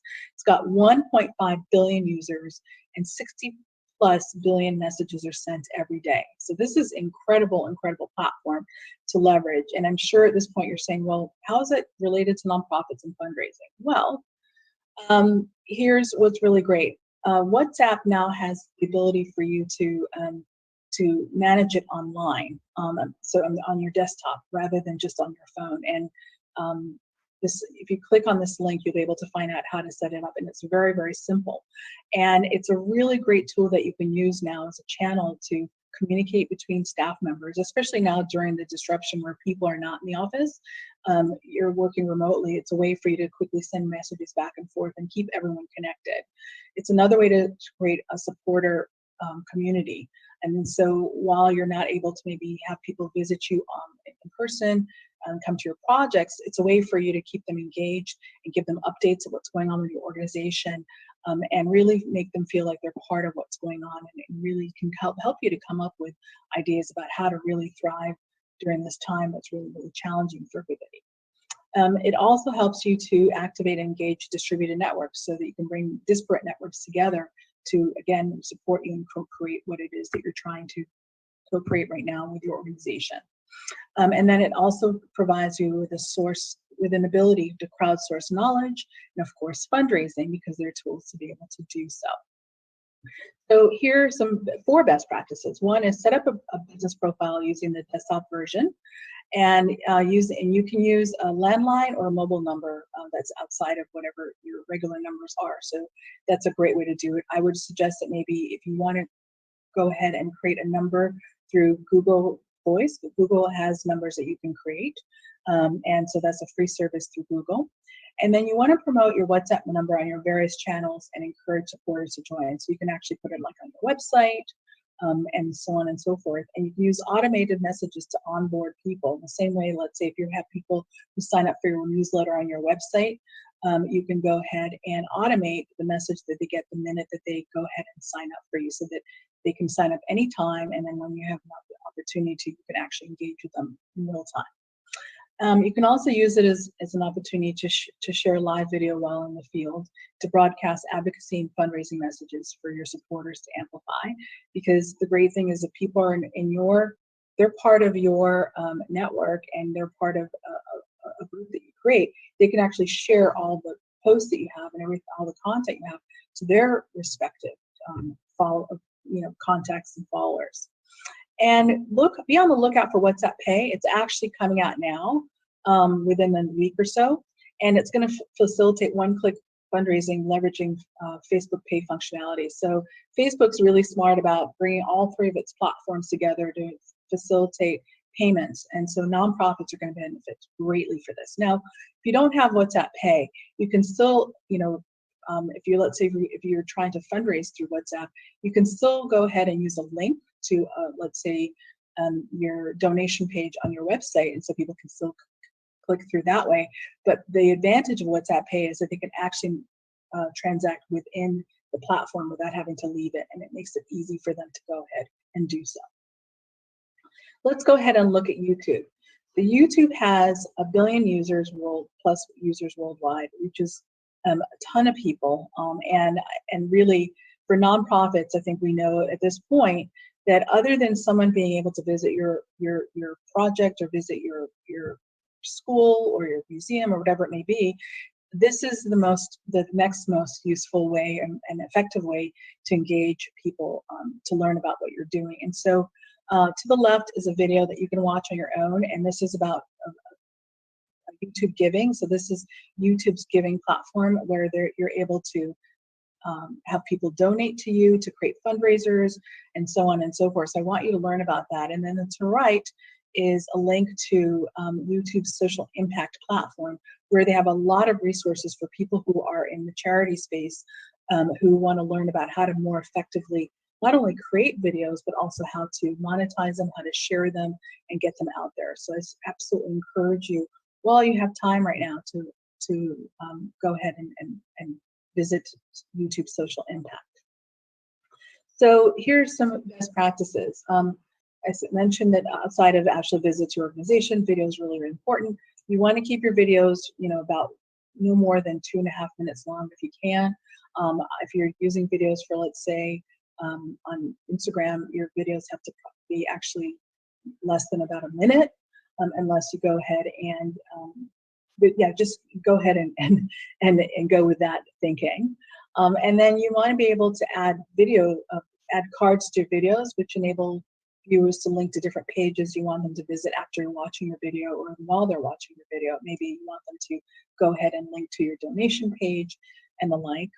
And then you also want to take advantage of, especially right now, YouTube's live streaming functionality for virtual events, and incorporate YouTube Giving donate buttons and live chat donations for integrated fundraising.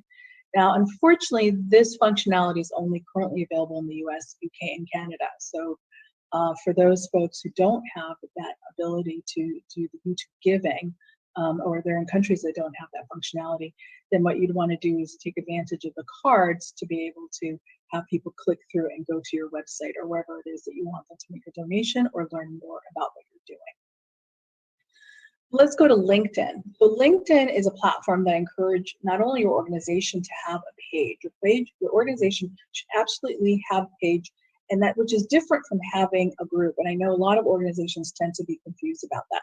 A group is typically something that you would create for people to be able to engage, let's say privately. So let's say if you have an alumni group, you could create a group for them. But in terms of having sort of like a website on LinkedIn, you definitely want to establish one for your organization. Not only do you want to do that, if you look here, I've circled at the bottom, and it shows you, the different employees. So for every employee that you have working in your organization, and it's on LinkedIn, you want to make sure that they have their profile. So wherever it is that they indicate they work for you, that they're linking to that page, so that if anyone is trying to research your organization and they want to see who's involved, they'll be able to see how, the number of employees you have, quality of the employees you have, and it also facilitates people seeing oh, maybe I'm connected to this person who's connected to that person who works for that organization, and it really helps to create more connectivity. So I would encourage not only your employees, but even your beneficiaries, and certainly your board members and other key volunteers. You want to make sure that they are connected to your page. Now, LinkedIn isn't a great platform. It isn't set up for fundraising, but here's what it does. It does enable you to go ahead, and if you see this post, here's a post for a video. There's a video that this organization, Girl Scouts of America, of USA, they're running a video about a particular campaign that they're raising funds, through which they're raising funds. And in the post at the end, they have a link, which if you click on it, goes to their donate page on their website. And so that's how you're able to fundraise. But I would say that you definitely don't want to use this as a primary fundraising vehicle.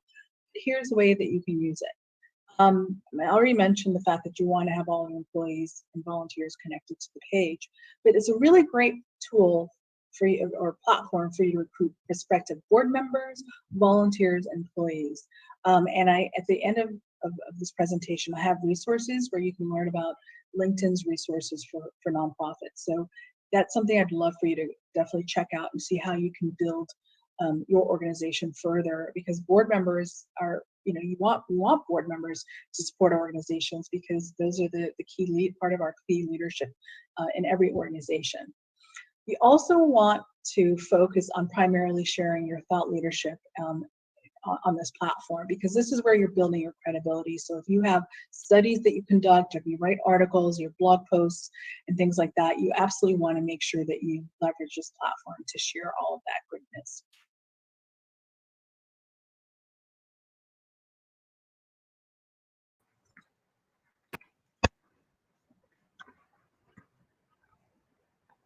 Hey, how are you? Hi, can you hear me? I can. Everybody meet the fantastic Liz Ngonzi. So thank you so much for that fantastic session. I totally forgot that we'd stopped it so that you could come on live. So I was just like sitting. I thought, oh my God, it's gone quiet. I was ready because I was like, you know what, you have to be ready. You never know, right? And I'm You've been ready for a while. I've seen you there, like getting your selfies. And yes, so it's lovely to meet you. Thank you for that fantastic session. So for anyone that's just joining us, Liz has just that's my little boy hammering at the door. Oh, hi. Are you gonna be like the guy from BBC? Was he from BBC? Yeah, but a bit more gentle with him. I have got 3 lights on my darling. So hey, Liz, for anyone who's just joined us, Liz has just delivered a fantastic session about digital storytelling and virtual events. And Liz is an award-winning leader, leveraging her distinguished 20-year international career to enable nonprofit leaders and entrepreneurs to increase their impact. So thank you so much for that session just now, Liz, and thank you as well for being involved. We've not had that much time to put the sessions together. Hats off to you and Simon, just hats off, because I literally saw this. I don't even think you had 2 weeks to put this together. 10 days. Yeah, 10 days. I mean, that's incredible. It's really, I'm quite impressive. I was sharing that with someone. I said, these guys were like, go, go, go, go, go. And I know what it takes to pull something like this off. So thank you very much for not only being dedicated to make things happen and bringing all of us together. I also thank you for pronouncing my last name correctly. It's okay. I think I might have got it wrong on the intro, but I definitely got it right on It's okay, you got it. And thank you. Like, your session was brilliant, because there's probably a lot of fundraisers now that have been thrown into the digital space. They're being asked to be more present on social media, and it can be overwhelming to know where to start. And as you can imagine, we have some questions for you. Sure. So can I want to make sure they understand that my session actually is 30 more minutes, right? Of course, right, yeah. So they saw part 1 of 2. Yes. Right. One. So there was so much brilliance. Within the next 24 hours, we are going to be sending you the rest of Liz's session, as well as all of today's sessions, plus a bonus library. So there is more to come, and you will get that within 24 hours. Because yes, there was just so much more to share, but we really wanted to get Liz on live to meet everybody and say hello. Hi. This is Max. Hi, Max. There he is. He's hiding now. He's gone shy. So there's a lot of questions on social media. So Liz again from Chuff was just asking, when you want to thank and engage people on Facebook, especially, how can you do that effectively when Facebook doesn't readily give you all of those details? Right. So if you have a Facebook fundraiser, right? Or so, yeah. And this came up in my class last week, because I covered social media in my class at New York University. And my whole thing is, as much as I think Facebook is an awesome platform for fundraising, and they've really invested great resources around it, the fact that they don't give you the names of the funders or your donors makes it challenging. But the thing is that if you know that someone has actually organized the fundraiser on your behalf, you have that person's information, and then you can actually see the comments within that particular fundraiser, and you can extrapolate from there. So if I were to do it, I would actually go into each individual fundraiser fundraiser and post thank yous in there and ask people to reach out and say, hey, we love Facebook. It's a great platform for us to fundraise through, but we don't know who we are. We'd love to connect with you. Would you be willing to connect with us on DM or, Messenger, or here's our contact information, or better yet, send them to your website, because everything you do, you always want to send people back to your website, because that's really like your mothership. If you saw the ecosystem I shared with everybody, is like you've got all these nodes, social media, peer-to-peer platforms, and so on and so forth. And you always want to drive people back to the website. But that's how I would work around it, because they make it really difficult. They make it difficult for you to be able to have that engagement. But I can understand why, because of privacy issues. Well, yeah, and there is a fantastic platform as well that's ran by a company called GivePanel that you can plug in, and they can help you with that side of it as well. So definitely get in touch with them, because they're doing great things. Yeah, they're really, really good. Yeah, and by the way, all the resources I always give are free. So if you have like a commercial resource, please do go ahead and plug it. But I always try, I'm very scrappy. I work with, I help organizations that are really the basic level. So I always try to find the freest, stuff that I can find, free or low cost. Yeah, and do you post that on your site? I do post it on my site, and then also I just started a LinkedIn Live, vlog yesterday, because I've been approved for 3 months. But you know how we are as people, like you kind of like get so caught up in so many things going on. And finally, I said, the time is now. I want to connect with people. I want to hear what's going on with them, and let me make sure that I can bring on different speakers. So in fact, I'm having Bernard is my first speaker, guest tomorrow, and I'd love to have you on as well. Thank you. If you haven't got more time in a lockdown, when will you have time? So that's the whole thing, right? I mean, because it's kind of like, I think I'm finding myself much more productive right now, to be quite frank. Yeah, no, I love that, and it's a great time as well to kind of practice, the social media presence and what works for you. So a lot of people that are in the comments, I'm assuming, must be very, very new to this. And just for anybody else that's maybe watching this now or watching it back later, because obviously you do get everything afterwards, getting started on Facebook Donate and Instagram Donate, I understand it can sometimes be quite a lengthy process. So what are your top tips for fundraisers getting started on there, and what should they do first? So to be able to actually be approved to fundraise on not only Facebook, Instagram, now you've got WhatsApp. As of this week, they've introduced WhatsApp Pay, I think is what it's called, in India. And so what basically you have to do, and this is a process we went through Africa Tikkun in 2016, but basically I think you have to make sure that your information is registered in the US with Network for Good. I don't know and they verify all of your information, tax information, through GuideStar. So whatever the equivalent is in your country, that's what the process you'd have to go through. But and then once you go through that, then you'd have to provide your banking details. And they also look to see on your Facebook page to make sure that you actually are responsive. So if you're not responsive, you know how you get those ratings? If you're not responsive, that's a ding on you. But here's the great thing. In my resources, I've actually given them a link to Facebook Nonprofits, where they have all the resources for how to set all this up. And you can even become a digital marketer on Facebook's, through Facebook that way. So I think I would rather just send them to that, because it's really specific to the country you're in. But once you are approved through Facebook, then you're eligible to be able to fundraise through Instagram, and then now through WhatsApp, which is great. Perfect.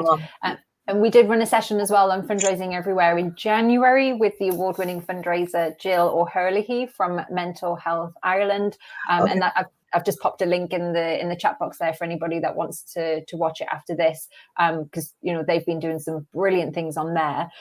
You mentioned something about engagement. So for a lot of people, they think, right, let's just set up a Facebook fundraiser and we're going to raise thousands of pounds. What's the reality like? No, it's not. No, engagement doesn't mean fundraising. Engagement is, like when you're dating, right? When you meet someone, you date. You don't get engaged right away. You don't get married right away. You actually have to get to know the people you're engaging. So it's right now is a good time. If you do set up your Facebook page, or you do set up, Twitter and so on and so forth, it's really important for you to now show what your organization's all about, celebrate the people who've been supporting you, and frankly, find out how folks are doing. You know, because a lot of times we're so used to sending all these messages out, but it's really a great time for you to find out how, you know, your donors are doing, various supporters, your volunteers, and so on and so forth. And so I think I would spend a lot of time on that. I also think this is a great time for us to showcase our intellectual property. I mean, to, you know, any kind, if you're great at something, let's say if you happen to have a great catalog of videos that your organization has set up, or if you think about like the museums are now offering their, you know, tours, virtual tours of all of their exhibitions online for free. There's some universities providing their courses for free. This is the time for you to be generous and to share and let people come in and learn about what you're all about, because I can tell you, once things stabilize and, you know, people are sort of willing and able to spend some money, they will go to those that, you know, were there for them in this time. And so this is the time to really showcase what you're great at. It's a time to experiment, because I think a lot of times as nonprofits, we're so caught up in our heads, like, oh, it has to be completely perfect before we can send it out. Well, the great thing about digital, it's iterative. So that's why I even said when I did the LinkedIn Live, I'm like, I'm going to try it. I'm going to do it.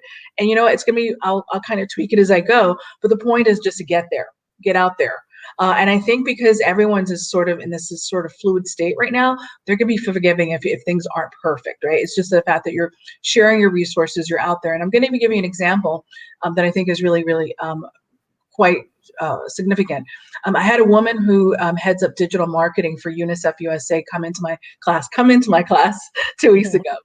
And she shared about how, like, you know, they typically provide resources to any families or any communities that are going through some kind of strife, right? And so let's say it's people who need humanitarian assistance, they're in refugee camps, and so on and so forth. What they've done is they've taken that know-how and what they do, and they packaged information for what typically would be their donors. So let's say for American consumers, they're providing them information for how to speak to their kids about COVID-19 and going through that. So if you think about it, they've taken something they know and they've done before, and they packaged it for a different audience, now giving value to their donors and prospective donors, which I think is really, really smart, because now that makes them even more relevant in this market where typically they can have some challenges really appealing to a U.S. population when, you know, we have our own problems to deal with, you know, quite frankly. Yeah, and that authenticity part is what comes up a lot. So obviously in the time and the 10 days to pull this together, and this is the first time that we've done a 2-stream conference with pre-recorded and live. So obviously there's like little bits through, but I think it just adds to it. I mean, everyone has been thrown online and people want to engage with people, don't they? And sometimes when it's too polished and too perfect, it kind of like puts up a bit of a I agree 100%. I think in general, I would say, like, you know, when it comes to like videos, right? Like, you know, we always feel like, oh, we have to spend all this money to create these videos. And I'm sorry, that videographers, don't get upset with me, or video companies. And I think that there's a need and place for that.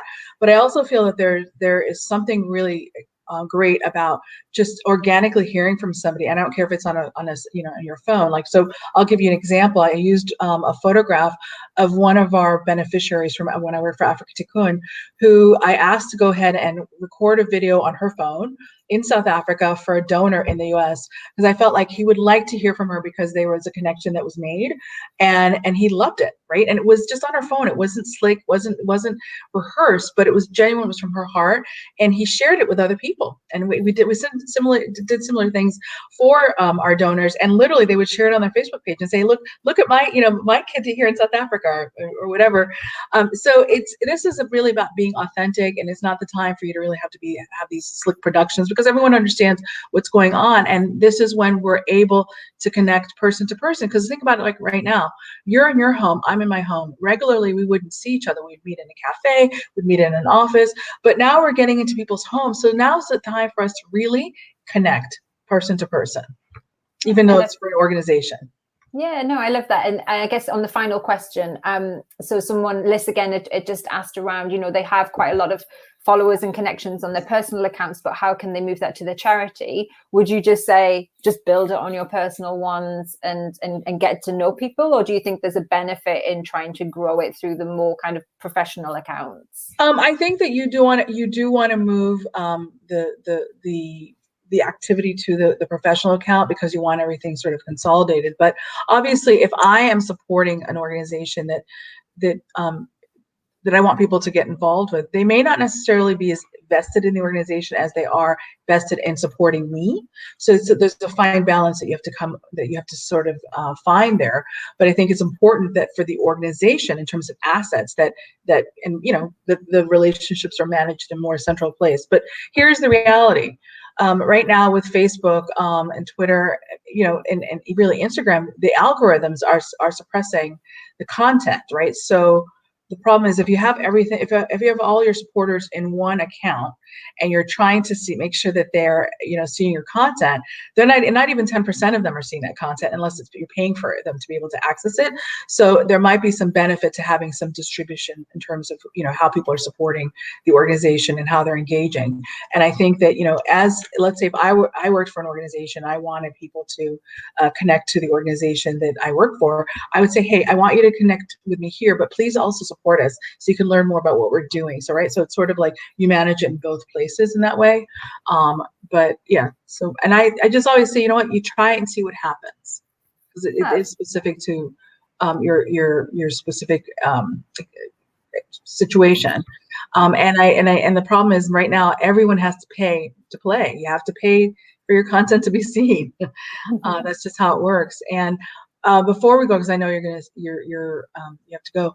One of the most undervalued platforms right now for nonprofits is LinkedIn. LinkedIn's a very, very important platform, and I shared a little bit about it because it's the place where people or professionals actually are, right? So all these other platforms, you get a mixture of everybody, but everyone who's on LinkedIn is there to conduct business, right? They're thinking professional mode. So it's a platform where, as an organization right now, you can share any of your thought leadership. It's a great time for you to make sure that you have a professional page, because a lot of organizations may have like a group, but they don't necessarily have a page. And you have to have an organization page that all of your employees, all of your board members, all of your volunteers, and so on and so forth are connected to it, because what happens is then you can start figuring out who's connected to you through that network, right? So let's say if right now you're looking at grant proposals. If you want to write a grant to an organization, it really helps to know that maybe your board chair is connected to someone there, or when they're searching, they'll say, oh, so-and-so's part of this organization. Because I've actually had situations like that where someone looked and like, oh yeah, your board chair is part of this. Oh yeah, let's talk to you. So I would say definitely invest in that. It's also a place where you can recruit board members, because people in their profiles are able to indicate the types of organizations they'd be willing to volunteer for. And I'd also say that it's a great place for you to find other types of resources, because like freelancers and stuff can offer their services, and also mentoring support. Fab. I will connect with you on there as soon as this is finished. Sure. No, that's all really helpful. Will you be sticking around in the network and chat box to answer any of the questions? Absolutely. I absolutely will. And I'm also on Twitter, because I think some people were writing stuff on Twitter as well, but I actually can't see the box. Yes, so this is a private place. Just that right, I'll pop it in the chat afterwards, and then pop it in. Then I'm happy to respond. No problem. And everyone have a great rest of your day. Thank you so much for tuning in. Be safe. Definitely, you want to physically isolate, but you don't want to socially isolate. You want to be socially connected and do as much as you can. And Nikki, thank you so very much for providing this opportunity to me. Thank you, and thank you to everyone in the sector that's made it possible, and to you, Liz, as well, for pulling it together so quickly. Thank you. Wait, don't get off yet. I'm photographing us. Smile. Oh, someone posted the most horrible screenshot of me before. Okay, people, if you do post a screenshot, make sure we look good. Use the filters. Yeah. And my angles are good this way, so it's okay. Beautiful. Thank you, Liz. And thank you to all of you as well for sticking with us this afternoon. We've got an hour and a half left. We've got some brilliant sessions coming up. If you've just joined this room, my name is Nikki Bell, and I'm the co-founder and co-director of Fundraising Everywhere. For those of you who've been in this room all day, probably sick of me saying that, but it's what you've got to do in a live stream. And we've been putting together this Fundraising Everywhere virtual conference for you to help give you some support and guidance through the COVID-19 pandemic. We want to say a huge thank you, of course, to our sponsor Salesforce for making it possible, and for the content contributors for making all of the networks and speakers come together and put together a fantastic program, which we hope and know that you'll have been enjoying this afternoon. So Charity Digital, Charity Comms, Resource Alliance, Institute of Fundraising, the Austrian Fundraising Association, EFA, and Chronicle of Philanthropy UK Fundraising for promoting as well. Really, really appreciate it. So as you can see, the ticker at the bottom, the next session that we have here in this room is Becoming Digital Focused with the fantastic Zoe Amar from the UK. So if you're here to watch this session, then please stay here. If you are wanting to watch Rebecca Davies' session on setting up a response task force, that is over in room 2, and you will have to use the link above at the start of this video to head across onto that one. But like I say, if you want to stay here for the Becoming Digital Focus, as you can see, we just have a couple of minutes for that video to start now. Now, Zoe is going to be in the questions box as well for a live Q&A at the end of this session. So if you do have any questions, please type them in the networking box below.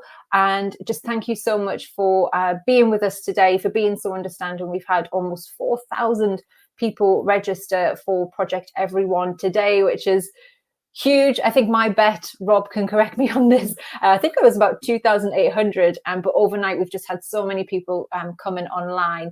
All of the sessions, all of the videos, conversations, plus a bonus resource library will be made available to you as well within the next 24 hours, and we will keep that online for as long as you need it to learn in your own time. So now I'm going to hand it across to Zoe for this fantastic session on Becoming Digital Focused.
Hello everyone, my name is Zoe Amar. I run a social enterprise and digital agency called Zoe Amar Digital, and I'm also chair of the Charity Digital Code of Practice. Thank you so much for joining me today. I particularly appreciate it because I know that time and attention are very valuable commodities at the moment as we go through this extraordinary period, which none of us have ever experienced anything like this before. So I want to use this presentation here today and the Q&A afterwards to do a few things. The first is to give you some space to reset and to refocus. I know that the last few weeks have been really turbulent for us all, and a lot of us are struggling with how we adjust to this new way of doing things and how we can use digital to try and help our charities power through this situation. So I want us to use this time to help you really focus on the key things that are going to make a difference. I also want to talk about some of the opportunities that are out there as well, and to give you some ideas as we get to the end of the presentation about what you can now focus on and do differently, and where you can really use digital to help your charity to continue to make a difference. Before we get into that though, despite the fact that I am recording this presentation ahead, as most of the presentations are, I would really love to hear a bit about you. So if you could take a moment to, in the chat facility, share your name and some of the things that you might want to ask questions about later, that would be brilliant. So I'm going to give you a few moments to do that.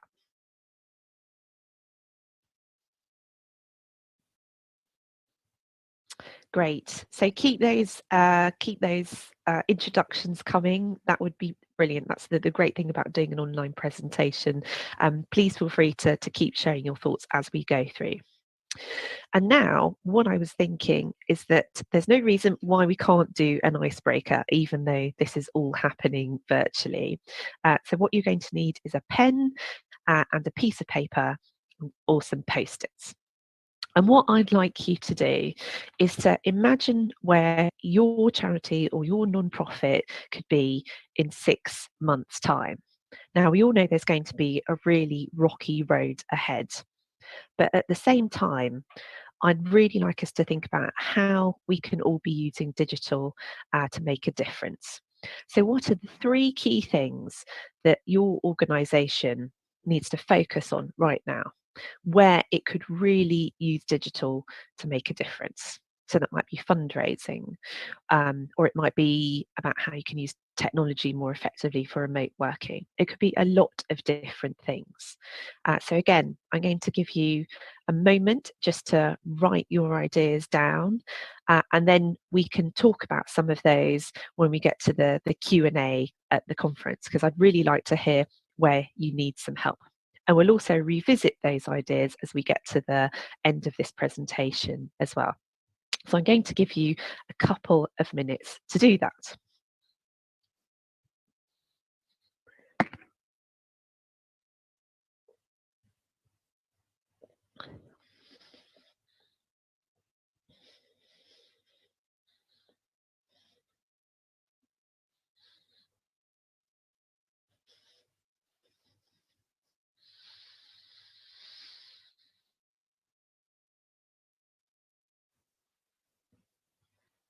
If you've got more than 3 ideas, just get down as many as you can. But 3 is a really good starting point.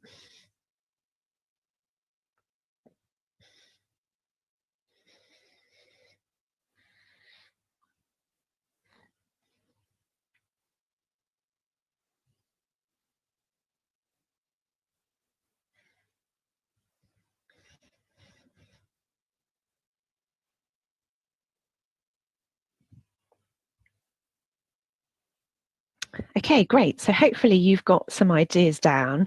Now hold those thoughts, because we will be coming back to them at the end of the presentation and also in the questions that we'll ask afterwards. So there are 3 things that I really want to focus on today. And I'm going to bring up my slides here so that you can see what I'm going to be talking about. Hopefully you can see that. What we're going to be talking about is a number of different things. You've been sharing who you are and sharing your questions, which is great. We've also talked about areas of digital that you need to focus on. Brilliant. And there are just 3 key areas which I think every charity and every non-profit should really be thinking about right now, so that they can use digital to get them through this incredibly tough time. We know that the road ahead is going to be extremely bumpy, it's going to be really difficult, but we are all going to get through this, and we're going to do it, and we're going to do it together. And just based on what I have seen from talking to lots of charities and other non-profits over the last few weeks, I think these are the 3 key things that every charity and non-profit should be starting with, and then everything else will flow from here. If you can get these 3 things right, then I think there are some real positives that could ultimately come out of this situation, even if the road ahead is going to be a really challenging one. And they are leadership, cracking remote working, worrying and scary as the times are that we find ourselves in. This is a fantastic opportunity in some ways for all of our organisations to really crack remote working and all the benefits that come with that, around being able to recruit from a wider talent pool and to help people be more productive. And then finally, I'm going to be looking at some opportunities as well, because tough as these times are, I think there are some silver linings and there's some glimmers of hope in this situation.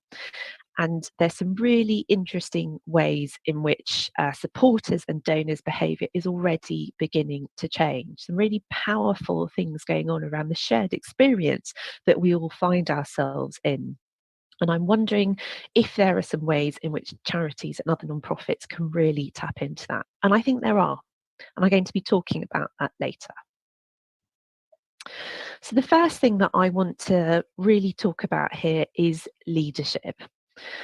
When we look back on this period, because we are living through history, this is a really unprecedented time that many of us haven't experienced anything even like this before. And when this is all written up in the history books and people look at it in decades to come, they will ask questions about all of our leaders and how they behaved in this situation and what they did, as well as the challenges and how all of us tackled those. But I think there's something very powerful here about how leaders should no longer feel that they have to be the big macho person without a chink in their armour.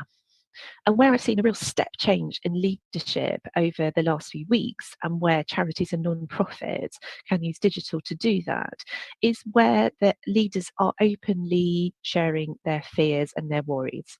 And I think Karen Bradshaw, who's CEO of CFG, Charity Finance Group, which is the membership body for finance directors for charities in the UK, who obviously have a huge amount on at the moment and lots of challenges facing their members. Karen's done a fantastic job of really sharing some of her fears for the sector at the moment. And she did this fantastic thread, which you can see here, where she couldn't sleep in the middle of the night. And she started to just go on Twitter and talk about some of her fears for the future of the sector and how important, how absolutely vital the work of charities is at this time.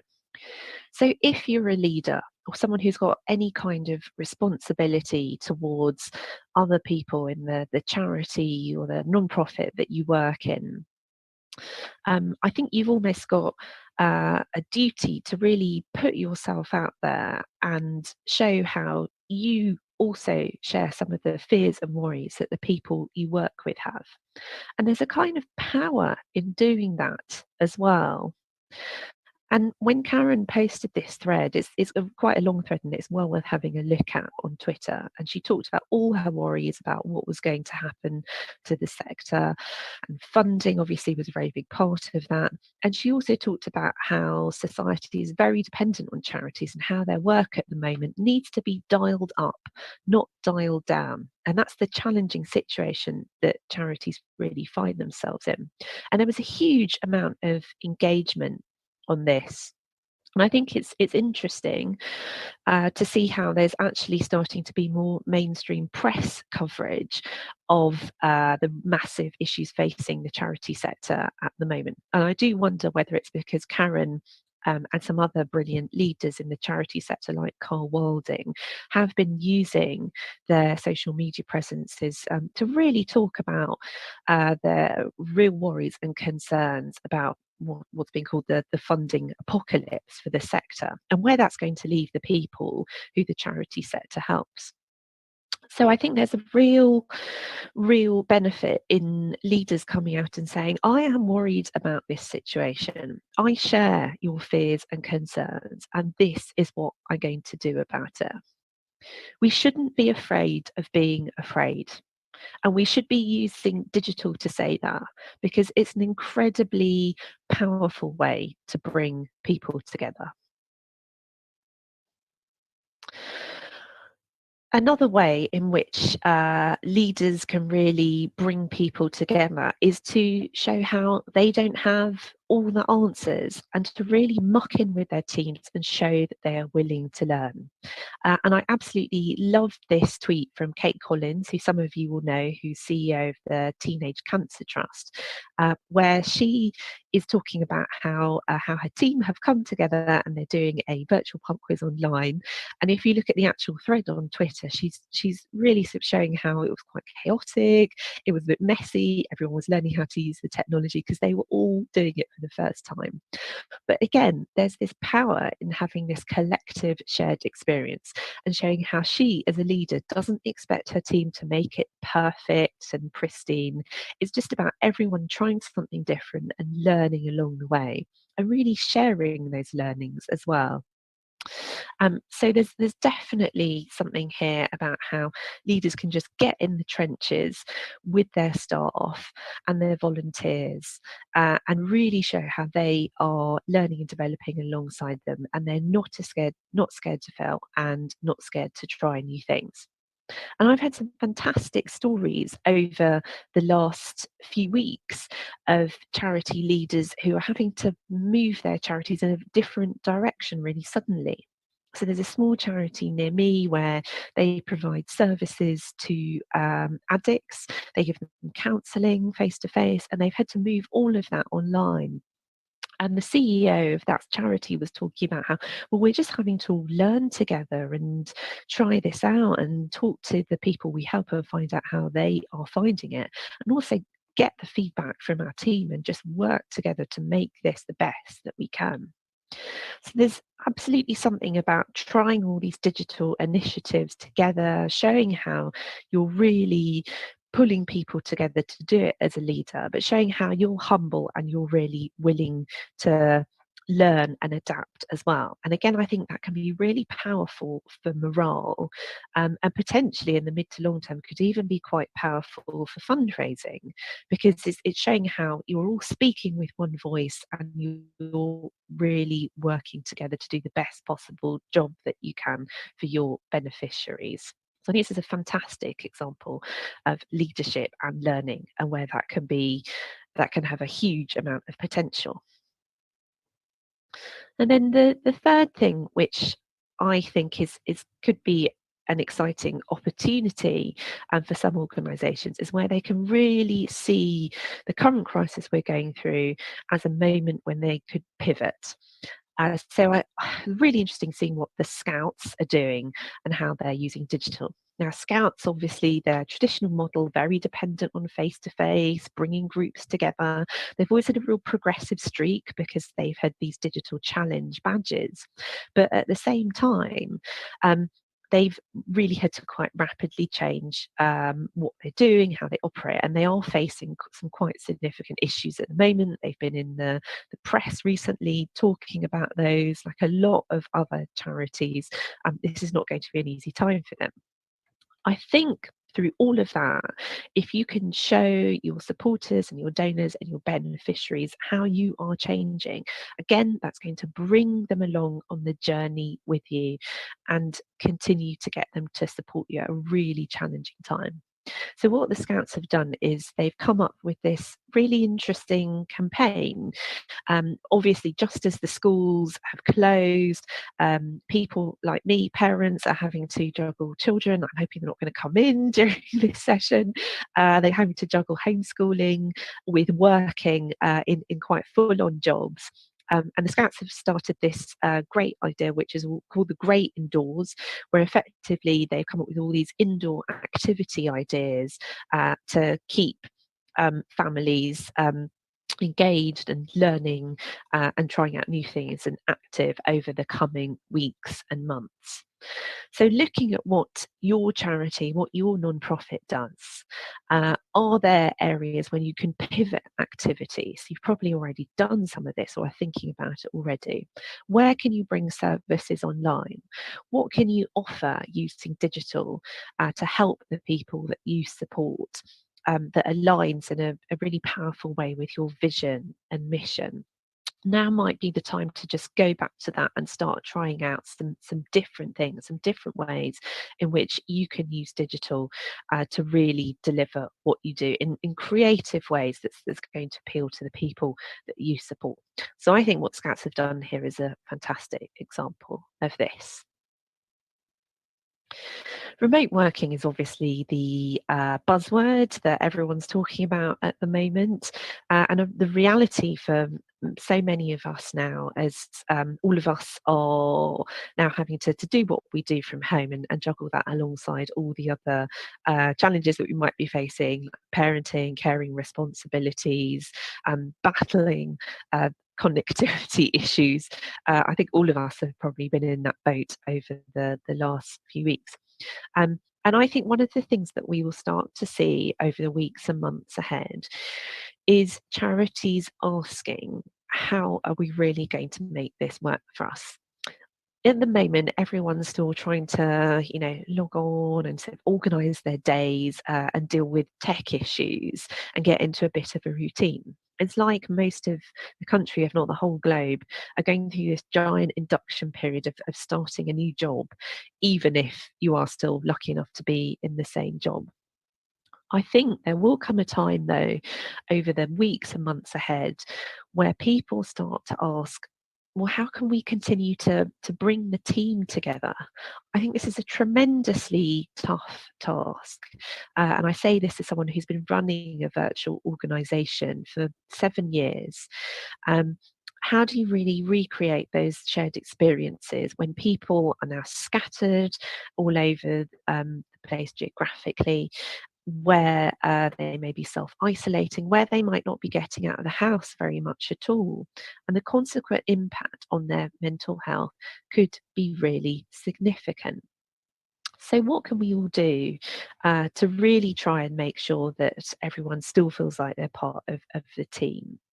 And I wrote a piece about this a few weeks ago for Charity Digital Needs, where I talked to a number of charity leaders and asked them how they were doing it, particularly people who'd been working from home for a while or been managing virtual teams. And I spoke to Emily Casson, who's the digital manager at Cats Protection. And she talked about how you can really start to recreate your office culture online. So obviously communication is really important. Having regular check-ins with people is important. I think being able to see people on video calls is important. Anything that helps people feel seen and understood and heard at the moment is absolutely vital. But also making sure that you've got some time for things like virtual tea breaks and talking about films you might have seen on Netflix, and really creating that rapport and that glue, which is so important for making virtual working work.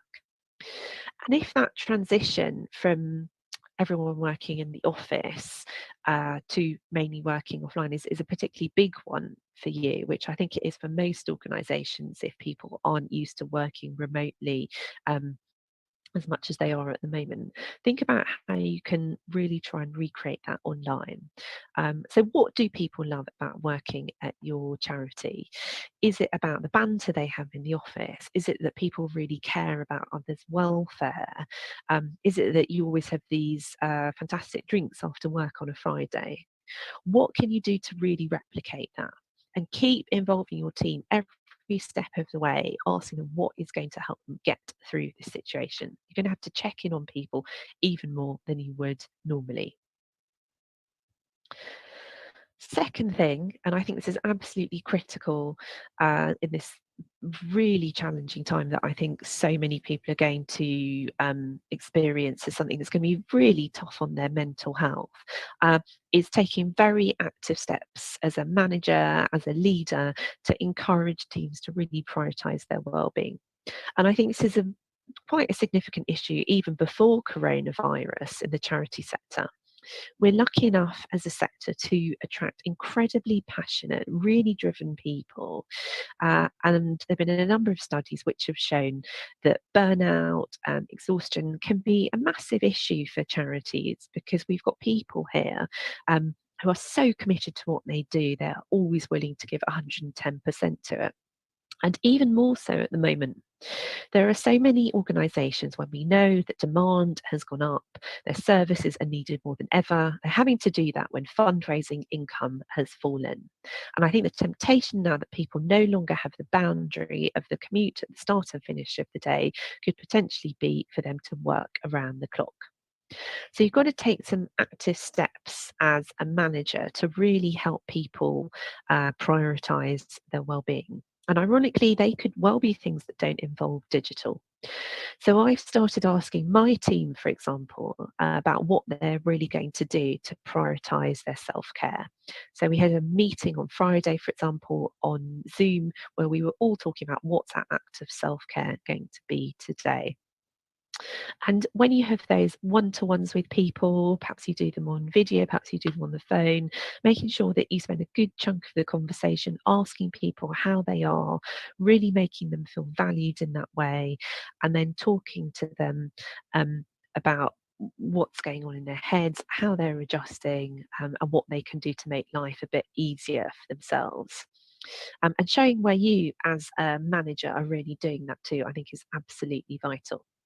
And this was a great piece of advice from Russell Findlay, who's CEO of a charity called Speakers Trust, where he's talking about how he is taking his team through this transition and how he's actively encouraged them to really look after their mental health and to switch off at the end of the day. And I think that's a great piece of advice. Giving your team structure is absolutely vital. So Jane Ide, who's CEO of a charity called NAVGA, told me how you have to almost over communicate and you have to be even more clear, even more explicit about what you want, when you want it, whilst at the same time giving people the support and the space in order to deliver what they do. And it's going to require a period of adjustment for all of us, and giving team members a bit of independence to set their own routines, but also as a manager where you can use digital and your communications with them to give them the support and guidance to do that. So I think leaders at the moment need to be particularly agile in the way that they work with their teams to support them in adjusting to this period. The final area that I want to talk to you about today is about opportunities. And this is where I really feel that there is potentially a silver lining in some of this horrendous developments that we all find ourselves in at the moment. I imagine that what we've all found ourselves really buoyed up by at the moment is this enormous appetite that we're all seeing for collective action. So we've seen over the last few days how the NHS has announced this drive for volunteers. They're originally looking for, I believe, 250,000 volunteers, and they've absolutely smashed that, gone above and beyond by recruiting 750,000 volunteers. Absolutely extraordinary, particularly at a time when people have so much on their plates and they're juggling a lot of different things. And I feel that there's this enormous sense of people wanting to muck in and to help and to think of others beyond themselves. At a time when people are stuck in their own houses so much of the time, it still seems that people are really willing to think of others and to do what they can to make a difference. So how can charities tap into that is one of my questions today. If we're seeing this massive appetite for volunteering and people donating their time, it strikes me that there is huge potential here to mobilise supporters if we give them a really strong cause and a strong reason to do so. So that's something that I think we all need to think about, and where we can use digital comms to do that. I think if we come up with the right way to do it, it could be really powerful and it could encourage a lot of people to get out there and support what we all do. The second thing that we're seeing, and again, digital is driving so much of this at the moment, is that people really want to feel like they're part of a community. And I see this happening at both the kind of macro level, so people joining in with Joe Wicks and his 9 a.m. PE teacher thing every day on YouTube, right through to some of the activity that we're seeing in the communities that we're all in. So I'm sure lots of us have joined things like WhatsApp groups, and we've seen people talking about how they're going to help others in their communities, leave milk on their doorsteps, pick medication up for other people. And I think Joe Wicks has really kind of captured the sort of zeitgeist of the moment, really, by creating this fantastic daily shared experience that's really easy, really fun, really popular to do. And now, obviously, he's done this fantastic philanthropic activity, building on that, where he's giving all of the profits from the advertising revenue away to the NHS, which is fantastic. So again, some really interesting developments here around how can you use digital to build a community of people who are taking part in this positive shared experience, where there's also something in it for them, and where you can kind of capture that and really tap into that. Is there scope there to get people excited about your cause and potentially to fundraise? I think it's really tempting at the moment to just get in there and make a fundraising ask. And I'm not saying you shouldn't do that. But I really think the charities that will come out of this situation the stronger in the long term are those who will be able to build a really powerful, really engaged community around their cause.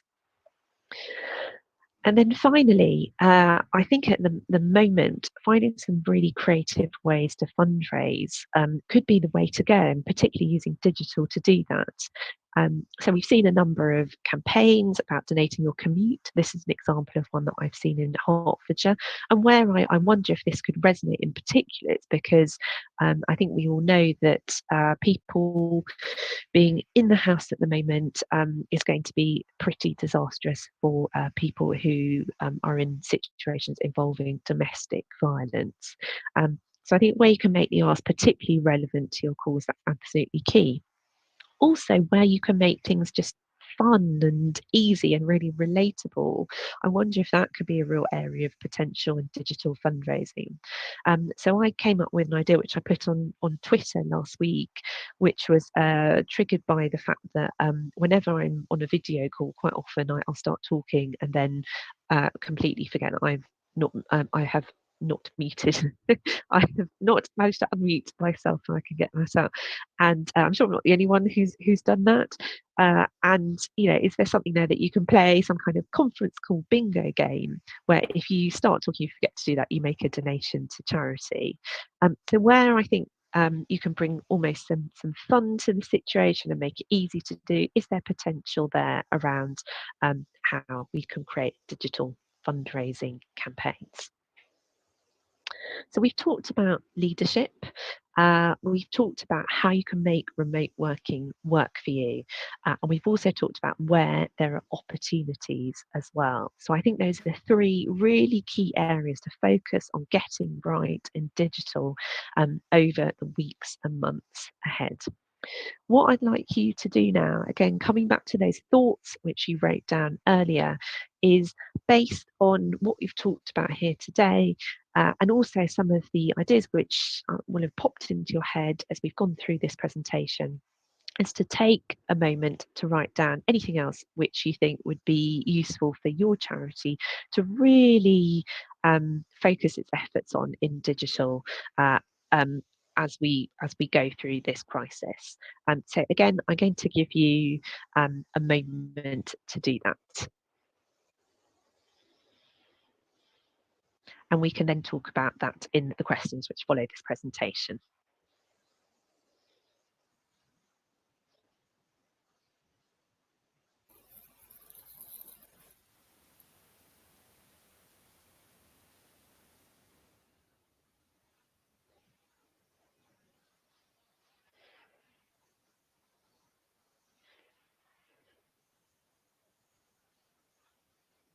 Fantastic. So I'll pick those ideas up when we come to the questions that follow in a moment.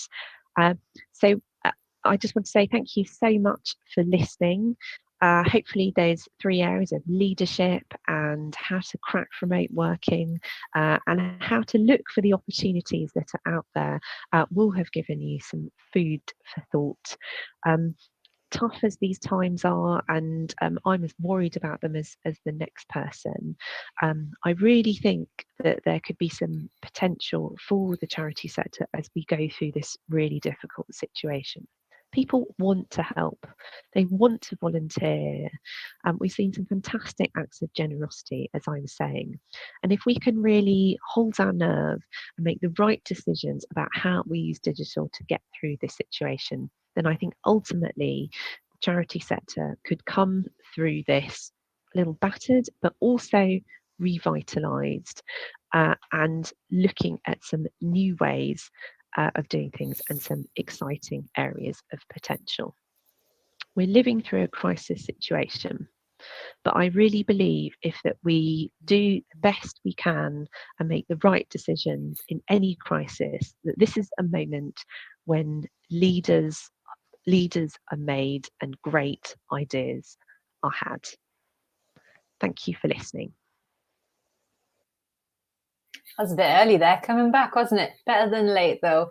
Thank you, Zoe, for a fantastic session. Really appreciate it. Just again, to say a huge thank you to all of our speakers. This conference idea was only put together 10 days ago, and they've just come together to put their brilliance and their talent on video and on presentations just for you, and we're so grateful for that. And I keep checking just to make sure that my mute button is off, because I've done that twice today as well. So thank you, Zoe, for the reminder. My name's Nikki Bell. I'm the co-founder and co-director of Fundraising Everywhere, which is the virtual conference, networking and social event platform through which you are viewing this conference. Welcome. Thank you to Salesforce for being our sponsor and making this possible. And of course, thank you to all of our speakers for actually giving us something to run and share today. Now, I'm going to hand over now and introduce Zoe to the live stream. So, hey, Zoe, how are you? Hi, Nikki. Thank you so much for having me today. I'm really excited to be here. Thank you. Thank you so much. You are just a brilliant digital fundraiser, brilliant human. So we're just really excited to have you involved in the lineup, and thank you for contributing your session. So we have 10 minutes with you before we go into the next session, which is with Chris Hall on fighting crisis with content. So it's very much the digital stream, this one. And of course, as with any digital sessions, always lots and lots of questions. One of the first questions that came in was from Catherine, who is the CEO of a regional charity, who asked, how do you encourage trustees to lead the way with digital? Oh, so that's a good question, actually, because obviously organisations themselves are going through complete chaos at the moment. I think where trustees can lead the way with digital is by doing what I think trustees can really add the most value with, which is just asking some really good, really informed questions. And that doesn't necessarily mean they need to be huge digital experts. If you are obviously pivoting a lot of your offline fundraising to be done digitally, I would expect trustees in that situation to be asking, well, what do you think we could realistically raise in this situation? Obviously there'll be lots of different scenarios there. How do we know that this is going to be well responded to by donors? Have we tested these ideas? And probably some similar questions as well to be asked around digital services. Has this been tested? Have we talked to what they want? So actually, I think in this situation, trustees can definitely get stuck in at that strategic level and kind of guide people back to where they need to be thinking about this stuff at more of a strategic way, because I think the challenge in any difficult situation like this is that understandably people are going to be responding in a very knee-jerk way and just going out there and firefighting, and the trustees can kind of put themselves at the center of things and be this checkpoint of saying, actually, how do we know if we're doing this right?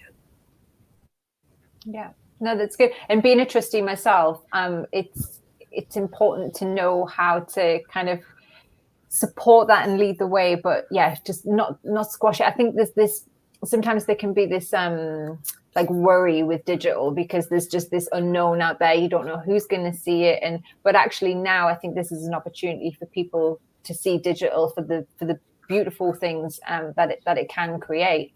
Because obviously, you know, it's the only medium that we have at the moment to connect and engage with people on a vast scale. One of the other questions that came in as well was just around how, because everybody is online, as you can tell by, you know, people's internet speeds and things like that. Like, how do you compete as a small charity with all of the noise online that's happening right now? Yeah, so it's a good question, because I think there's two issues to me here. And in fact, we've just been looking at this for a small charity over the last few days. So there's the issue of everyone's getting in there and doing their emergency appeals. And then there's the second issue, which is I think that people are just kind of tired at the moment, and they've got information overload, and they've got 101 different things going through their brain at the moment around juggling things like homeschooling, and are they going to be able to get eggs from the supermarket, and all those sorts of things. So I think the first thing to do is just to take a step back, even if you just do it for an hour, and look at all the other content that's out there. What are other charities doing? What do you think is working effectively in other people's appeals? What do you think isn't working as well? And actually, that's a really lovely opportunity to bring the team together. Look at 4 or 5 examples, a range of organisations who are running these kind of campaigns at the moment, and think about what could work for us here and what's not going to work. And that is going to be the genesis of a really good idea. Great, thank you. We now have to head over to the next session, but I know that you've been in the networking box, the chat box underneath. So are you happy to stick around there and answer any other questions that people might have for you? Because I'm sure they have plenty. They were talking about Satsumas or something in there a moment ago, which I think is from the other room. So goodness knows what's happening in there. But yeah, if you could stick around as well, because we're going to be heading over now to the second to last session. With Chris Hall. So thank you, Zoe, so much for contributing that session and for bringing your brilliance to today. And hopefully you can stick around in the networking box underneath. Thank you. You're welcome. Thank you for having me. Thank you. So my name is Nikki Bell. I'm the co-founder, co-director of Fundraising Everywhere. The next session, as you can see in this room, is from Charity Digital's Chris Hall, a fellow Northerner. So apologies to the people doing the live subtitles today. You've probably been typing really fast to try and keep up with our accents, and you're about to have even more.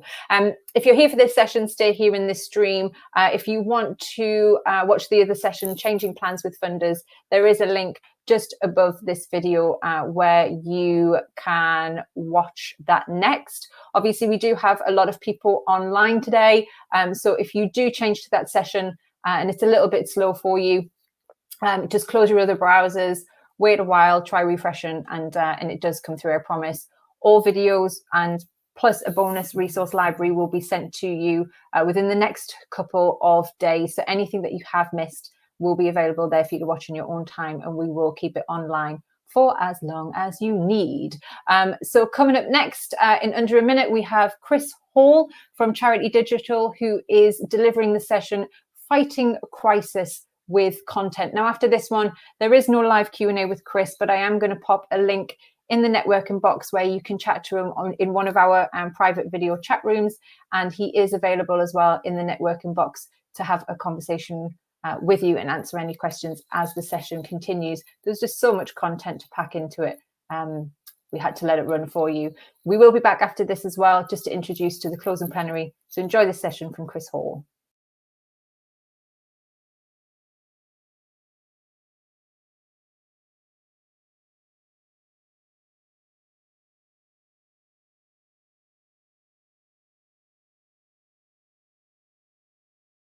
Hello, everybody. My name is Chris Hall. I'm the marketing manager here at Charity Digital. Thank you for joining me today. If someone had said to me a month ago that I'd essentially be talking to myself in my empty kitchen with a global audience watching, I'd have called you all mad. But here we are. And I don't like to dwell on negatives. We're all navigating these new waters at the moment. And it can be a bit of a struggle at times, but but what I really do love most about the sector is that at times like these, we really do band together, and today's event sort of personifies that. I hope you're learning a lot and are ready to go back and share those learnings with colleagues and peers alike. Before I dive into the session, I think it's always nice to get to know each other a little bit better, isn't it? So I'd like to give you a little bit background of who I am and who Charity Digital are. And I'd encourage you to do the same by popping your name, organisation, and what you do into the chat box, and we can all become friends. So who am I? A question that's usually better suited, I think, for a Sunday afternoon pondering. But for all of you who have joined me today, I'm Chris Hall. I'm from a place called Newcastle in the northeast of England, which explains why I sound a little bit funny. I'm actually from the same city as our gracious host, Nikki, but I promise you I'm here on merit and not because of our Geordie connection. Being from that area of the world means I do spend most of my spare time blindly following the local football or soccer team, Newcastle United. And with what spare time that does leave me after that, I do a little bit of climate change advocacy here and there, and was incredibly lucky to go to Antarctica with a US-based foundation called 2041 for a storytelling expedition. And I was even lucky again to go and tell those stories at the United Nations for a sharing responsibility for the planet panel. Professionally, I've been in marketing for over 6 years now, and I've always worked in the sort of tech for good sector. I started out at a few shared mobility startups before spending some time at Google, and I predominantly have always focused on sort of growth hacking, community building, and digital storytelling. I've since joined the amazing team at Charity Digital. We're a UK charity whose mission is to help charities of all sizes be more digital, and we do that in a number of ways. Our main focus is driving change through relevant and educational content. We publish about 110 pieces of content a month.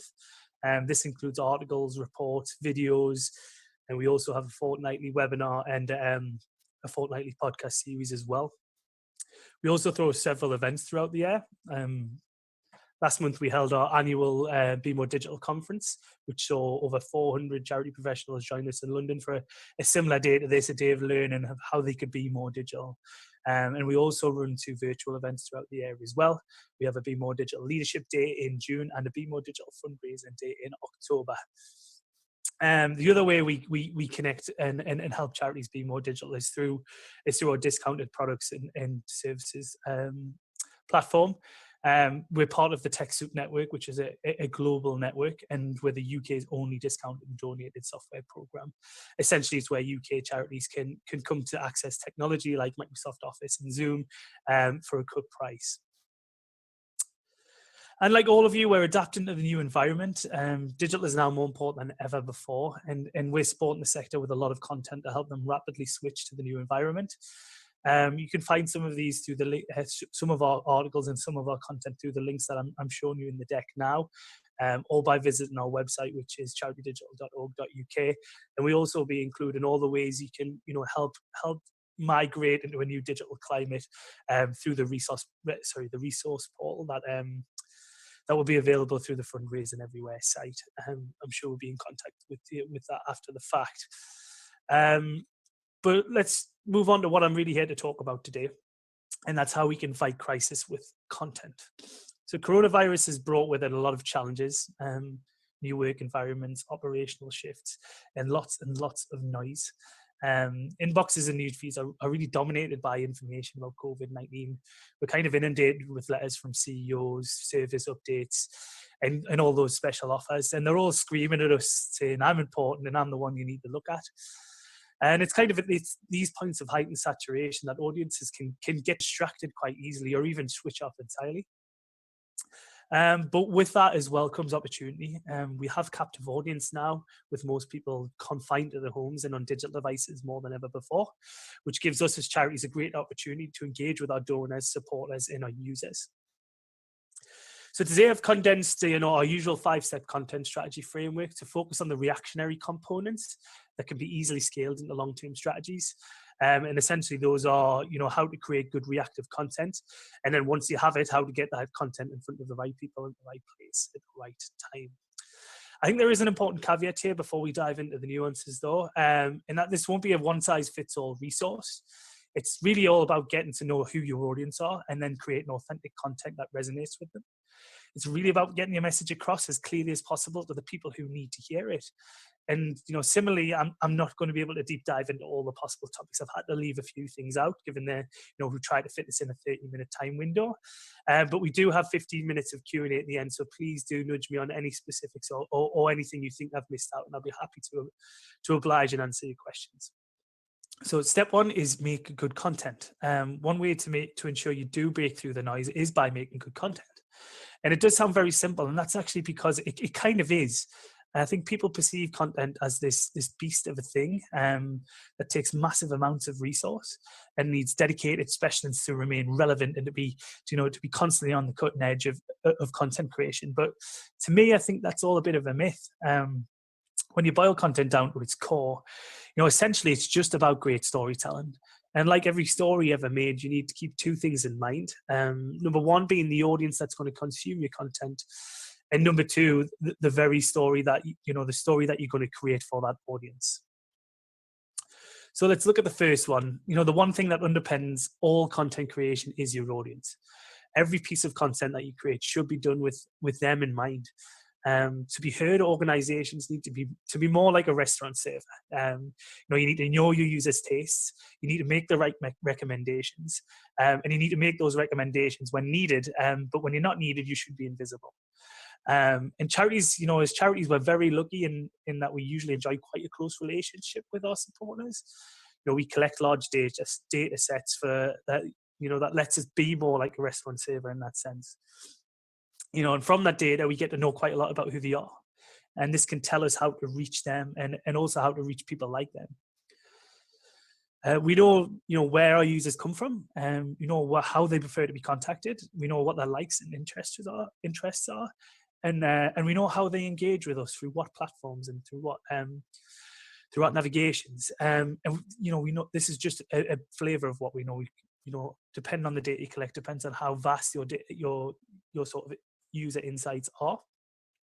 But we can then use this data to build personas. And essentially, a persona is a fictional character that communicates the primary characteristics of a group of users, which is then identified and selected as a key target through the use of segmentation data. Strategically, having personas for your potential donors and supporters can make it easier for charities to gauge how new donors will react to certain content and campaigns, and B, it also informs us of how we should promote and pitch content to the right people in the right place at the right time. And in times such as these, it's a really quick and effective way to make sure we're being targeted and we're reaching the people that we really need to reach. But personas are just the base level of personalization. We've come a long way from this sort of at first name phase that once was personalization. And the beauty of having all this data is the creativity allows us to have. Marketing is still all about building those emotional connections. And there's really no better way to create a personal connection with between your audience and your cause than kind of having your audience being part of that story. This kind of in the biz is what's known as user-generated content, or UGC. A favourite pre-coronavirus campaign of mine is actually from the Wood Green Animal Charity. They found a quick and effective way to kind of do this, to do user-generated content in one of their fundraising campaigns. They made the most of their followers' content by asking for them to share their own stories of pet adoption. They then included these in a personalized Instagram story with their pet's name and a really clear call to action for other supporters to go and adopt. It was a super interactive campaign that celebrated supporters and then encouraged other supporters and followers of their Instagram account to go and follow suit. The beauty of UGC is that it can take any form, video, case study, blog, podcast, making it really easy to easily attain content, even when we're in times of isolation and lockdown. This is something we do ourselves, and as well within your remit as well. Set up Zoom interviews or Skype interviews, record them and release them as a targeted campaign. Ask for stories you can then turn into written content. Get a bunch of your users together to discuss how they've been aided by your cause, and again capture it and then push it out as a campaign. It really is an authentic way to build trust, reliability, and re-engagement within your audience, and one we'd highly recommend. All that being said, don't underestimate the power of your audience. Within them lies, your biggest flag bearers. As charities, we constantly ask our users to do things for us. So make sure you're thanking them back. Well, there's no sort of concrete data to support this yet. I think it's fair to say that the likelihood of repeat donation or repeat visit or repeat purchase is increased if people feel their time, effort, and money is valued. I mean, I think a simple analogy puts this into perspective. Is one that about holding a door open for someone. So join me in a moment of imagination, if you will. It's pre-COVID-19. We're all still allowed to go to our offices. You're walking in at the same time as someone else, and you hold the door open for a colleague, peer, or stranger. They walk through the door, get through, stop, turn around, give you a great big thank you. How do you feel? You probably smile. You might high five, potentially a hug if you're so inclined. Either way, you'd feel a lot better for it. On the flip side, you hold the door open for a stranger, peer, colleague. They walk straight through the door, and this time don't stop. They don't do so much as acknowledge your existence. And how do you feel now? Well, if you're anything like me, you'd probably be a bit cheesed off, and would either, the next time it came to happen, you'd either do it with limited effort, or you actually wouldn't bother doing it at all. So how do you think a donor or supporter feels when they receive no response when they engage with you, or they contact you about a story, they get involved with a video, or they even donate and give money to your charity? I mean, rectifying this can be something as small as setting up a quick thank you email, or a simple text with a donation update, or a thank you that can help your organization stand out above everybody else and make your donor, your supporter feel much more part of the journey and much more likely to repeat. Blood.co.uk are amazing at this, and I cite them regularly. While yes, a different type of donation, they do send thank you texts after each donation session, and then they go on to take you on this journey where they update you of the specific hospital that your blood has been sent to, before then asking you to book your next session, and then you push back into the funnel. It's really involved in dare I say, personal experience to it, and one that resonates really highly, and certainly with me as a donor and supporter. I mean, altruistic reciprocity can be a quick win way to build on donor loyalty, essentially. Charities can look at their biggest fans for help more than others at times like these, and not just for donations, but for content as well. And I'm pretty sure they'll be willing to do it. But what is important to remember is to make sure that they're a part of it and are thanked for their time and effort. So now we have our audience front of mind. How do we create good reactionary content? And I've got 3 key tips for this. And my first tip is to decide on your message. I'd like to start with a brief exercise, just quickly, in as brief and concise a way as possible. So what is the message you want to get across to people? What is your mission? What do you want people to know? Jot these down quickly, pop them in the chat. This is the core message that you want to get across to your audience. Everything else you do, all the content that you create, should be in service to this.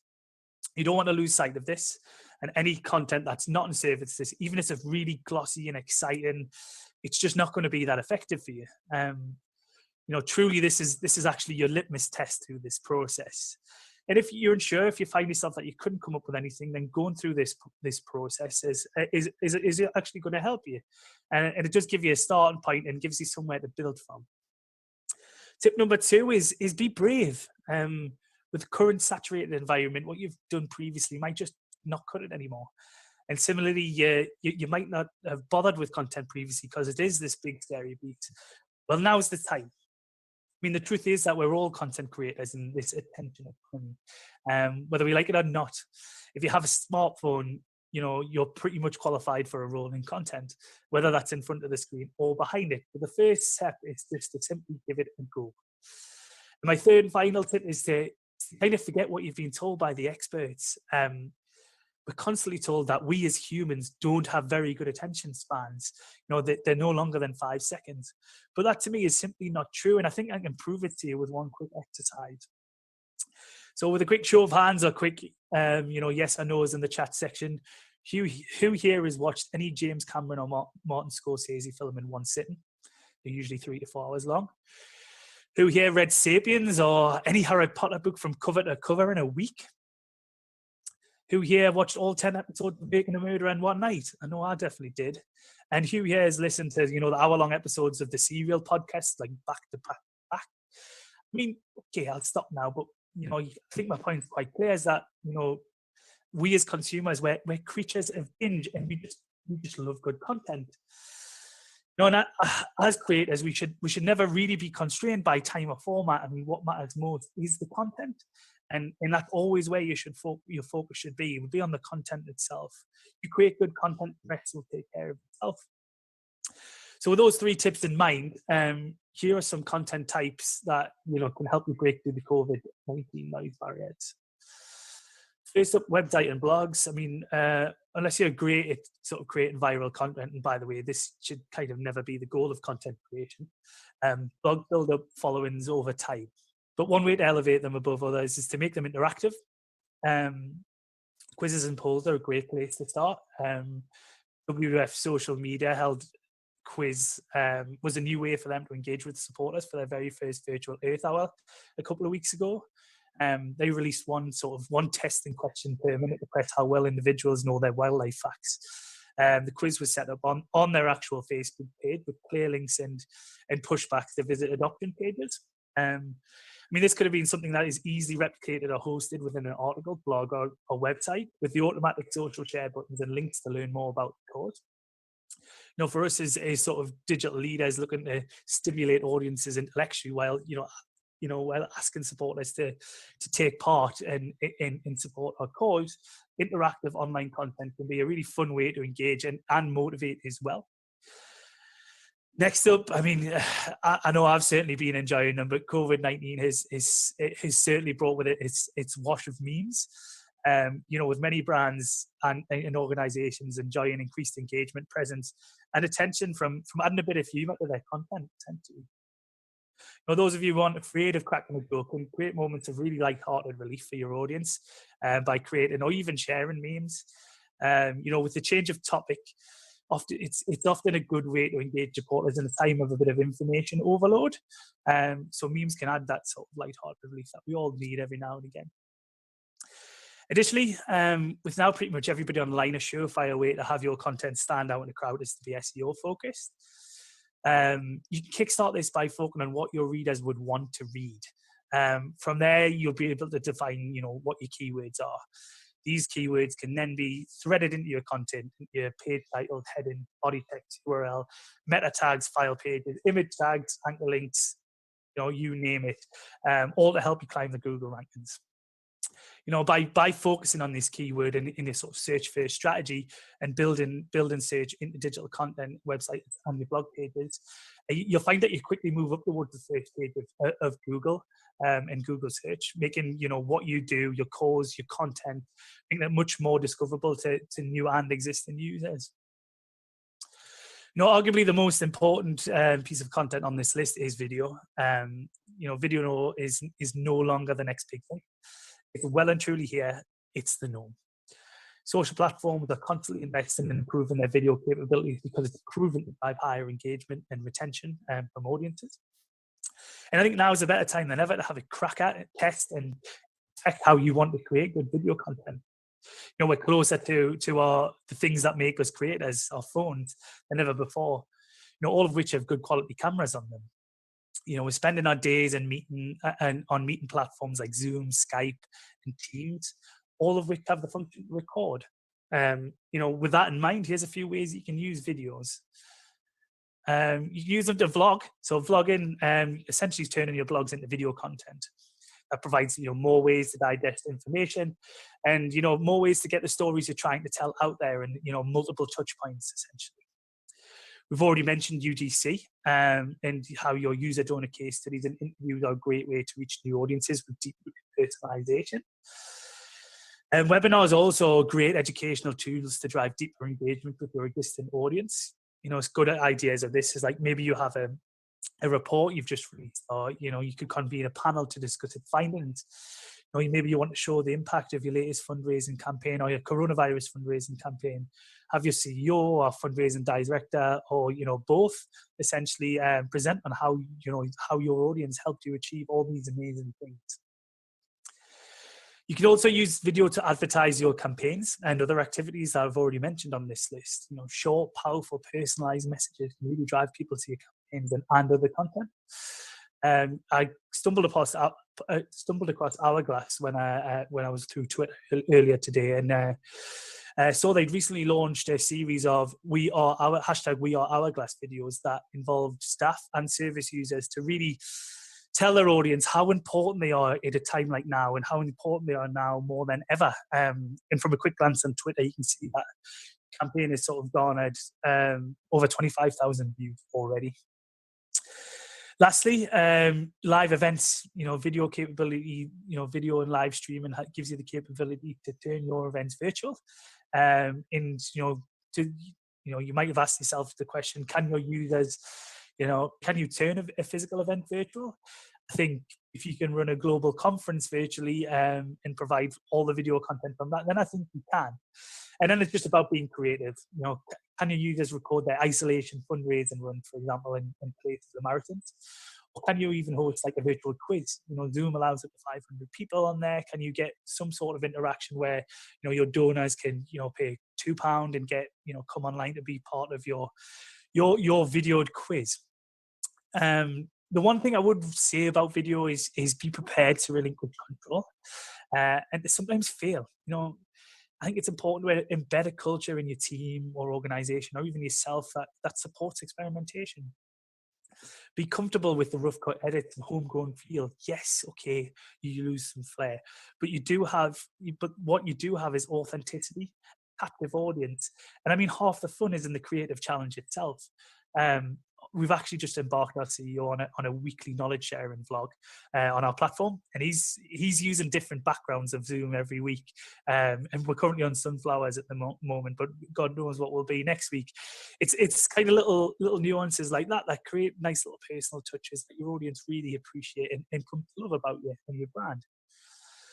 And of course, if you want to have a more professional feel, you can very much still do that, but it can be more costly. To do so, you tap into stock videos from sites like Shutterstock and Pexels. They have a lot, reams and reams and reams of stock video that we can use to build into to make a video look a little bit more professional. And you can also use freelancer markets like Fiverr, and stuff like animation and whiteboard videos are, great paid for way of creating relevant video content at the minute as well. So I would definitely give those a look and check them out as well. Another, super popular choice of content are podcasts. Now, I've been part of panels before where speakers have told charities to stay away from podcasts, and you can probably tell from my demeanour, I'm usually inclined to agree. And here's two reasons why.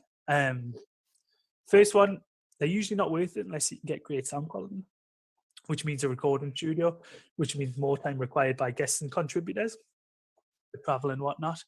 However, with nobody commuting, you can sacrifice on sound quality a little bit because you don't have to compete with train noises. This means that you can record on platforms like Zoom, Skype, Teams, and Switch, which also means you require less commitment from guests and contributors because it just takes less time.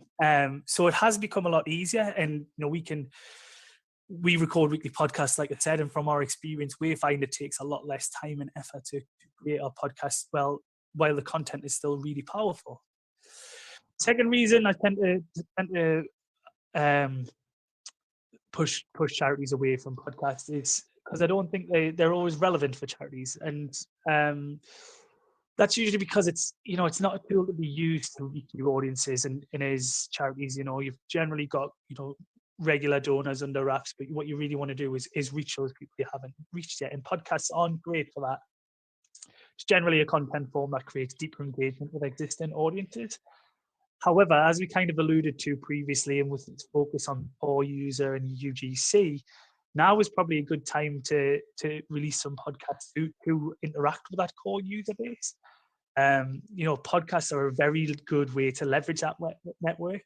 and to get them to do more for your organization. So encourage that network to donate more and bring them into your creation process, that so they can celebrate themselves and celebrate with you, and you can get them to engage and act more specifically in a time where it's harder to reach new people. Getting started with pods is quite simple. You can get Audio Boom membership for $9.99 a month, and that will host and distribute everything to all the main channels as well. So your Apple Podcasts, your Google Podcasts, your Spotify. Once you've got that down, you can then start thinking about your flow. The flow should be mission and brand orientated. Essentially decides how you're going to talk about certain things, and should focus on, how do you want to be perceived? Do you want to be authentic, personable, professional, or scripted? You want to run a panel style, interview process, a documentary, or like a solo radio or DJ show? Do you want to be segmented or just have one long discussion? The opportunities are boundless essentially, and what I would recommend is choose a model that fits you and fits your organization, and then go ahead and create it. I guarantee it'll not be right the first time. The flow will generally help inform your content, but as usual, what's more important here is the content itself. Essentially, you can be used in, podcasts can be used in many of the same ways as videos, but being purely audio led allows for that ease of creation, and it's very consumption friendly. Podcasts can be listened to while people are on their daily run, that hour they're allowed out the house, or a daily dog walk, or even for tasks or sort of housework tasks like making dinner, cleaning, that sort of thing. And content-wise, you've got plenty of choice. You can create really high-level, informative, user-centric stories, a lot like videos. Informative discussions with fundraising teams, or even sitting down with users to kind of future scope how things will change for your charity, and how they will interact, how they will change how they interact with your charity after coronavirus. Once created, then you've got your core user persona to target the promos to. And see what feedback you get from them, and then iterate. Like I said, it's highly unlikely you're going to get it right first time, but use their feedback to mold and shape your program as you go along. Speaking from experience, pods are truly trial and error, and they do need constant changing on that road to perfection. Something that you might never achieve, by the way.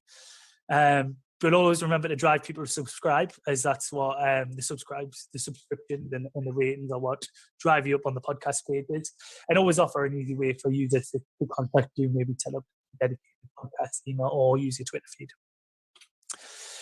So we've now ran through all this content. You've got reams and reams of content. It's coming out the rafters. Now you have it. The next question is, what do you do with it? But again, the most important questions there are, where are my audience, and how can I reach new audiences? So email is often the most rewarding outreach tool in the marketer's arsenal, especially when looking to reach existing users. But it's often the most saturated in times like now. So the key to winning at email is not to be spammy, it's to be engaging and be relevant. Here are some of our simple but effective tips to stand out above the crowd. Be targeted. Don't mass market or whole databases. Use your personas to create specific segments based on interest. This will boost your open rates and will really help you avoid being spammy. Be personal. Use the dynamic functions within your email, the first name, location, and so on. And marry these to your message and your voice and your tone. The essence of your content will be what drive people to engage with you. So really focus on that personalization and in-message element within your emails. Be original as well. Don't be like, everybody else. Use humor, emojis, or something else that's pertinent to who you are as an organization to make your email stand out in an inbox. And build this into your brand to make for a more inclusive email experience. As we've kind of mentioned already, test and test some more. Subject lines and content both. A/B test everything. Our general recommendations are, 5 different subject lines for each email, and then test also your content within them. The length, the variety of your content. Does it perform better with images in it or without images?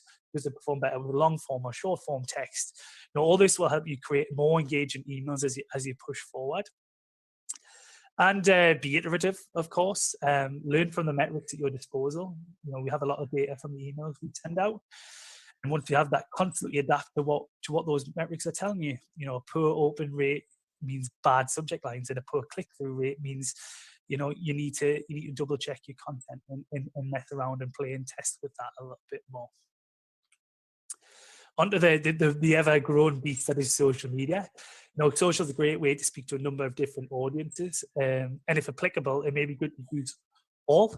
But essentially, your audience should dictate what platform you use and how you should use it.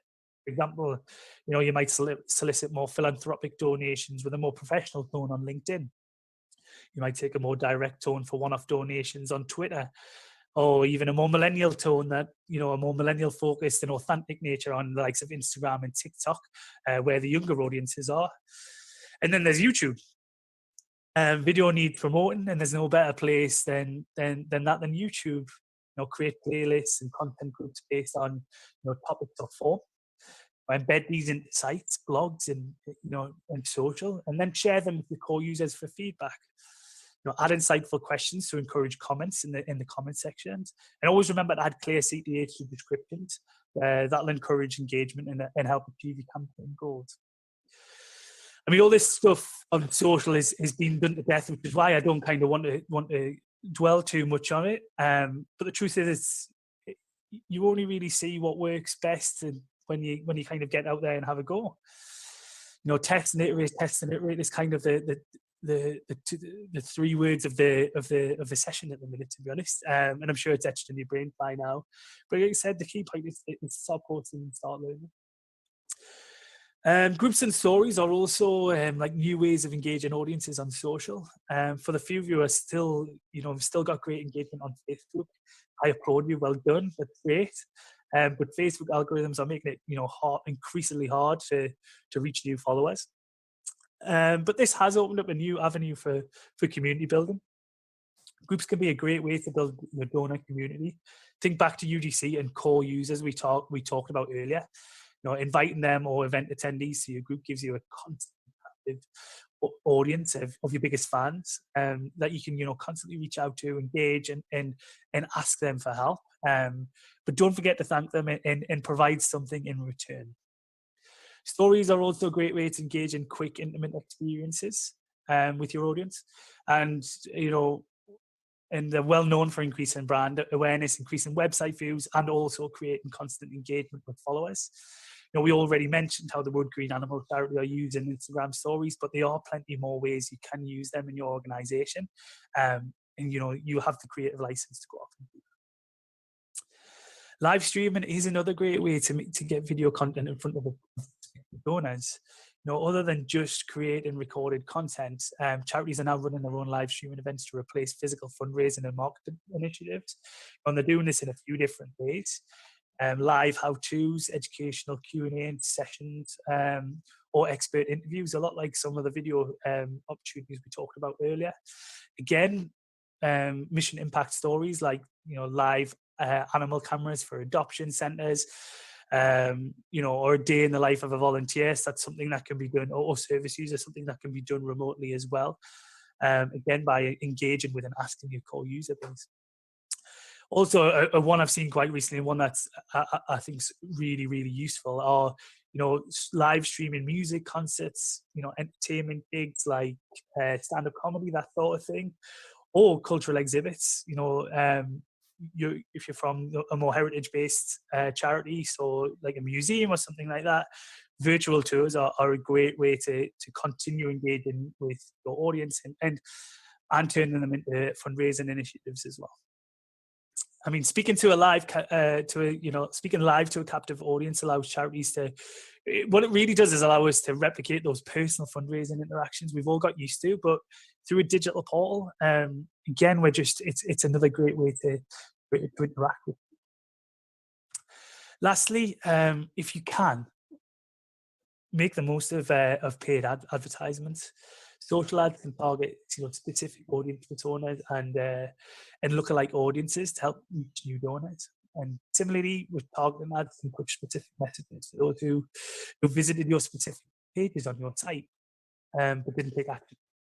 For example, WWF might retarget Jaguar adoptions to people who visited the Jaguar page, Panda adoptions to those who visited the Panda page, you know,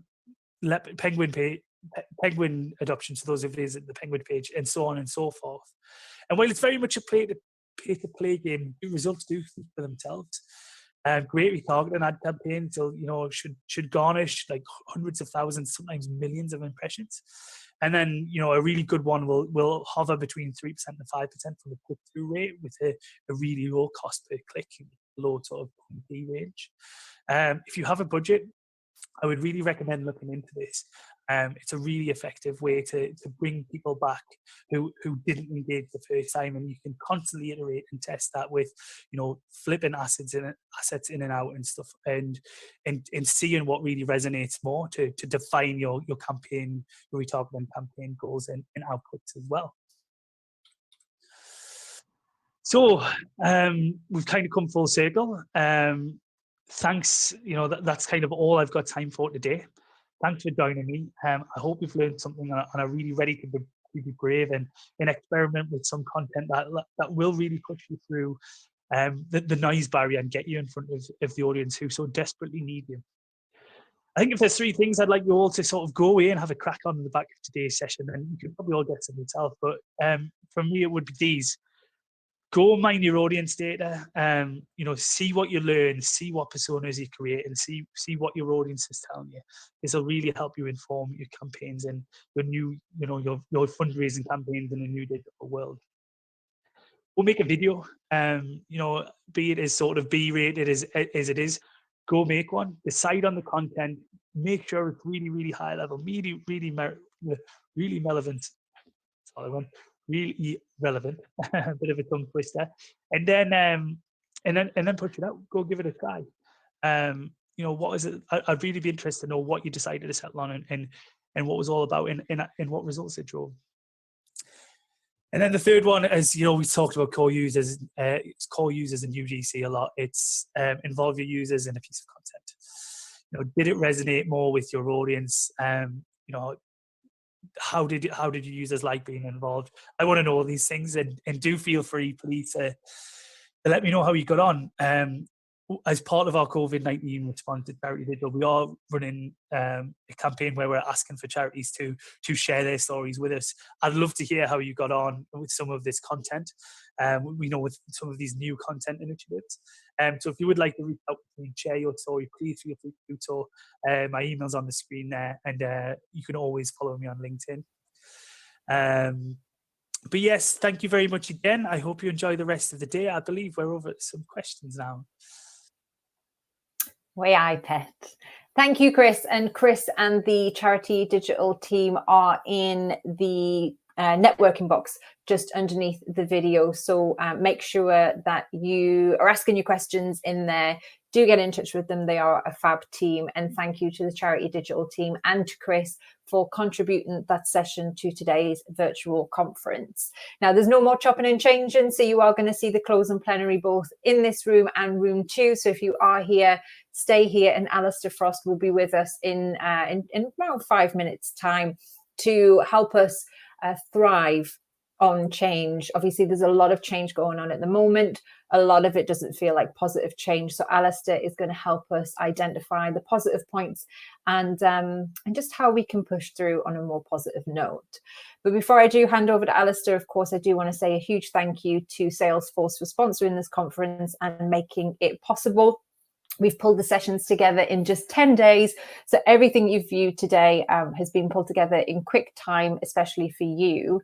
This conference was developed to help create some unity and direction for people within the sector. People are feeling overwhelmed, a little bit of grief, you know, we feel a little bit lost. And what we wanted from today is to connect you to the great ideas, great fundraisers and great organizations that are out there that can give you best practice skills that have worked in other similar, you know, scenarios that we can apply in this situation. But of course, what we've got to remember is no one's been through COVID-19 before, so we're all just trying our best. And we hope that today is kind of helped give you some confidence back. Realize that you're not alone. Just because you know you're alone at home doesn't mean that you're alone in all of this. There are great people out there that will and can help you through.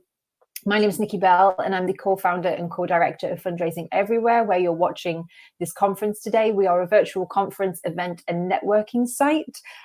We launched in November last year with our first virtual conference and didn't realize how big the demand was going to be. So we obviously curate our own content. We have monthly training events, social events, conferences, and we're also partnering with your favorite traditional events as well to provide their virtual element. We're working with partners at the moment to level up. This is the site that we started on, but of course we want to invest in that and give you an even better experience next time, which you will get.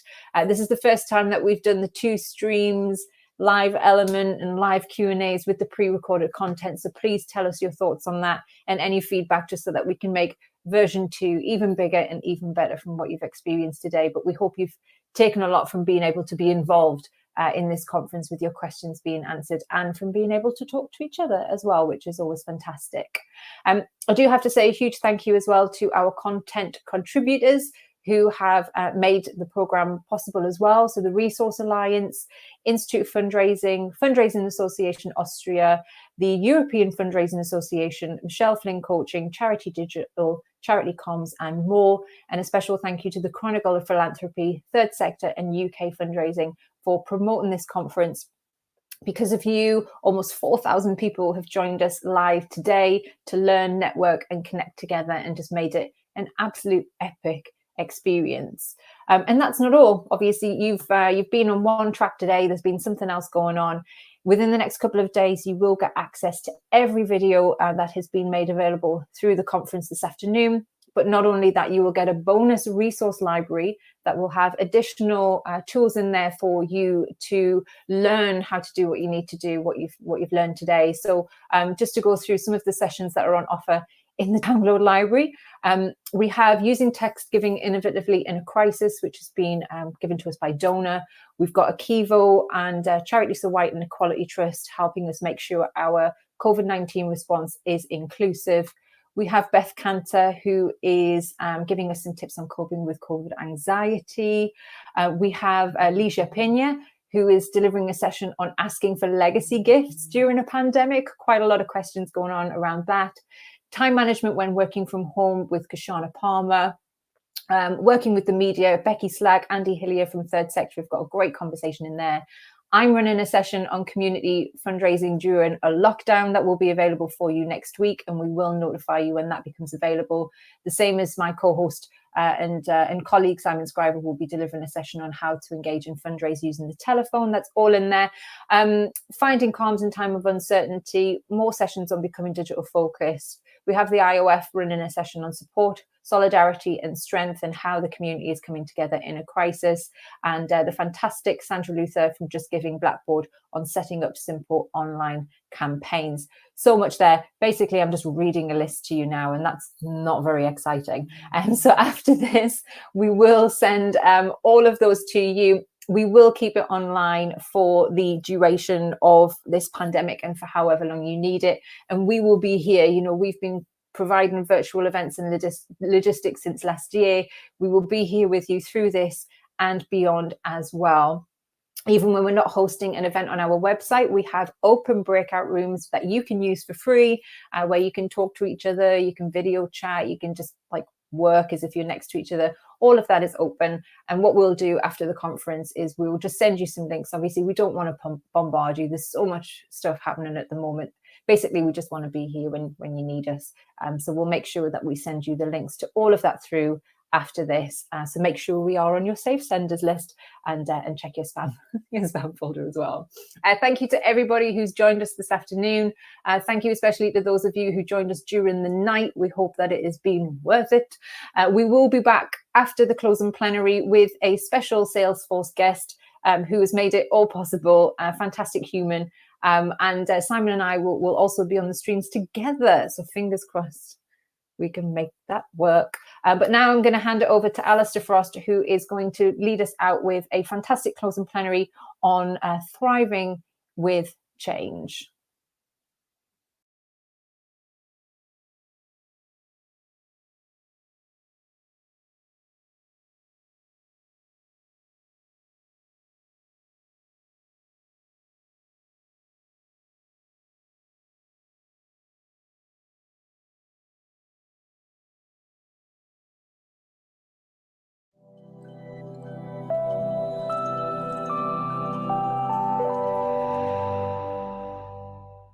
There's nothing new about change.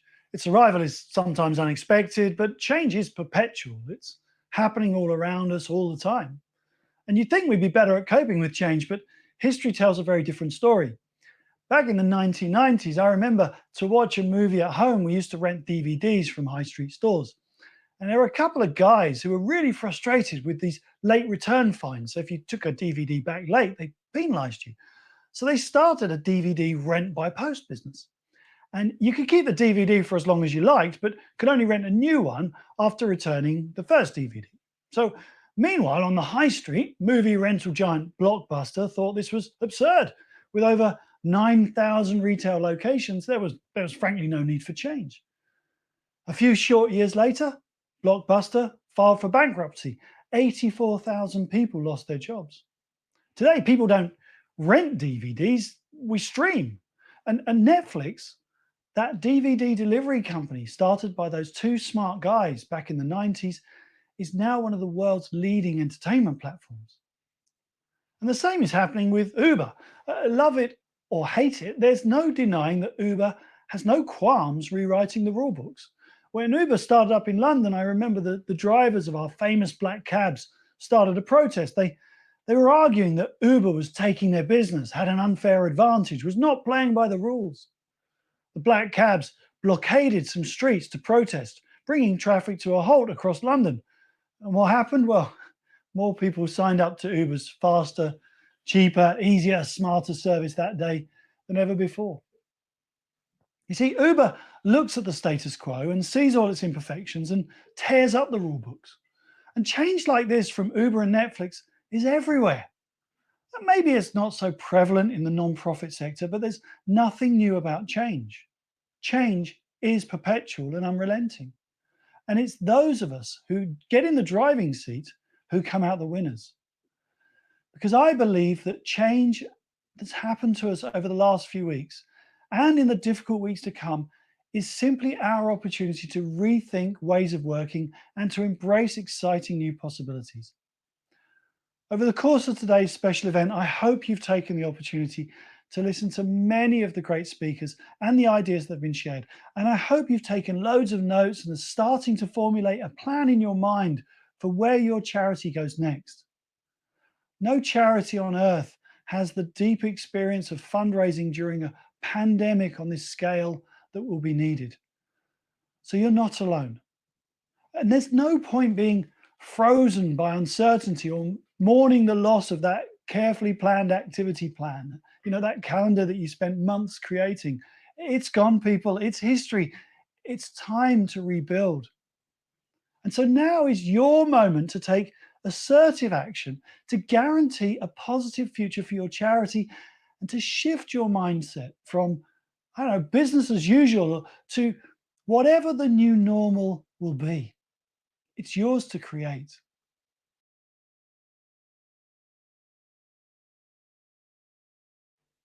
Hi everyone, I'm Alistair Frost and I'm a marketing and change specialist, formerly of Microsoft and Kimberly-Clark. In my day job, I'm a keynote speaker and trainer, helping organizations cope with change. And at this precise moment right now, I'm here with you to share some thoughts on how you can cope with the tsunami of change brought upon us by the global coronavirus pandemic. Now, thinking back on my career, I remember the day when I first joined Microsoft. I had a ton of meetings. You see, prior to joining Microsoft, I'd been a head of marketing for Andrex toilet tissue. I knew all about Labrador puppies and soft toilet paper, but software was, a very different beast. And on my first day, I remember having a ton of induction meetings and being bombarded with acronyms and abbreviations. None of it made any sense. And I'd scribble notes all day long. And then I found myself working late into the night at home trying to make sense of it all. It was exhausting. A few weeks in, and I'm in a big team meeting. We're all seated around the big table, and yet again, I'm there with my feverishly writing notes down. And the boss is babbling on about APIs, how we need to adapt our messaging to leverage APIs, how the API will give us a competitive advantage. And everyone's nodding and writing things in their notepads or typing on their laptops. And that's when it hit me. I can't go on like this. what on earth is an API? So I put down my pen and rather anxiously asked the question. I'm sorry, what's an API? And I'll never forget the quizzical looks around the room. The boss turned to a colleague and asked her to explain. It's the program that allows our program to talk to another program, I think. And another person pipes up. No, it's an interface that enables external functionality within our software. Now, finally, I get some sense. Our API stands for Application Programming Interface, but that's as far as the explanation went. Now, it turns out that everyone in the room kind of knows what an API is, but very few people know what it stands for, and even fewer can coherently explain what it does. It's just a shorthand we're all using for a feature built into some of our software. And you see, that's the day that I realized in a world that's moving so quickly, where change is perpetual and unrelenting, it's okay not to have all the answers. It's okay to admit your ignorance. And unless you have the courage to ask, what is that thing? Or what does it do? Or why is all this happening? You're admitting to yourself that you don't know and may never know. Because today, the change happening in our crisis-riddled world is coming at us so quickly, we can't wait to have all the information before deciding how to act. We've got to learn to thrive in this ambiguity, to start seeing new constraints and restrictions as wonderful opportunities. Like me, you're going to have to learn to delight in the magical thrill of change. The good news is that we humans are expert at coping with change. We've been evolving all our lives, yet few of us realize how much we're changing all the time. These days, I can't imagine going out without my smartphone. In fact, to be fair, right now, I can't imagine going out, but that's another story. But even within my house, I keep my smartphone with me when I go from room to room. Yet a few years ago, I used to have to carry a few coins in my pocket in case I needed to make an emergency call from a phone box. Similarly, it seems perfectly normal for me to be sitting here in my home office talking to hundreds of people around the world. Yet a few years ago, I'd have needed to book a giant conference venue to reach such an audience. The phrase I use to describe this universal truth is ready already. We are ready already for any change that life throws at us. And the latest changes imposed upon us by the global crisis are simply the most recent opportunity for us to think differently and to do better. I think it's fair to say that in truth, most of us are lazy. We get set in our ways. We do the same things the same way because it's good enough and it kind of works, right? But change, of course, is something we fear. It's hard, it's risky, it's tiring. But the people who will succeed tomorrow see today as their opportunity to reinvent. They see the change as an invitation to reinvention. They see and seize new possibilities with an energetic willingness to try something new. Look, we can all sit around and feel despondent, or we can grab the challenge, kick it firmly up the backside, and start creating our new reality today. Still not convinced you're ready already? Well, look, here's a simple question. What would you like to be able to do while driving? Now, you're probably scratching your head thinking, what else could you do in your car? And you might struggle to come up with some radical ideas, even though radical, arguably, is exactly what's happening to the driving experience with modern cars today. And when asked, unprompted, what they'd like to be able to do while driving, most people come up with quite simple, often pre-existing ideas like, I'd like to be able to listen to podcasts, or I'd like to be able to talk hands-free on the phone, stuff like that. But in a recent study by Global Web Index, and full disclosure, they are one of my clients, but they're a great company. Global Web Index did this study, and when prompted with possible feasible new capabilities, most people are super keen to try out new things while driving. 61% of people said they'd like their car to be able to find them a nearby parking space. That would be amazing, wouldn't it? Not having to drive around aimlessly finding that space, but to actually have it pointed out to you and to drive you to it. 57% wanted to be able to use voice commands to talk to their car to change the music. 52% thought it would be great to be able to pay for fuel in advance. Now, technologically, all of those things are possible. And when unprompted, we wouldn't think about having that ability. But when offered the option to do those things, we leap at the chance. I remember from the study, a further 38% said they'd like to be able to do their weekly shopping while driving. Personally, I'm not sure that one will catch on. I mean, surely driving is complicated enough without having to try to remember what's left in your fridge for dinner tonight. Yeah, but anyway, you see, when we show people new possibilities that make their lives easier or better or more positive or more meaningful, they're often really eager to embrace them. They are ready already for whatever changes life throws their way, just as you are ready already to make the most of the challenges presented by the coronavirus pandemic. Another of my rules is that the opportunities you must pursue are already close at hand. Please don't make the rookie mistake of thinking that everything needs to change to make a new thing possible. Many organizations today, when faced with this urgent need to find new ways of functioning, may feel the need for radical, outlandish reinvention. They'll think they need to do a Netflix when, frankly, they're barely a blockbuster today. So you don't need to reinvent everything, but you do need to very quickly make small things better. So think about some of the best responses to the constraints imposed upon us by the pandemic. Many of them are joyfully simple and easy to implement. Here in the UK, all the pubs and bars are closed to visitors. They're closed for health reasons. But many pubs are now reinventing themselves and operating as home delivery food providers. Some are selling great beer via click and collect. The gyms also had to close, but many personal trainers are now offering private training sessions over video conference calls. My local butcher, get this, my local butcher is now selling healthy fruit and vegetables. Who'd have thought? All of these changes happened because of sudden necessity. These businesses were faced with an urgent need to find fresh ways to serve customers to keep their business alive. And perhaps, like me, you're now wondering why it was that we couldn't get fabulous home delivery food or beer from the pub before. I'm asking myself why I always had to go to the gym to work out and I couldn't video conference. I'm not even sure why shops needed to be open 7 days a week. When good change happens, the radically different can become the new normal in the blink of an eye. So don't be afraid of making changes to your operating model.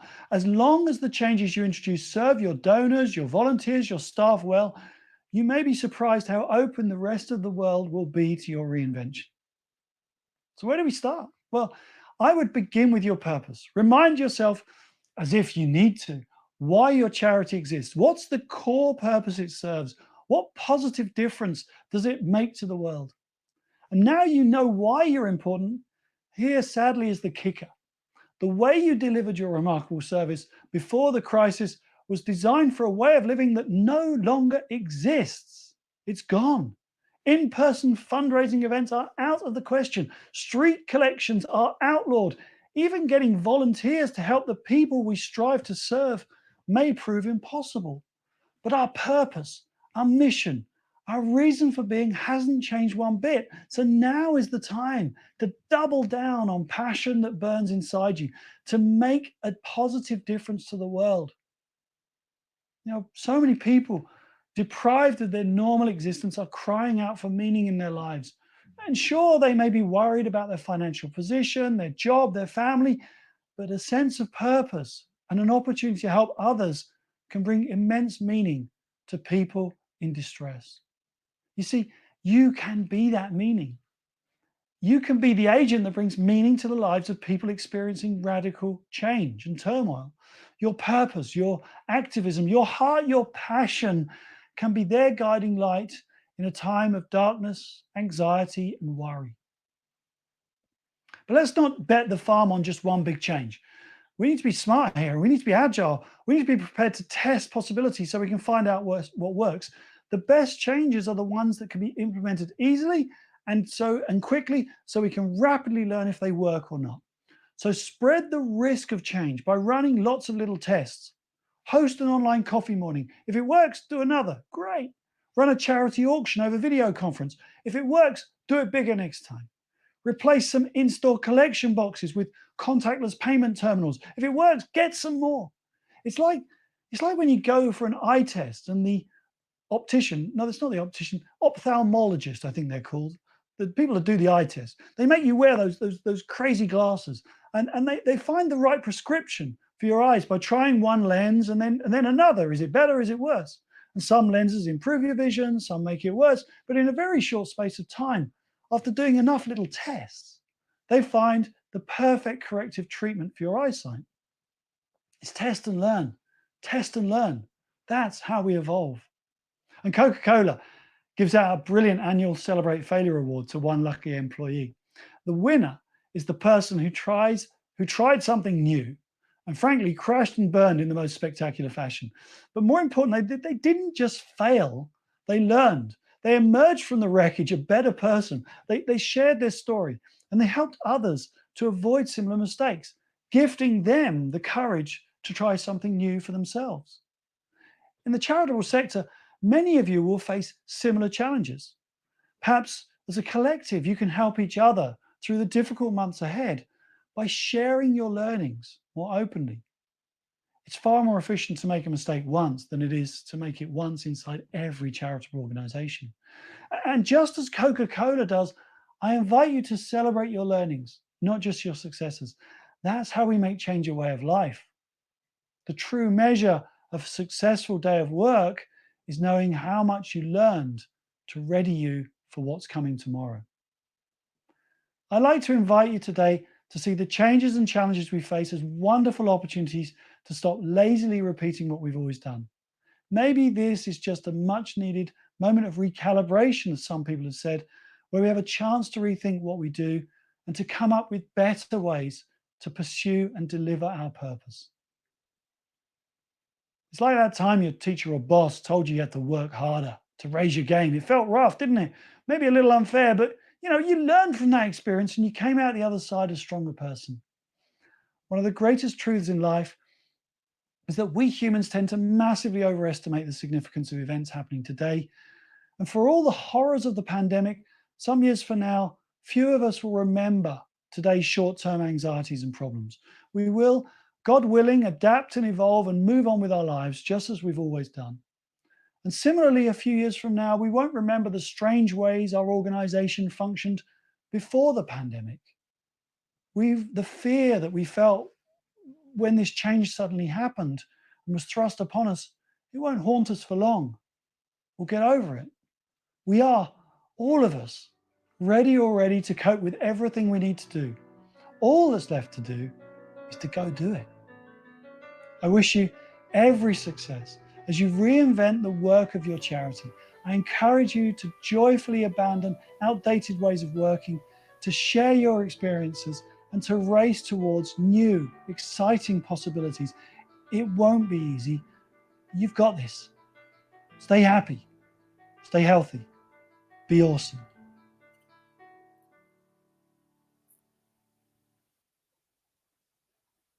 Whoo, what a finish. Thank you, Alistair. Thank you so much for that amazing talk. That was just a great way to inspire fundraisers. I'm looking at Simon because he's just took me off the screen. Stay in your own room. So thank you, everybody who has joined us for today's conference. It's been epic. 4,000 people have joined us online today. Huge thanks to Salesforce for making it possible. We're gonna now try this. Hello. I think I'm in Nikki's room now. I can't hear you. I can't hear you either. You can't hear me. Okay. Do you want to just go? Well, right, okay, we'll take him off. We'll take him off. It didn't work. We tried. There you go, Alistair. We are putting your learnings into practice already. If something doesn't work, we'll just let it go. So my name is Nikki Bell. I'm the co-founder, co-director of Fundraising Everywhere, where you have been watching today's conference. Thank you for joining us and for making it so epic. You are fantastic, and I hope that you have taken a lot from this today that has helped you feel reinvigorated and just helped give you a bit of direction. just to reiterate again that nobody knows 100% what they need to do right now. This is new for everybody, but it is completely normal to feel a little bit overwhelmed and a little bit lost. So what we hope that you've taken from today is just that reminder of great practice that can work and that you can apply to your own organizations, in your own sessions, in your own charities, and organizations, to make that fly and make that work. We want to say a huge thank you to sponsors Salesforce for making today possible. This is all being pulled together in 10 days. And we just want to say a huge thank you to speakers for bringing their brilliance and their talent together for you. We want to say a massive thank you to the Resource Alliance, Institute of Fundraising, Fundraising Association Austria, the European Fundraising Association, Michelle Flynn Coaching, Charity Digital, and Charity Comms, and Zoyama for contributing their content, and to UK Fundraising, Third Sector, and the Chronicle of Philanthropy for promoting the conference. It is you that's helped us reach 4,000 people today and made it so fantastic. You can find me and Simon on fundraisingeverywhere.com. We're a virtual platform. We were founded last year. You know, we'll be here for you through this, and we'll be here for you as long as you need. Not only do we host virtual conferences of our own, we host regular training events, networking events. We have karaoke coming up soon. I won't be on that one, but I'm sure Simon will be. And we also do virtual conferences for third-party traditional conferences as well, to help them do their virtual element. Now I can see Rob is waiting in the wings there, so I'm gonna add him to my stream. So let's see if we can get Rob in. Hey Rob, can I hear you? Hey, all right, I'm just gonna shut that one down. I can't hear you very well. How's that? Is that better? Oh, sorry, Rob. Sorry. I can't hear you, which is right. Let's try again. There we go. Wait. Yay! There you go. I can hear you. How are you doing? Yeah. Oh, your internet's a bit Good. That was amazing, right? I'm yeah. My internet is. My internet's pretty poor. So as you know, I've moved into a new house on Friday. So it's like, and I've got no internet. I've got not lots of things going on. But we've been setting up this event. You know, the personal things I've been going through as well, which is weather. But anyway, I'm here. It's all cool. And what an event. I'm glad you think so.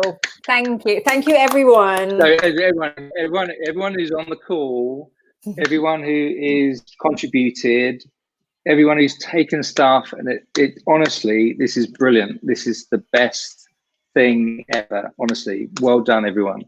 It's just I've been fixated all afternoon. It's amazing. Good. So thank you.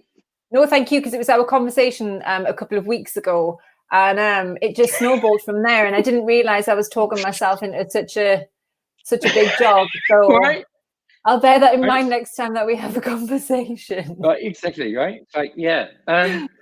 Hey, Nikki, how do you fancy doing like the coolest thing ever? I mean, yeah, I'm obviously going to say yes to that, like regardless of what it is. But yeah. And it was brilliant. Then Salesforce have been brilliant. Any problem that you're facing, any support that you need, from my conversations with Rob and the team, there isn't anybody that they do not know. So definitely catch up with them. There is a Salesforce chat room in the networking box underneath this video. Go for it. Yeah, absolutely. Yeah, you can chat with the team and definitely catch up with them after. But Rob, what's been your highlight from this afternoon? Oh, there's so much. Right? I mean, talk about the best. And I think when we spoke like 10 days ago, and we were talking about, so I had this idea. It was like, you know what, Nikki, you know what we should do? It wasn't really that. It wasn't as flippant as that. It was really about, we need to do some stuff, right? We need to do some stuff. And you got the channel, and I spoke to, you punted them the Institute of Fundraising, IFC, the Chronicle for Philanthropy, I gave them a call and I said, hey, you know what? We need to do something. We need to do something quick, right? We really do, because if we don't do that, the chaos that is going to ensue will not help the sector. It will hinder the sector. So we need to pull together the best and the brightest in order to be able to just consolidate a little bit of thought leadership.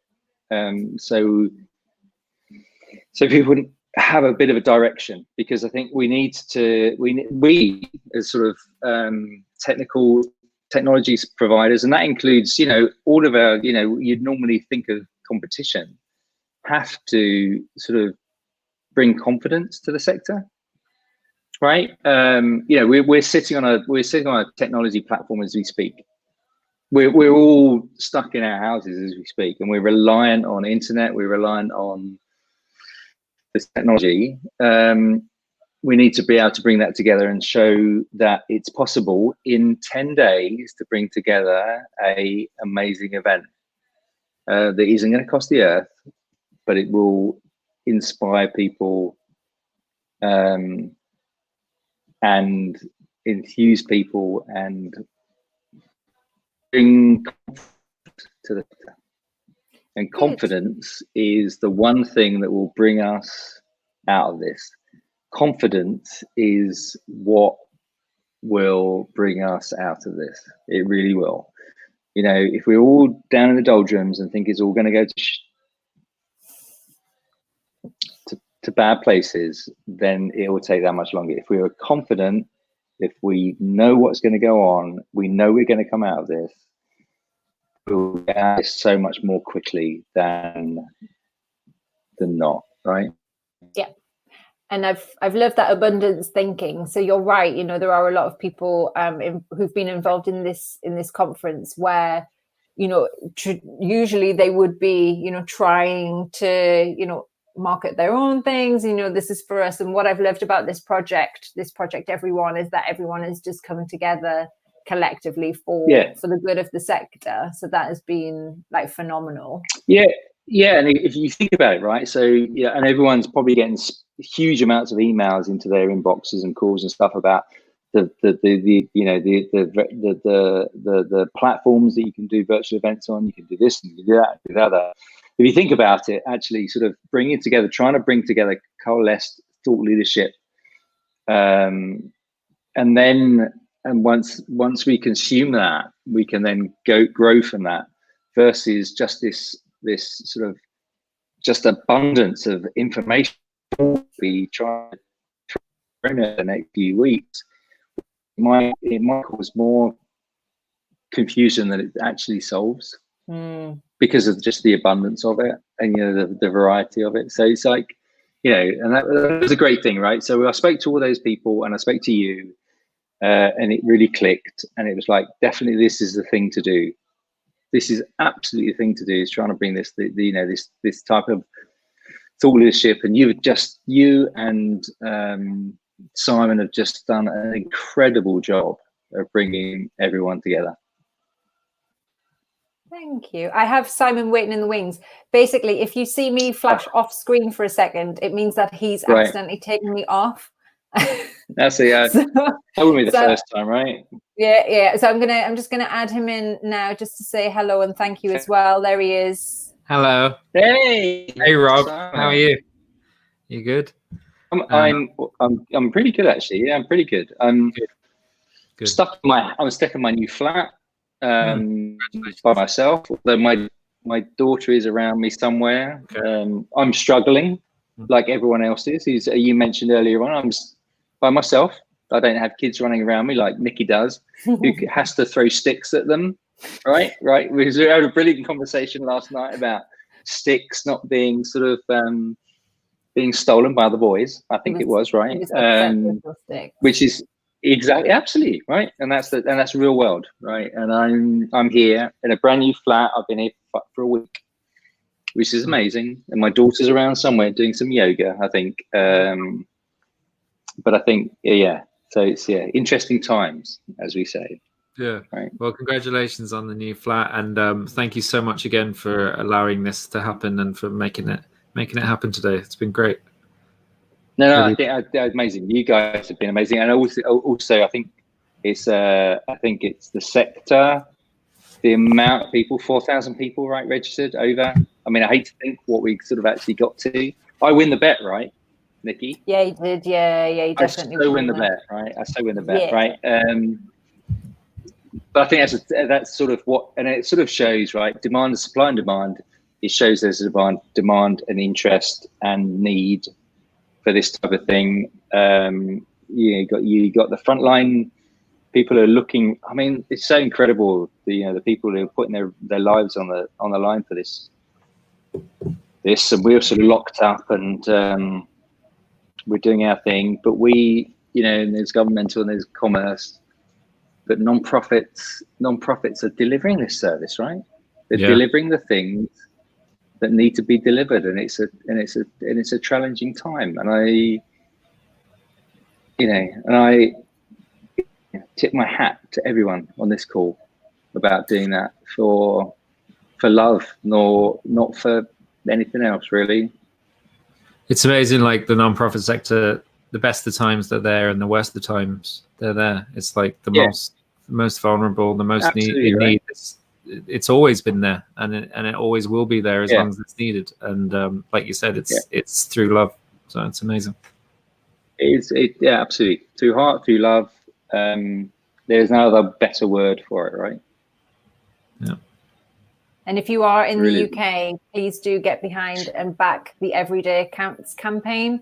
Because every day it's getting harder for charities to get through this. So make sure that you show your support there wherever you can. We at Fundraising Everywhere are massively behind you, and we'll keep shouting about that as loudly as we can as well. Cool. Thanks, Rob. Anything else you want to share before we? I need to go back to the bed. It's just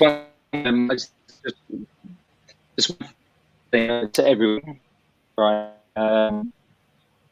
Just be good, right? I think that's my thing, is you're good people. You're awesome people. One of the speakers working 23 hours a day. You know what? Yes, that's what's going to happen.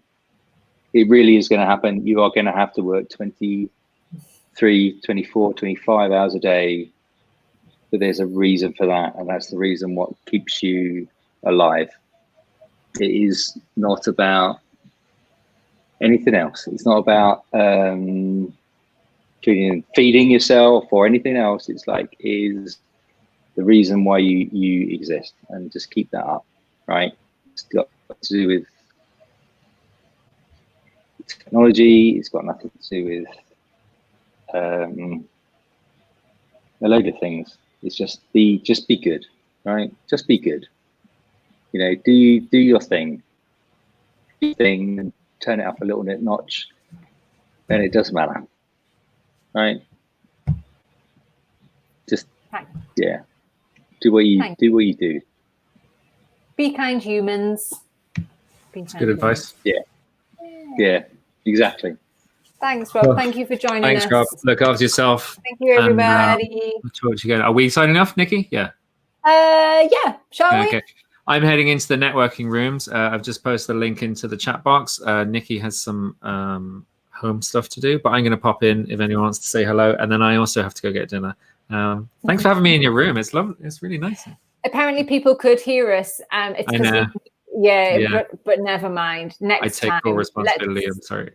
Let's crawl before. And then you took me out of mine. I was like, oh my goodness. But as everyone has been saying today, authenticity, and don't worry about it being perfect. Exactly. As long as it gets done. And yeah, I mean, that's my out, and I'm sticking with it. But yes, I do have a 40-year-old to bath. He did sneak in earlier and ate my snack and then left. He was pulling faces, but he wasn't on screen, so sorry you missed out on that. But thank you everybody for joining us today. It's been epic. I'm knackered, so I'm just gonna have a little digital break now. Don't worry if you missed any of the sessions today. we will be sending them to you very soon, along with your bonus library. Our details are at the bottom if you want to get in touch with us as well. You can find me on Twitter. I'm at Charity Nikki, and wrong way. He is at Toast Fundraiser, and you can find us both on @Fund Everywhere. A huge thank you to Helen Alderson and Dana Segal, who have been running our Twitter accounts for us today as well. You're epic. Hello to Richard Sved, who is doing his second Epic Fundraising Everywhere conference. So thank you so much, and thank you to the support from the sector for this. It's been great. Couldn't do it without you. Enjoy your evenings, stay in touch, and come to virtual karaoke and virtual networking soon. Should we play our outro music? Go on, you do it. Yeah? Okay, Go you on, ready to go? Fine, yeah. Bye, everyone.